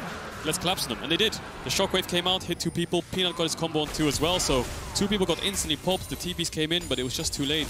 Paz tried to pick up Mark in the end, but in the end he just went down himself. So 3-0-2 on this Graves. Peanut's definitely showing that this comfort pick is paying off, and Mark's kind of surprised here. He's like, why is there people here? So he pops the ult, pops the stopwatch. Peanut gets his full combo. Xie gets his full combo. Boogie gets popped. And it's just lost from there. The TP comes in. Ace does his best to try and solve the fight, but Paz tries to do it as well. Archer's kind of out the fight. He does have the ult, he does have the flash, but he just can't walk in there because he'll die as well. You know, it just leaves such a disappointing taste in my mouth. When you look at the composition that V3 have put together, honestly, I wish you guys at home could have seen Cadrill's face when the Elise and the Xayah were locked in. It was screaming WTF. Yeah, disappointment, face palming. And then you see there's no dives, there's nothing set up. And I acknowledge and I understand that I don't know what the V3's preferences are, and I don't fully understand where their player priorities are, but the composition had big question marks just from a meta perspective. Yep. They weren't able to execute, and now they're down 4,000 gold, and LGD are poised to take control of this middle game. Yeah, and if you look across the entire planes, the meta's kind of evolved. People came in at the start thinking early game was to play. Now it's towards the late game. LGD have adapted well. They've gone for more scaling, but V3 just didn't recognize it. They've gone for way too much early game. So now they need to look for mistakes and try to get some picks, and Shia is going to get ulted here. I mean, he is indeed. He flashed over the wall. The shockwave's already been used, but look at how much damage he's putting out. Archer stays alive, nice. not long enough. In a 1 versus 3, Shia is able to pick up the kill. But look at Archer, he's sitting with, you know, thrift shopping, just picked up the Warhammer. In contrast, Kramer already sitting with the razors. Yeah, and Shia gets arrested by the weak side police there. He does go 1-for-1 though, 6-0 in turret plates, and LGD are playing topside. That was a weak side Shia there on the Orianna. He did get shut down eventually, but LGD are pushing onto mid tower, they're pushing onto top tower, and Shia, the reaction from Archer was really good with the ult. And you can kind of see what Archer wants to do here. He has feathers on the ground, he thinks he's in range for the E-flash, but it's kind of blind, so he misses it. Then he's kind of flashed forwards too far, and he does get taken down by Shia. So not the end of the world going 1-for-1 on the weak side. They are going to get some chunk on the tower, but you lost your mid tower, and Longxing is getting so strong on this Jax. Yeah, absolutely the case. Jax making his way towards the Trinity Force. Peanuts Graves 3-0-2, followed up by Shia on the Orianna. 2-1-3, Luden's Echo already completed. It's just a very good look now for LGD, and reminder that if they're able to close this game out, they will play Rainbow 7 in a best-of-5. And the winner of that BO5 will then face the second seed from Group A. Yep. Now that is a terrifying prospect, and obviously LGD, a lot of people on Reddit and social media were saying that they anticipate and expect LGD to find a bit of a groove to step up. I think many people expected them to go 2-0 today. They didn't. Yep. And they have lost a game to Rainbow 7, so I'm definitely not going to count Rainbow 7 out in a best-of-5. But whoever you're going to have to face, it is a difficult prospect regardless. Yeah, it's just scary on paper. If LGD do win this game, they do go to the best-of-5s, then it's more sort of their comfort zone, the best-of-5s. I think the best-of-1s is something that China hasn't really seen, so LGD will definitely feel a lot more confident in best-of-5. Now, Longxing's going to go to base. He's probably going to pick up a Triforce. Dragon's in 130. They're going to pick up the Herald as well. And you saw the trade about 30-40 seconds ago onto Paz. Longxing was just... He was one-shotting him. Paz had the E away. He was half HP. Longxing took about 100 damage. So I'm very scared for V3 on this side lane. You don't really have a point-and-click CC other than the Nautilus. Look at the gold, Kadrill. Total gold in game, Shia 7,000, Peanuts 6-7, Kramer 6.5. Then Archer at 5-8 and Ace. And, you know, it's such a big drop-off when you look at the rest of the squad. It's going to make it very difficult to come back. So V3 need flawless execution. They need a very quick assassination of somebody on LGD's side. And they're going for it now. I think in any extended exchange or fight, that's a very good flash dredge line. Shea manages to survive for a few seconds longer. The shockwave catches Lee onto Boogie, but the showstopper comes in. Shea's still alive for a few seconds longer until it finally goes down. Now Mark is running for his life, 300 HP. The dredge line catches him. Sidestep away from Reyna. 2-for-1 trade, but in a deficit, you will take those as V3. This is exactly what you need to do as V3. Make the picks, but look at bot wave. It's bouncing into them. They need to fix bot wave. They need to defend top as well. Paz comes in, and Longxing is going to have to back off in the end unless he wants to go for the dive, but I think it's a bit too early for that. And the dragon spawning in 30 seconds. V3 need to base, so I'm not sure if they can get this dragon. Reyna needs to go to base now, and Mark's already running out, so he's going to get the wards first. So it's only the Cloud Soul, so it will only be the second dragon as well. So it's not the end of the world, but good pick from V3. Yeah, very, very crucial, very important. Also for Archer to be able to pick up one of those kills. 2-1-1, he's got the Essence Reaver completed now. Team is still very far behind, but I love the flash dredge line to get past Mark. Yeah, it just misses Mark. You can see it's pixels away from hitting the Leona, and this is what V3 need to do. The game is on a timer. They're losing on sides. They're losing in the mid-prio, so Reyna here just says, okay, screw it, I'm going in. So he flashed on Shia. Shia had no flash from the earlier fight, and he is going to get taken down. But Peanut has kind of been quiet now. He did get a lot of kills in the early game, but he's been farming up. He took top tower, he's taken bot tower now, he's been counter-jungling. Hasn't been in too much of the fight since the one around mid on the first Drake, but now he is really strong on this Graves. Yeah, definitely the case. 300 gold bounty on his head, invading to steal away the Sentinel, and LGD will have full position on the Dragon. I think probably the right call here from V3. Don't challenge this one, you're too far behind. Cross map. Cross map is what you need to do when they make a play on one side of the map. So if they go for the Dragon, you need to make a play top, whether it's denying creeps, getting a kill, getting tower plates, getting the tower itself, and Reyna identified that quick. Boogie's behind him, but launching does flash away. Depth charge is a few seconds away, and despite the sidestep, Langshin gets caught out, locked in the Hextech ultimatum. Reyna holding on to the ulti a few seconds longer, the Cocoon as well. Beautiful. That is chain CC'd for decades. There's not a minion wave to crash into the tower though, so it's a kill in exchange for a Dragon, and LGD will be able to defend the tower, so net positive still, I feel, in favor of LGD. Yeah, but another weak side victim arrested there again. Longxing should have identified his team went for the Dragon. He had no vision. He steps up for the wave, goes for a trade, and then Boogie and Reyna just identified it really well. Drop Dragon, cross map, Archer catches mid wave. They don't lose any towers, but at this stage of the game, V3 need gold. They don't need Dragons, they don't need Herald, they need gold. So getting kills is exactly what they need with this comp. Archer has 2 kills. You really need to get Paz ahead as well, but Longxing dying does slow the game down a little bit. They are going to be about 10 minutes away from the Cloud Soul, so if LGD can keep it up, the Cloud Soul isn't the best on their comp, I must say, but it is a Cloud Soul. It gets you towards the Elder Drake, gets the games closing out faster, so this looks like it's going to be a 1-3-1 now. I mean, look at that big jump between, 10, 15 minutes from 1,000 lead to 5,000. It has dropped minorly, it's sitting around 4,000 right now. But as we said, V3, they were on a timer, they were on a clock. They were not able to find the opportunities, or better yet, they were not able to create the opportunities, I think is the wording that I'll use. Yeah. We talked a lot about Boogie's Elise, and Kadril set beautiful expectations on how he could gank with that Elise. Right now, he's 2 levels behind Peanut. 1, 2, and 2 in the game. Peanut 3, 0, 2. So just simply not keeping up with his opposite number. Yeah, and if you look across the items, Archer is building towards the Infinity Edge. He has the Essence Reaver already, so once he gets those 2 items and perhaps a Rapid Fire for the Orianna, he will be strong in those fights, no denying that. He doesn't have the Rakanta pair very well with him, so the engages won't be as clean, but if Reyna can keep these hooks up, keep these picks, I think V3 can slot to contest the game slightly, but they are still on a timer for this Jax, for this Orianna, and the team fights, if they chase too far, they can die. When does the window of opportunity close, right? Are you talking 3 items for Jax, 3 items for 4 items? Like, just a rough idea. I'm not going to hold you to it. Well, I think when Jax gets 2 to 3 items, Camille can never really win, unless she gets like 10 kills on an hour, of course. The Elise doesn't scale well at all. She can build towards a Leandries, but even then, you're not really going to be that useful in fights. The set as well, you can see he's already down 50 CS. It's pretty hard to catch waves.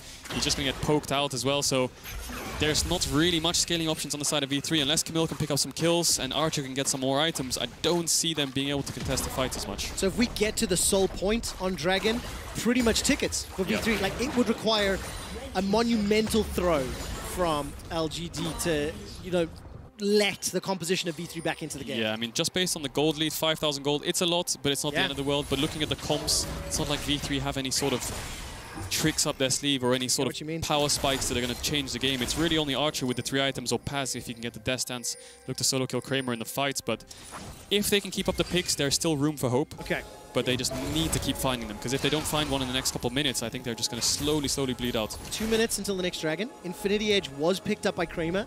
And I do think we have to call out that Reyna's Nautilus has found multiple picks, multiple hooks. You said it just a moment ago, and I'm going to reiterate it for everyone at home. Let's keep our eyes on him. Boogie waiting. The Cocoon went wide, and I think it was optimistic at best anyway. A couple of members of V3 making their way from the mid tower towards that banana bush and into the river. And for Vision, very defensive warding right now on the side of V3, and it looks like LGD going to try to challenge it. Langshin pushing in the wave bottom.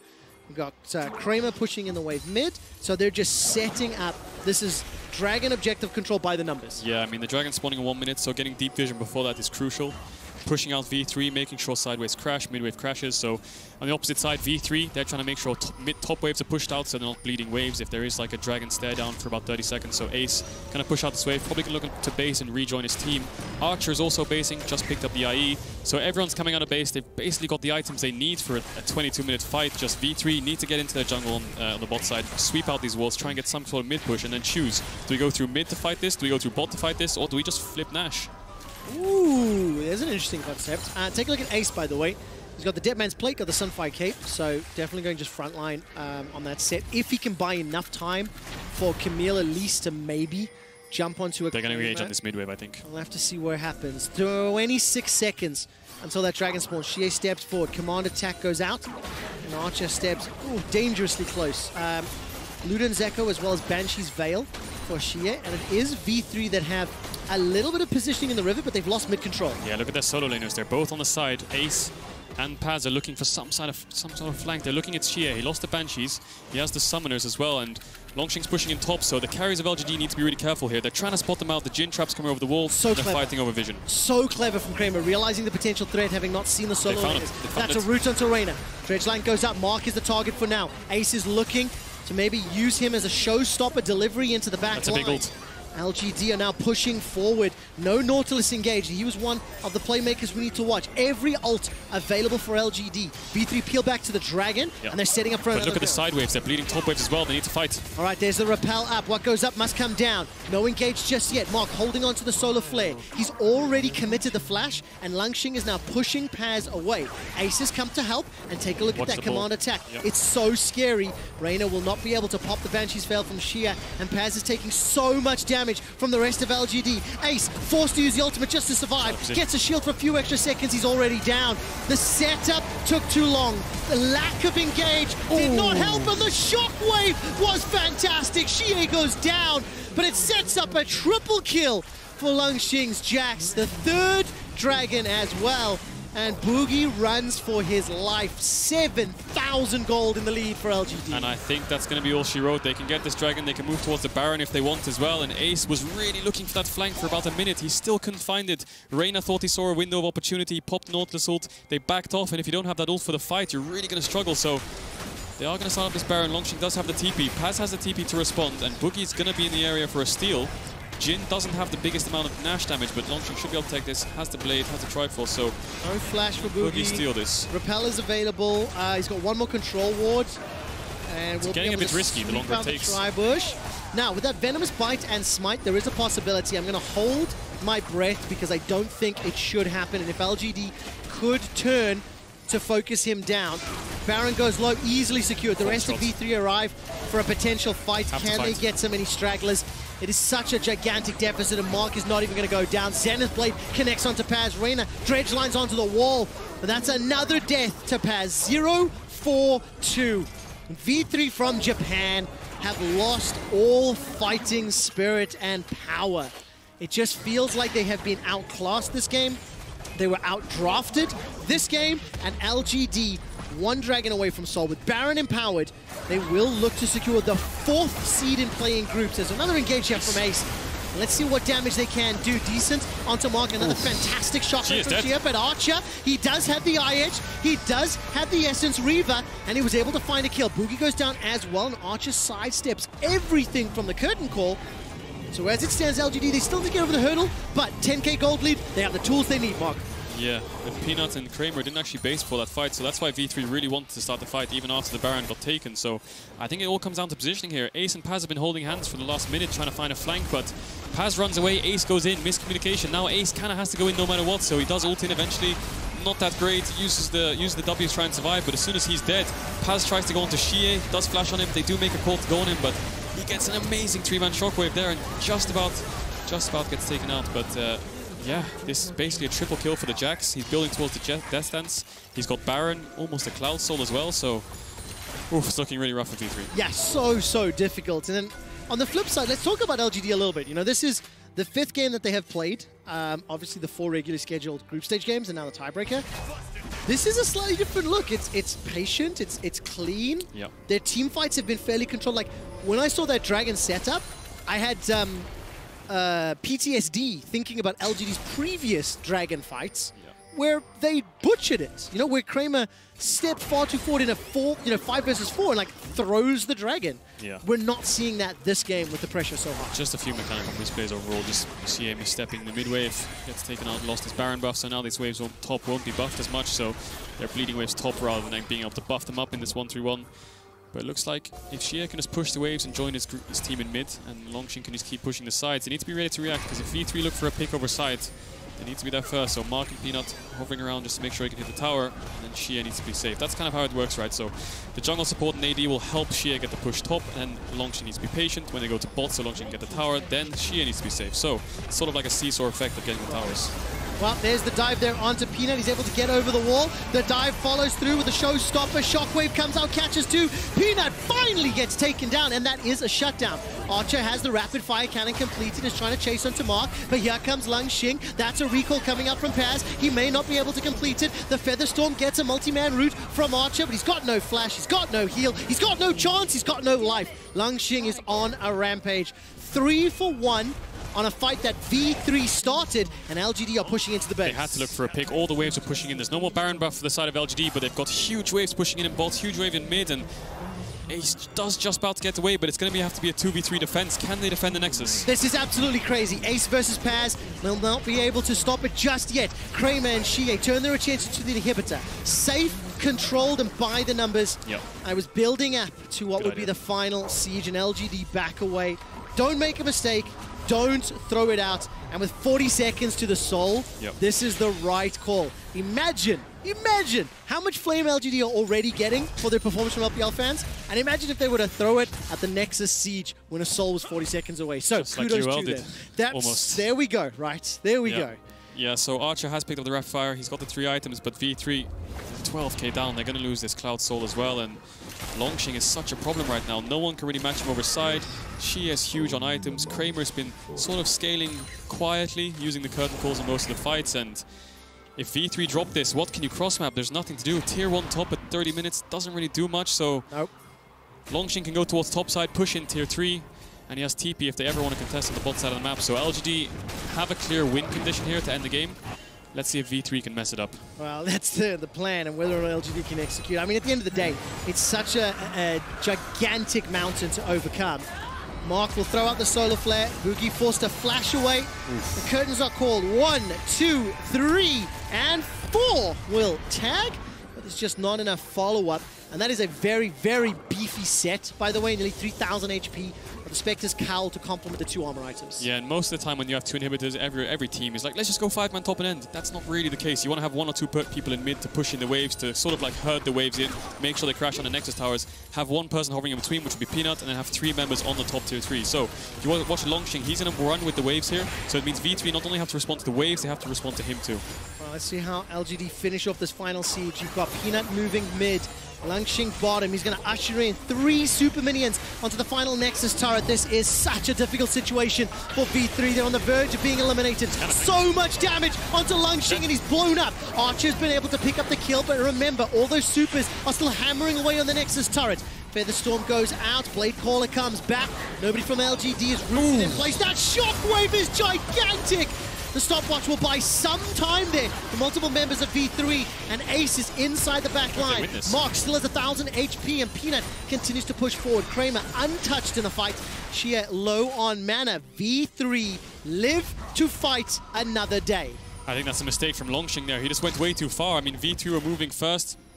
LGD couldn't respond, and he was kind of hitting the tower in 4 people's face, gets engaged on, does eventually die because the dodge fell off, and that's 950 gold for Archer. He just picked up his 4th item, so clearing these waves won't be a problem for V3. It's not like they have little wave clear. They don't have things like a Jhin. They have 4 items on this Xayah, so Archer is a threat right now. Kadril, I like to play a game when we get to moments like this, where I say, what are the percentage odds of V3 winning the game? I would say around 7 to 8%. 7 to 8%. I'm going to lowball you and say 7%, okay? We'll keep watching this, and if by some miracle V3 can start to win some skirmishes and defend longer, I'm going to ask you to bump that percentage for me. If LGD get Baron, I'm going to drop it to 1. When I play this game in Europe, I tend to have a gut feeling that they could come back. I don't have that feeling right now. But let's see. Let's see. Baron is being started Paz off has here TP. They can by clear the waves. LGD. So they could try to contest it. The problem is the face check. How can you face check Shia on this Orianna? Yep, you can't. Mark is just playing interference. Oh! Look at that damage from Shia. Archer and Boogie running for their lives. Baron is already secured. Boogie stuck inside the pit. That's Archer jumped on. He needs to survive, but he simply cannot. 2 more kills to LGD. Didn't even need Baron. Odds dropped to 1%. And it will be Peanut running down Ace. That is 4 members of V3 down with Baron empowered with Cloud Soul. LGD pushed to the brink of elimination in the final tiebreaker game. Step up, play as clean as they can, eliminate V3, and LGD advance to playoffs. Yeah, LGD backs against the wall. They definitely stepped up in this best of one, and credit to them. They've adapted throughout the tournament, and well played by Peanut, I think. Exactly, but take a look at the face. That is relief. That is not happiness. That is not joy. That is relief. Yeah. Because this was a disappointing performance for the 4th seed out of LPL. Even for their expectations and the challenging year that they have had, to get pushed this far is a surprise. I want to credit and compliment every other team in this group. Agreed. Because it has been one of the most exciting and entertaining and interesting group stages, definitely in recent memory. But we will be saying to the LJL, we will be saying to V3, they're the first team eliminated from Worlds. I had faith in them looking at their games. They looked pretty clean, but it just didn't come together for them at Worlds. The drafts, I wasn't a fan of most of the drafts. They were making lots of mistakes here and there mechanically, and yeah, like you said, LGD backs against the wall. They do take down V3. They need to mentally reset for the best of 5s now, but wow, what a day. Exactly. Rainbow 7 will be taking on LGD. Kajal, it has been an absolute pleasure casting today. Maybe we'll do it again tomorrow if you behave. Oh, yeah. After the break, we'll take a closer look at LGD's win as they secured a spot in the play-ins knockout stage.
welcome back to Worlds 2020, where it has just closed out the action of Group B. We just witnessed LGD. They are through to the play-in knockout stage, so the best of fives are to come.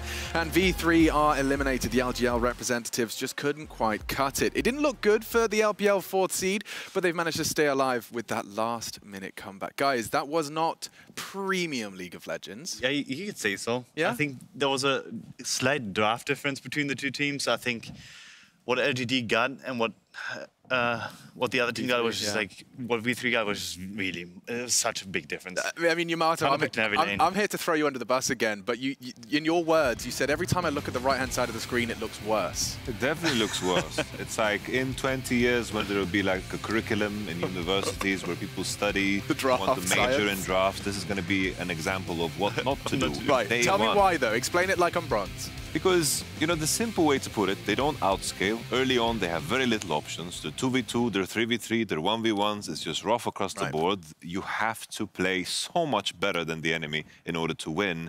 There was a lot of things that were confusing. Yeah. You can point to any champion. And well, okay, let me point to one, just because I haven't seen much of the Spider. Give me some. Elise, right? Like, I mean, you said to me, I was trying to understand the Elise pick. You said if he doesn't have like 3 kills at 15 minutes, there's something going wrong. Yeah, well, the Elise pick has to be a snowballing pick, right? It doesn't have that many late game tools. It doesn't really scale well. It doesn't have any innate ability that is like, oh, it's going to do well late game. So in the early game, it's going to have to dive. It's going to have to do something. But you have Jax Camille matchup where Jax can dodge everything that Camille throws at him. So that's not influenceable. And the only thing that's influenced is maybe the bot side of the map because mid lane also has cleanse. So what are you going to do? And that's the exact question that he answered. Yeah. Nothing. Yeah, absolutely. So not much from the Elise. Was there anything else that you saw on the right-hand side that really bothered you? Or keep going. I don't know, like Xayah, picking Xayah there. There's a lot of options. I don't know if Archer is like a Xayah god. You know, I don't know what the deal was, but Xayah was strange. And picking Nautilus into Leona, that was your answer. It was also strange. The set Elise, Camille, sure, sometimes can work, but it's so low quality, you know, if we think of the AP junglers that can be put together with a set. You get cleanse against Elise and set, and all of a sudden you're like, you know? What do you like? Yeah. Okay, exactly like that. But, of course, let's not forget that PSG did secure a spot on the other side of things and picked themselves up a spot in the group stage. You won't see any more best-of-5 action from them. It's PSG, yes, the team that showed up with 2 of their official core have managed to do it. And, of course, Unified returning to the roster. You'll have River and Tank joining them as well for the group stage. Looking through some of the highlights of that game, I mean, PSG, it's a wonderful Cinderella story that continues into the main event. Yeah, and especially in last game, they were down but never out. And I think that's kind of incredible that they really didn't... They still believed in themselves while they were 6 turrets down, while they were 6k down. So that in itself is an achievement. I'm really eager to see them in the actual group stage of Worlds, and I think that's going to be like a testing field for them because they're going to have to run against better teams even so than they have been so far. I do think that they have a lot of potential even coming forward. Their play is clean, they know, they have confidence in their play, and they know their identity, and I think that's a beauty where they're fine with just having the top lane on tank, and they know how to perform with that. I also think, just from a human standpoint, I think the way that it's framed in their mental of the return of their players is going to play a huge part. Like, you had the wind of nothing to lose, everything to gain to carry them forward. You know, like anything you're doing well initially in the comms is going to drive you forward in a positive mindset. Yeah. But now the return of your players has to be framed in a way where it's like, good to have you back. River and Tank, this is what they were doing that you weren't. We like this. I think there is it's very integral to the success, reintegrating those players in terms of framing it in a positive way. Yeah, for sure. And considering, you know, which is a big if, because we don't know what tomorrow is going to go. Sure. How tomorrow's going to go, we don't know if Mad Lions is going to go through. But if we imagine that Mad Lions and Team LICKR, just because they are major regions that they go through, automatically PSG is going to be slotted in the group with Rogue and, of course, Damwon and JDG. And then you need another miracle. You know, you just need another miracle. They've had one, why not just roll for another miracle? Yeah, you know? I realize I went on a bit of a tangent there. I don't know if I can throw these guys off, but we're bringing up that group, the group standings again, because I want to ask you guys whether or not it went as expected. Breathe it in. I mean, I know the answer is a big fat no in caps lock again, but which is the real kind of omissions that blow you away? As we've concluded Group B now. I mean, I had no idea that Rainbow 7 was actually going to be a contested group. So, like, we talked a lot about PSG, we talked a lot about Unicorns and LGD, but Rainbow 7 has overperformed to my expectations.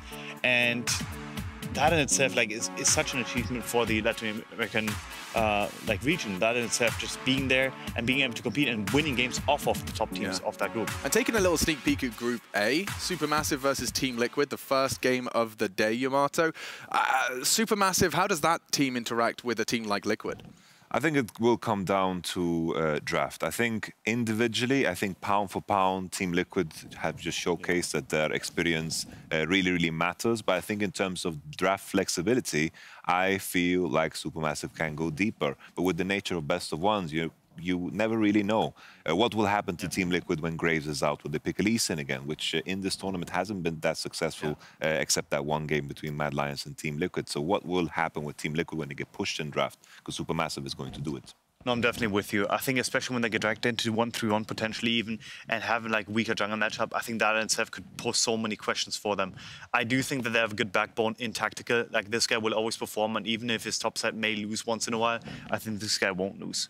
Yeah, no, hopefully not. We'll get to find out live when we do get into those games. Of course, tomorrow, that's Group A, will be concluding it. But did you miss any of the action from today's games? Fear not. The rebroadcast of today's show for our American friends will start at 12 o'clock noon. That's Pacific time zone. And that's all for us here today in the Berlin studio. But do stay tuned. Don't click that X. I can see you. Don't do it. Stay tuned. Latigres, Crumbs, and Alorum. It does sound like a Harry Potter spell. You're right. They're all going to be hanging out after the break. Wingardium Alorum. Oh, he's good.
Welcome to the World's Cooldown presented by State Farm. My name's the Tigress, and I am joined today by the wonderful Crumbs and Alorum. Crumbs, you were casting yesterday. How was that? It was fun. It was a bit rusty, but the game between V3 and Unicorns of Love was so high-feed. I really loved that one. That was the one where Kassadin had the great escape. I guess it's now going to rival Xpec's Backdoor as one of the greatest international Kassadin plays of all time. Wow, that's big talk, too. I guess. It looked good.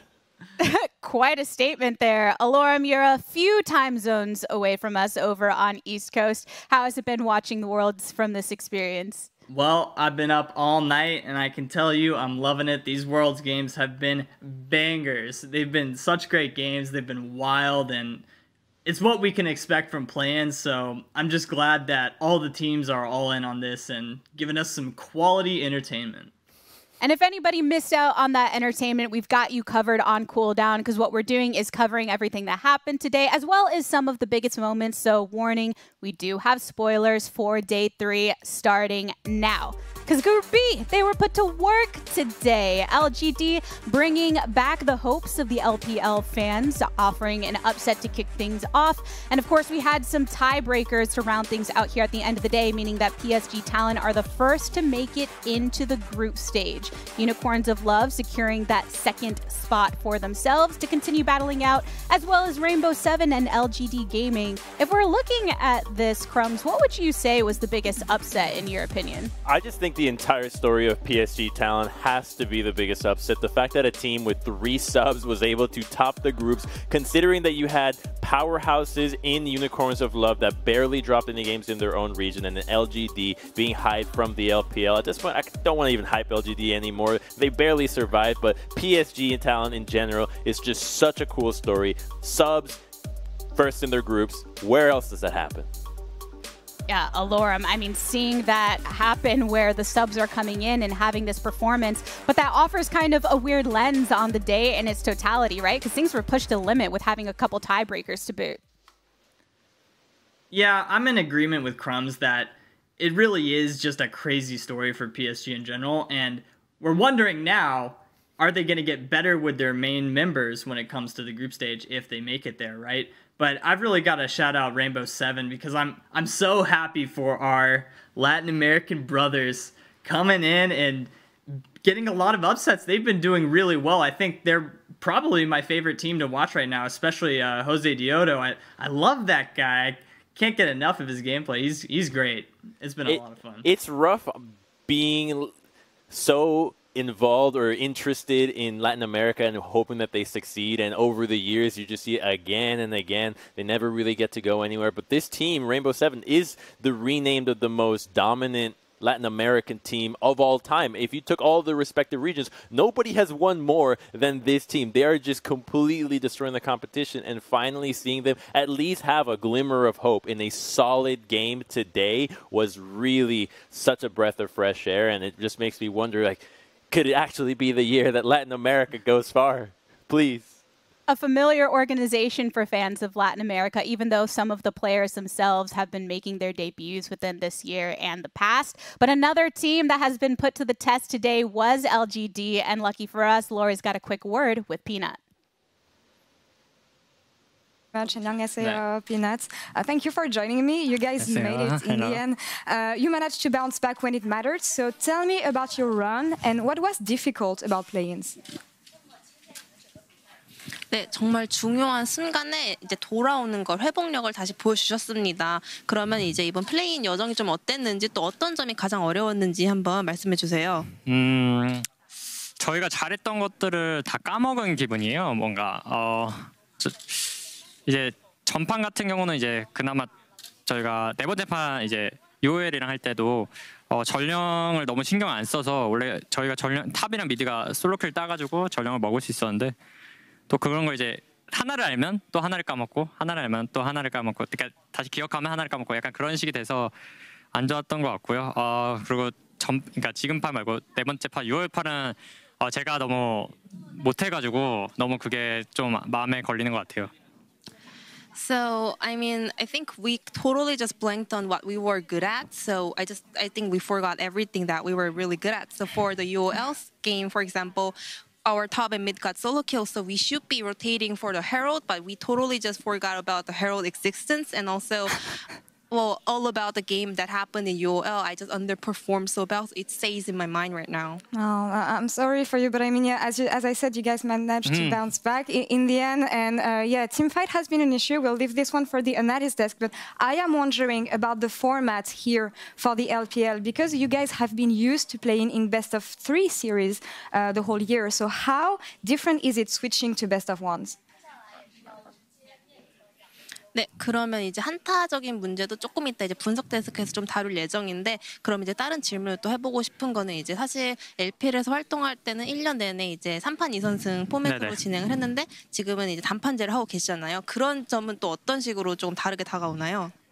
네, 오랜만에 단판제라 확실히 그런 건 있었던 것 같아요. 부담이 좀 없진 않았는데 이제 단판제잖아요. 단판제니까 그 부담감 때문이 더 뭔가 없지는 않았던 것 같습니다. 그런데 솔직히 다 변명이고요. 뭐 다 핑계고 다 변명이고 그냥 제가 이제 실력이 모자라서 졌던 것 같아요. 네. Yeah, definitely. Because we only got one shot, I think we got even more nervous. So that kind of affected our play. But, well, to be honest, I think those are all just excuses. And I think the level of our skill shots and the skill level of our performance was the main issue. All right, well, something to keep in mind. But okay, let's switch the topic to the game itself. I want to talk about the jungle, because it's the position in which we've seen the most champions. 15 junglers have been played so far. Lots of Nidalee, lots of Hecarim. So what do you think about the meta in the jungle, and do you expect things to change throughout the tournament? 네, 그러면 이제 경기 내적인 얘기를 조금 여쭤보고 싶은데, 이제 이번 롤드컵에서 지금 정글에서 제일 챔프폭이 넓게 나타나고 있어요. 총 15개가 지금 픽이 되었고, 뭐 니달리, 헤카림, 뭐 에코 등등 정말 많은 픽이 등장했는데, 이제 시간이 지나면서 이제 롤드컵을 통해서 조금 이런 픽이나 메타가 좀 변할 것 같은지, 어떤 식으로 진행이 될 것 같으신가요? 사실 헤카림이나 이블린 같은 경우는 이제 저희가 선발전 마지막 부분에서도 조금씩 나오다가 뭐 다른 지역들 여러 지역들에서 나왔었는데, 사실 이제 롤드컵을 모든 지역들이 모이다 보니까 저희도 시도해보고 괜찮다 싶은 팀들은 이제 시도를 하는 것 같고요. 확실히 헤카림 같은 이제 이블린 같은 픽들은 약간 좀 조커 픽으로 잘 사용할 수 있는 것 같고, 헤카림보다는 그래도 이블린이 좀 더 좋다고 생각하고 있어요. So for Hecarim and Evelyn, those were the picks that were looked at the end of the regional qualifier at LPL as well. And Worlds is about the combination of all the different regions here. So we saw a lot of different teams picking those two champions. So some teams are trying it in the playing stage as well. And I think, well, Evelyn is better than Hecarim in overall. All right. Well, we'll see how things evolve here at Worlds 2020. But thank you very much for the interview, Peanut. And thank you, Jason, as always, for the translation. Thank you. And back to you guys.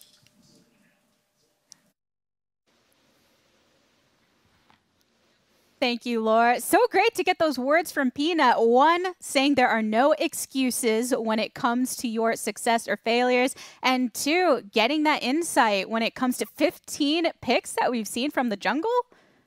That's really impressive. The fact that there have been, 18 games? 15 uniques. It's the jungler's paradise here. No longer are you contesting for a few picks. You can play whatever you want, as we've seen players bust out Silas and Echo, but these champions are not at the top of anybody's list for a good reason. They're quite difficult to execute and have a lot of liabilities, so the team really needs to help you out, whether it's with a leash or just having a set plan for you to get ahead. So it's at least cool that the junglers are getting this much love right before the season ends, and then the whole jungle is changed again, and suddenly you got to start from 3 champs again. Every jungler's dream, the end of the season. I'm very excited to get some deeper thoughts from both of you on that and the rest of the meta as it's developed here at Worlds. But first things first, there were a lot of other things happening alongside these jungle picks today. So it's time for us to review some of our favorite moments from the day. Alorum, what you got for me? All right, I said it before and I'm going to say it again. I love this guy, Jose Diodo. And he's popping off every time he gets a kill. It's the Jose Diodo true combo of getting a frag on Evelyn immediately into adjusting yourself on the seat, brushing back the hair and then looking for the next one. I love it. He does it every time in the camera. I love seeing that little smirk on his face when he gets the kit one shot on Evelyn. It's really great. That's definitely my favorite part of the day. Might be like Samson. He gets his power from the hair.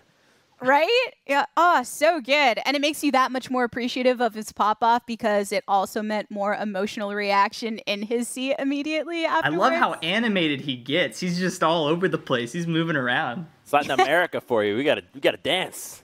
One of the many reasons why I'm always excited when a Latin American team is coming through because there's a lot of personalities that come through as well. Crumbs, you got one for me as well. Yes, so Captain Flowers was casting earlier today, and if you've been watching or listening to Captain's cast, you know he absolutely loves Skarner. He can't stop talking about it. They locked him in, and finally you think, is this going to be a Skarner game? Turns out Skarner was just getting abused left, right, and center. This Skarner could not catch a break.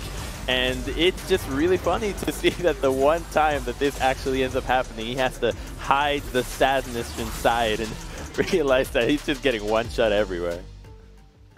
Even Azale had a nice tweet to say. What a great tweet.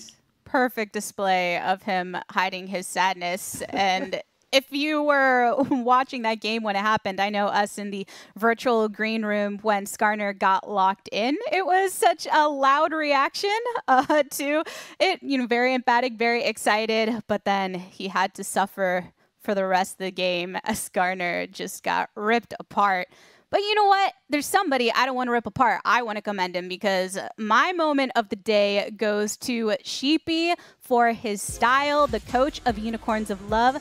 Because of the ample amount of time in the summer of 7th grade I spent watching Project Runway, I feel I have the authority to say that this man has been styling on the stage. The fit is great. The pattern on the black is just such nice detail.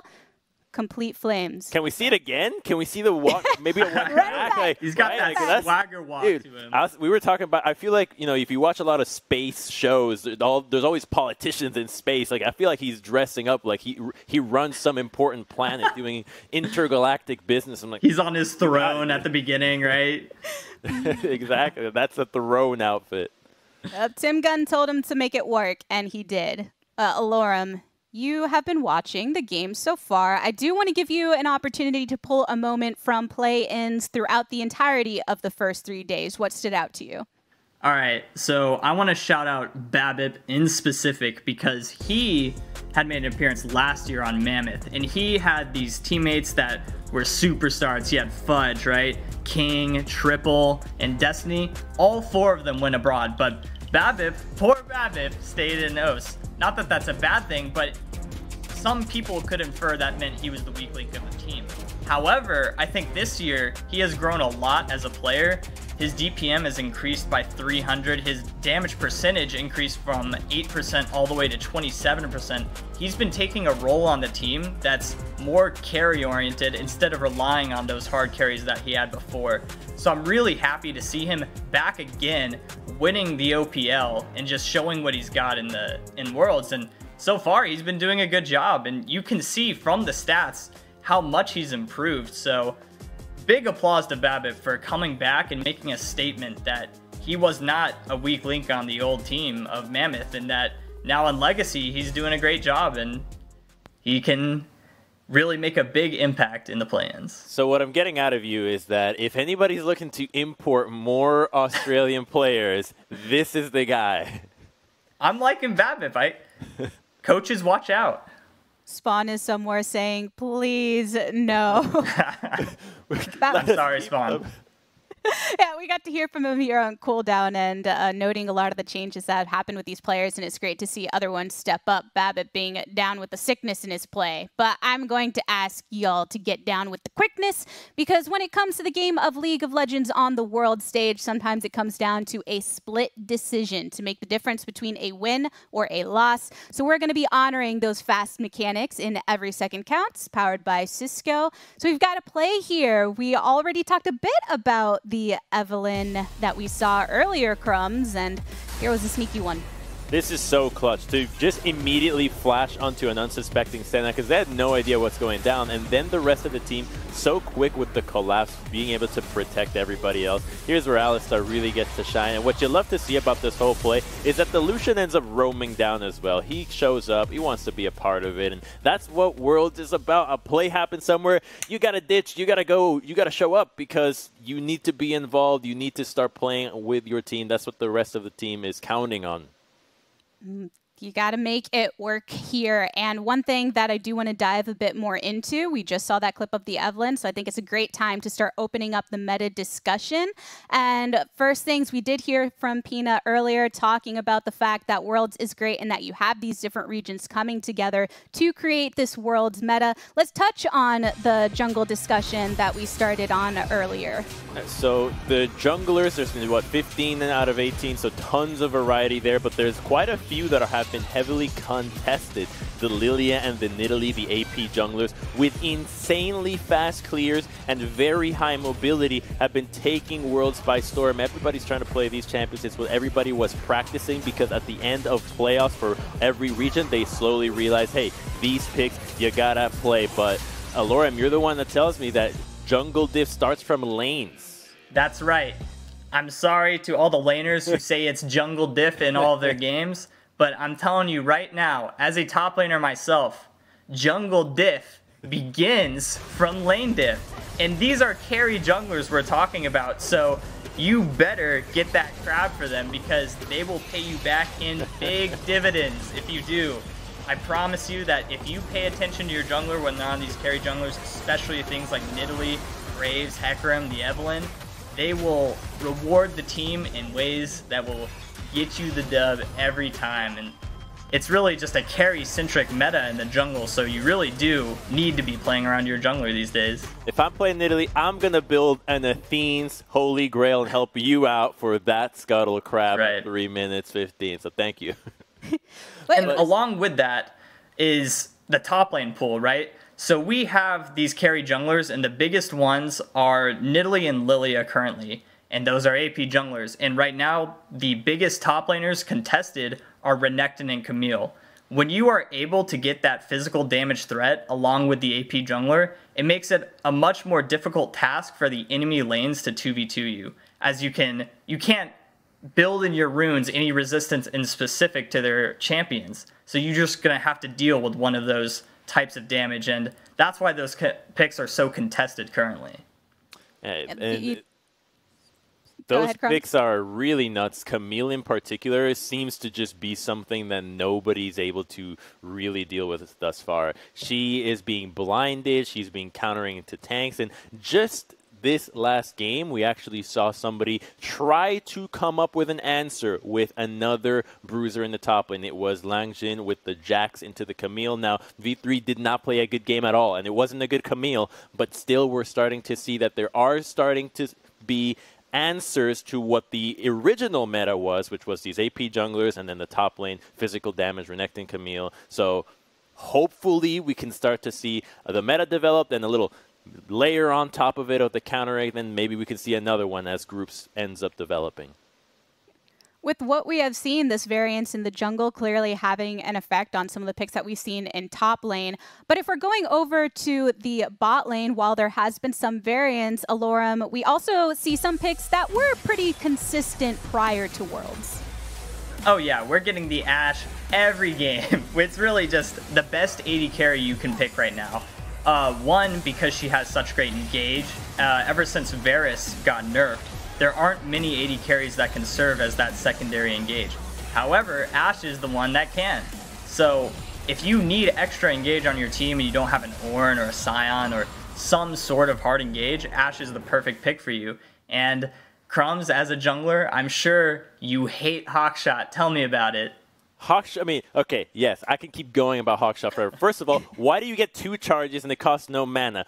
Busted. Secondly, incredibly long range, and it lingers in vision wherever you basically chuck it at any part of the map and you see the entire camp, so you can know when camps are spawning, you know what the jungler's route is, and if you're playing these carry style junglers that are trying to get ahead through pathing, you now have an entire roadmap of what their next moves are going to be. So the junglers that know how to track their opponents better can just call for the Ashe, hey, give me a little bit of extra help here with the vision. Bam, now you know what to do. You can avoid ganks, you can make better informed decisions, and what looked to be just a regular engaged support is offering another layer of utility from the very beginning of the game.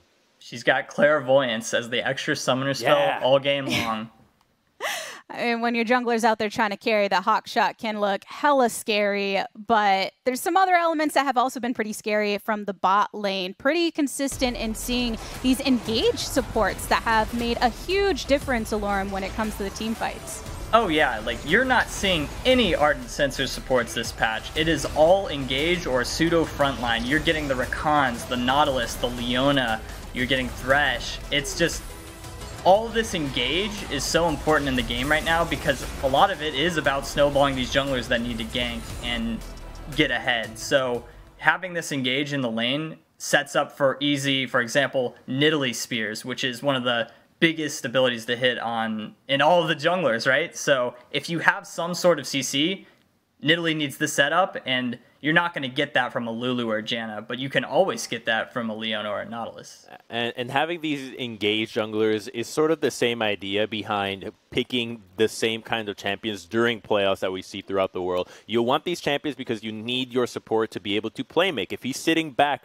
not being able to face check, not being able to punish the mistake of somebody being out of position, you're letting the enemy get away with too much. And right now, the teams don't know who they're up against entirely, right? These are new opponents for everybody, so you need to have the tools in your arsenal and your champions to be able to see them misstep and immediately punish. If you're playing Karma, if you're playing Zyra, Yumi, whatever you're doing in the bottom lane, you're just trying to win through the laning phase there, but then they can just run around in your face in the team fight all by themselves, and you're not able to punish that. So having these champions allows you to always capitalize on the enemy's misposition. And Crumbs, I'm curious to get your opinion really quickly, where we've seen this Worlds meta start to develop with 3 days of gameplay, but all of these teams, only a couple of them will be moving on to the group stage. Do you expect there to be another moment of volatility as we add additional teams from those other regions coming in?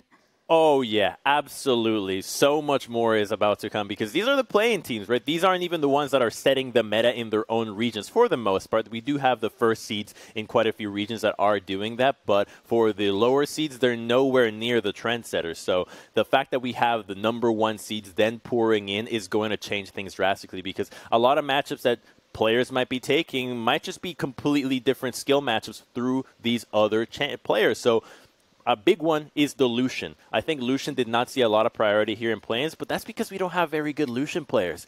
If you went to groups, guarantee you Lucian is going to skyrocket because you've got some insane Lucian players there.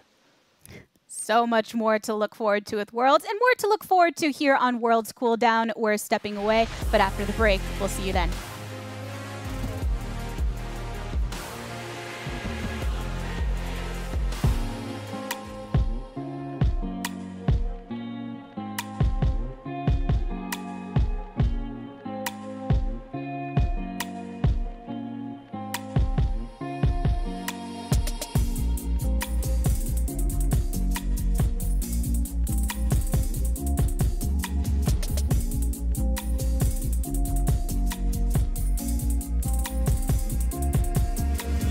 Looking for a place to hide. It seems we're crossing a line. My love for you is making me blind. But I want you, oh I want you. I think we're out of control. It feels like I'm losing ground. I know we had it all. Now I'm chasing, oh I'm chasing. No, I ain't going too far. I will love you wherever you are. Even if I'm miles apart, you are the light in my dark.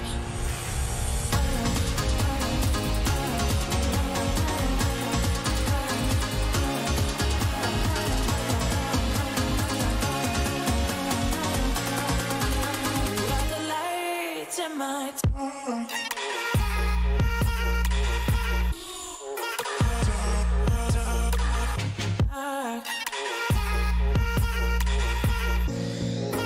You are the light in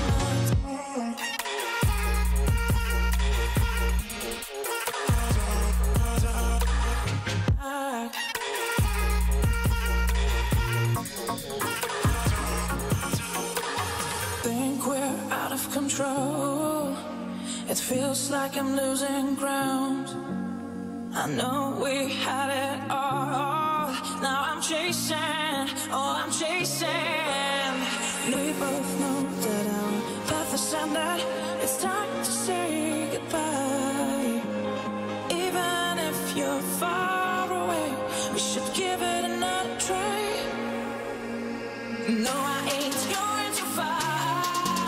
I will love you wherever you are. Even if we're miles apart, you are the light in my dark.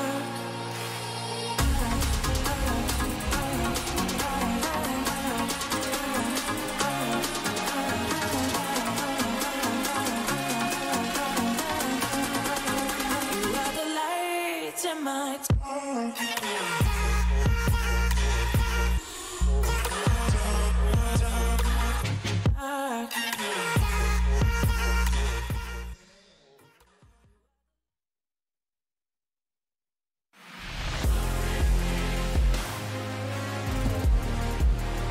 Welcome back to World's Cooldown, presented by State Farm. FLICKR here, joined by Crumbs and Alorum. But between our regularly scheduled games today and the tiebreakers to boot, a lot went down. So we're here to catch you up on everything that you missed in our segment, Was Sleeping, Didn't Watch. Put the timer on the clock. Crumbs, you are first up to bat. What the heck went down in V3 versus LGD?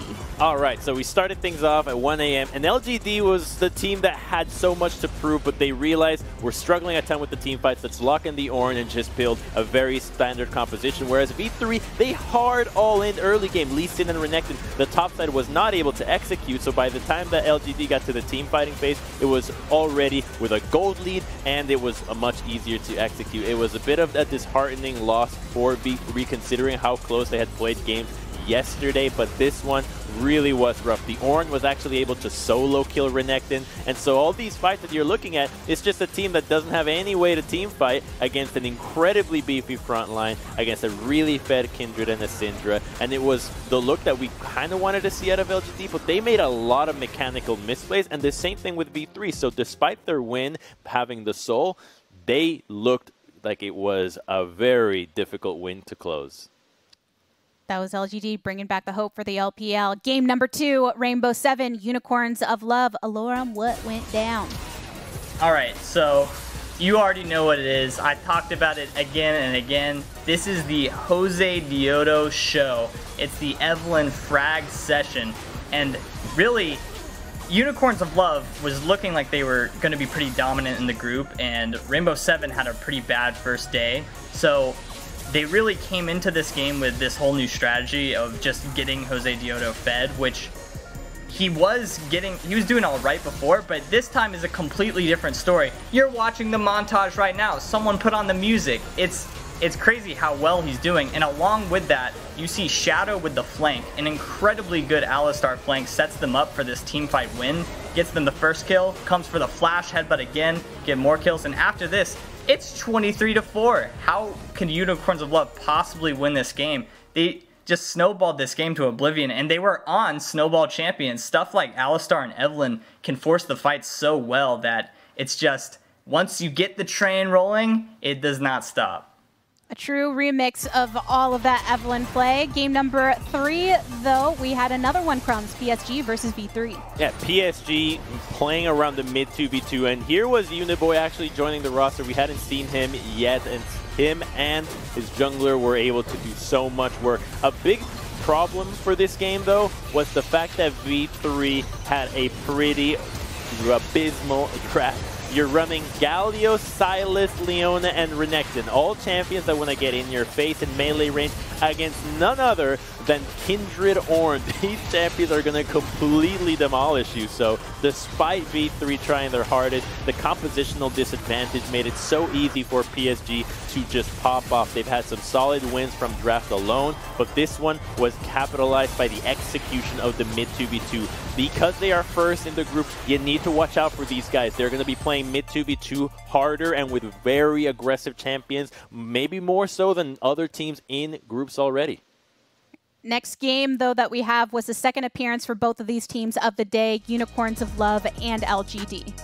All right, so we already know that LGD has not been having a great time in this Worlds, and I just don't see flow in this team. And so they've brought it back to their ways. And Unicorns of Love had some pretty bad mishaps in this game, as you see that their laners are getting solo killed. But what Unicorns of Love did is that they have the Twitch. If they can scale to the mid game, then they cannot lose team fights. And I have to kind of criticize Peanut in this game that he really did not play well, and especially on the Lilia, which seems to be one of the biggest picks in the entire tournament. And I think this is the second time Peanut has played Lilia, and it's his second loss. 0% win rate on Lilia, OP champ. I'm not buying it, LGD. I think I need to see a lot more out of this team if they wanna get through. And Unicorns of Love, they're just looking great, and I'm really glad that they utilized the Twitch in the way it's supposed to, and that they were okay with, even if they made mistakes early game, that Twitch was able to come back and carry these fights. Gadget, We do good have job. 2 more, though. Gonna cut you off right there. You got in there in the final second. Tiebreaker number 1, Unicorns of Love, PSG. Tiebreaker for first place. This game was hyped because these were the 2 best teams fighting for #1 spot, and Unicorns of Love was off to a great start. They were picking on Lilia again, maybe not as OP as Aloran was saying, but then they were finding picks on the gangplank left, right, and center, and this was the second time they looked for it, and suddenly PSG was actually ready to collapse. The Orianna finding the pick on Ziggs makes it so easy, and then they overstay. They keep walking forward. Unfortunate slice and dice for the Renekton. Would have died anyways, but then PSG gets the Baron. They're getting the confidence back. They're winning team fights. The gold is back to even. The lead that Unicorns of Love had for the most time, and then they find an amazing engage. This is the game-winning play. Rakan into Lilia with Gangplank on top of it. It doesn't get any nastier than that. Boys, if you're going to rewatch a game and start from any game, I'd recommend this one, because these 2 teams are quite likely to be the ones that advance from Group B into the group stage. Crumbs put the stamp of approval for that VOD review. Anybody that wants to catch it. Final game of the day, though. We had V3 LGD, 1 team officially sent home. All right, so I'm really glad that LGD is bringing it back in this one, because they were really, you know, supposed to be favorites in this, and V3 just not the greatest game. I think this was pretty simple because LGD had lanes that were counter picks. I think Jax does really well into Camille. It's a great matchup in the early game and the late game. Orianna outfarmed Set. He was maybe 20-30 CS throughout the entire game. So it was really lane difference, and then LGD just had solid team fights all around. Not once did it look like a team fight was not going in their favor, and Jaya had such great Orianna ults this entire game, and so it really was just team fight difference. It wasn't that difficult of a game, it looked for them. They took their time and just waited it out and won their team fights. It was a pretty simple victory, not much to it. And I think V3 did show some moments throughout their performance in play-ins that inspired some hope, but unfortunately for them, they are the first ones that we will be saying adieu to here in play-ins. PSG Talon securing that spot as #1 within Group B. Now, I think it is time for us to go ahead and review some more moments, but in a bit of a different fashion, because I'm going to ask you all to offer some best and worst moments of the day. If you're going to give me something good, you got to give me something bad too. Aloram, what are you going to kick us off with? All right, so I want to take a look at the Yorn. Top lane from LGD. Come on, man. So this is the okay. We're starting with a good one. So first, he's hitting the 3-man ult. He gets all of them in the Kindred ult, which sets up for a really easy Bard queue and an easy cleanup. That was the good one. Now here's the bad one. They're dancing around Dragon this whole time, and Braum says, "Thank you, man. I'm gonna gladly eat up that Orn Horn. Thank you very much for the R." I'm saying any Orn in the world knows that you should be saving your R for later, and you should not be using it straight into the Braum shield. Was that your cat? That was my cat. Nice. You need to go down. A flash of a cat. I knew it. I was like, what is that? That's gotta be a cat.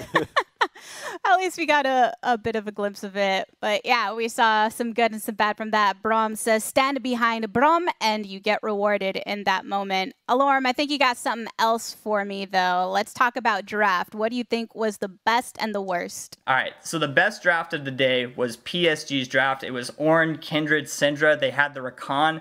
I'm a big fan of these simple team fight drafts that have very hard engage. And we saw that it was a really easy game for them. All they did was they went 5 mid and they looked for these fat engages, really easy picks.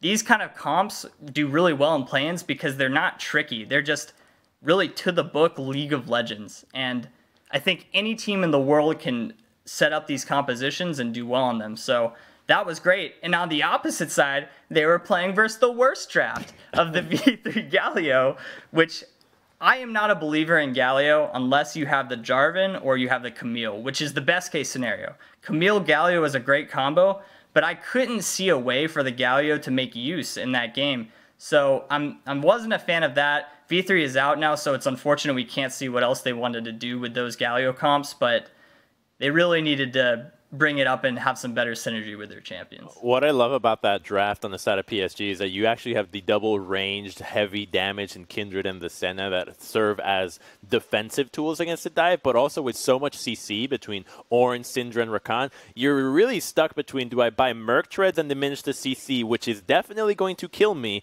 or Tabbies, or else the Kindred and Senna are just going to completely wear us down. So it's between a rock and a hard place for your boot itemization. Very much a polarizing experience for that draft, depending on what side you look on. Crumbs, when it comes to the actual gameplay itself, what do you think were the standout in the good and bad ways?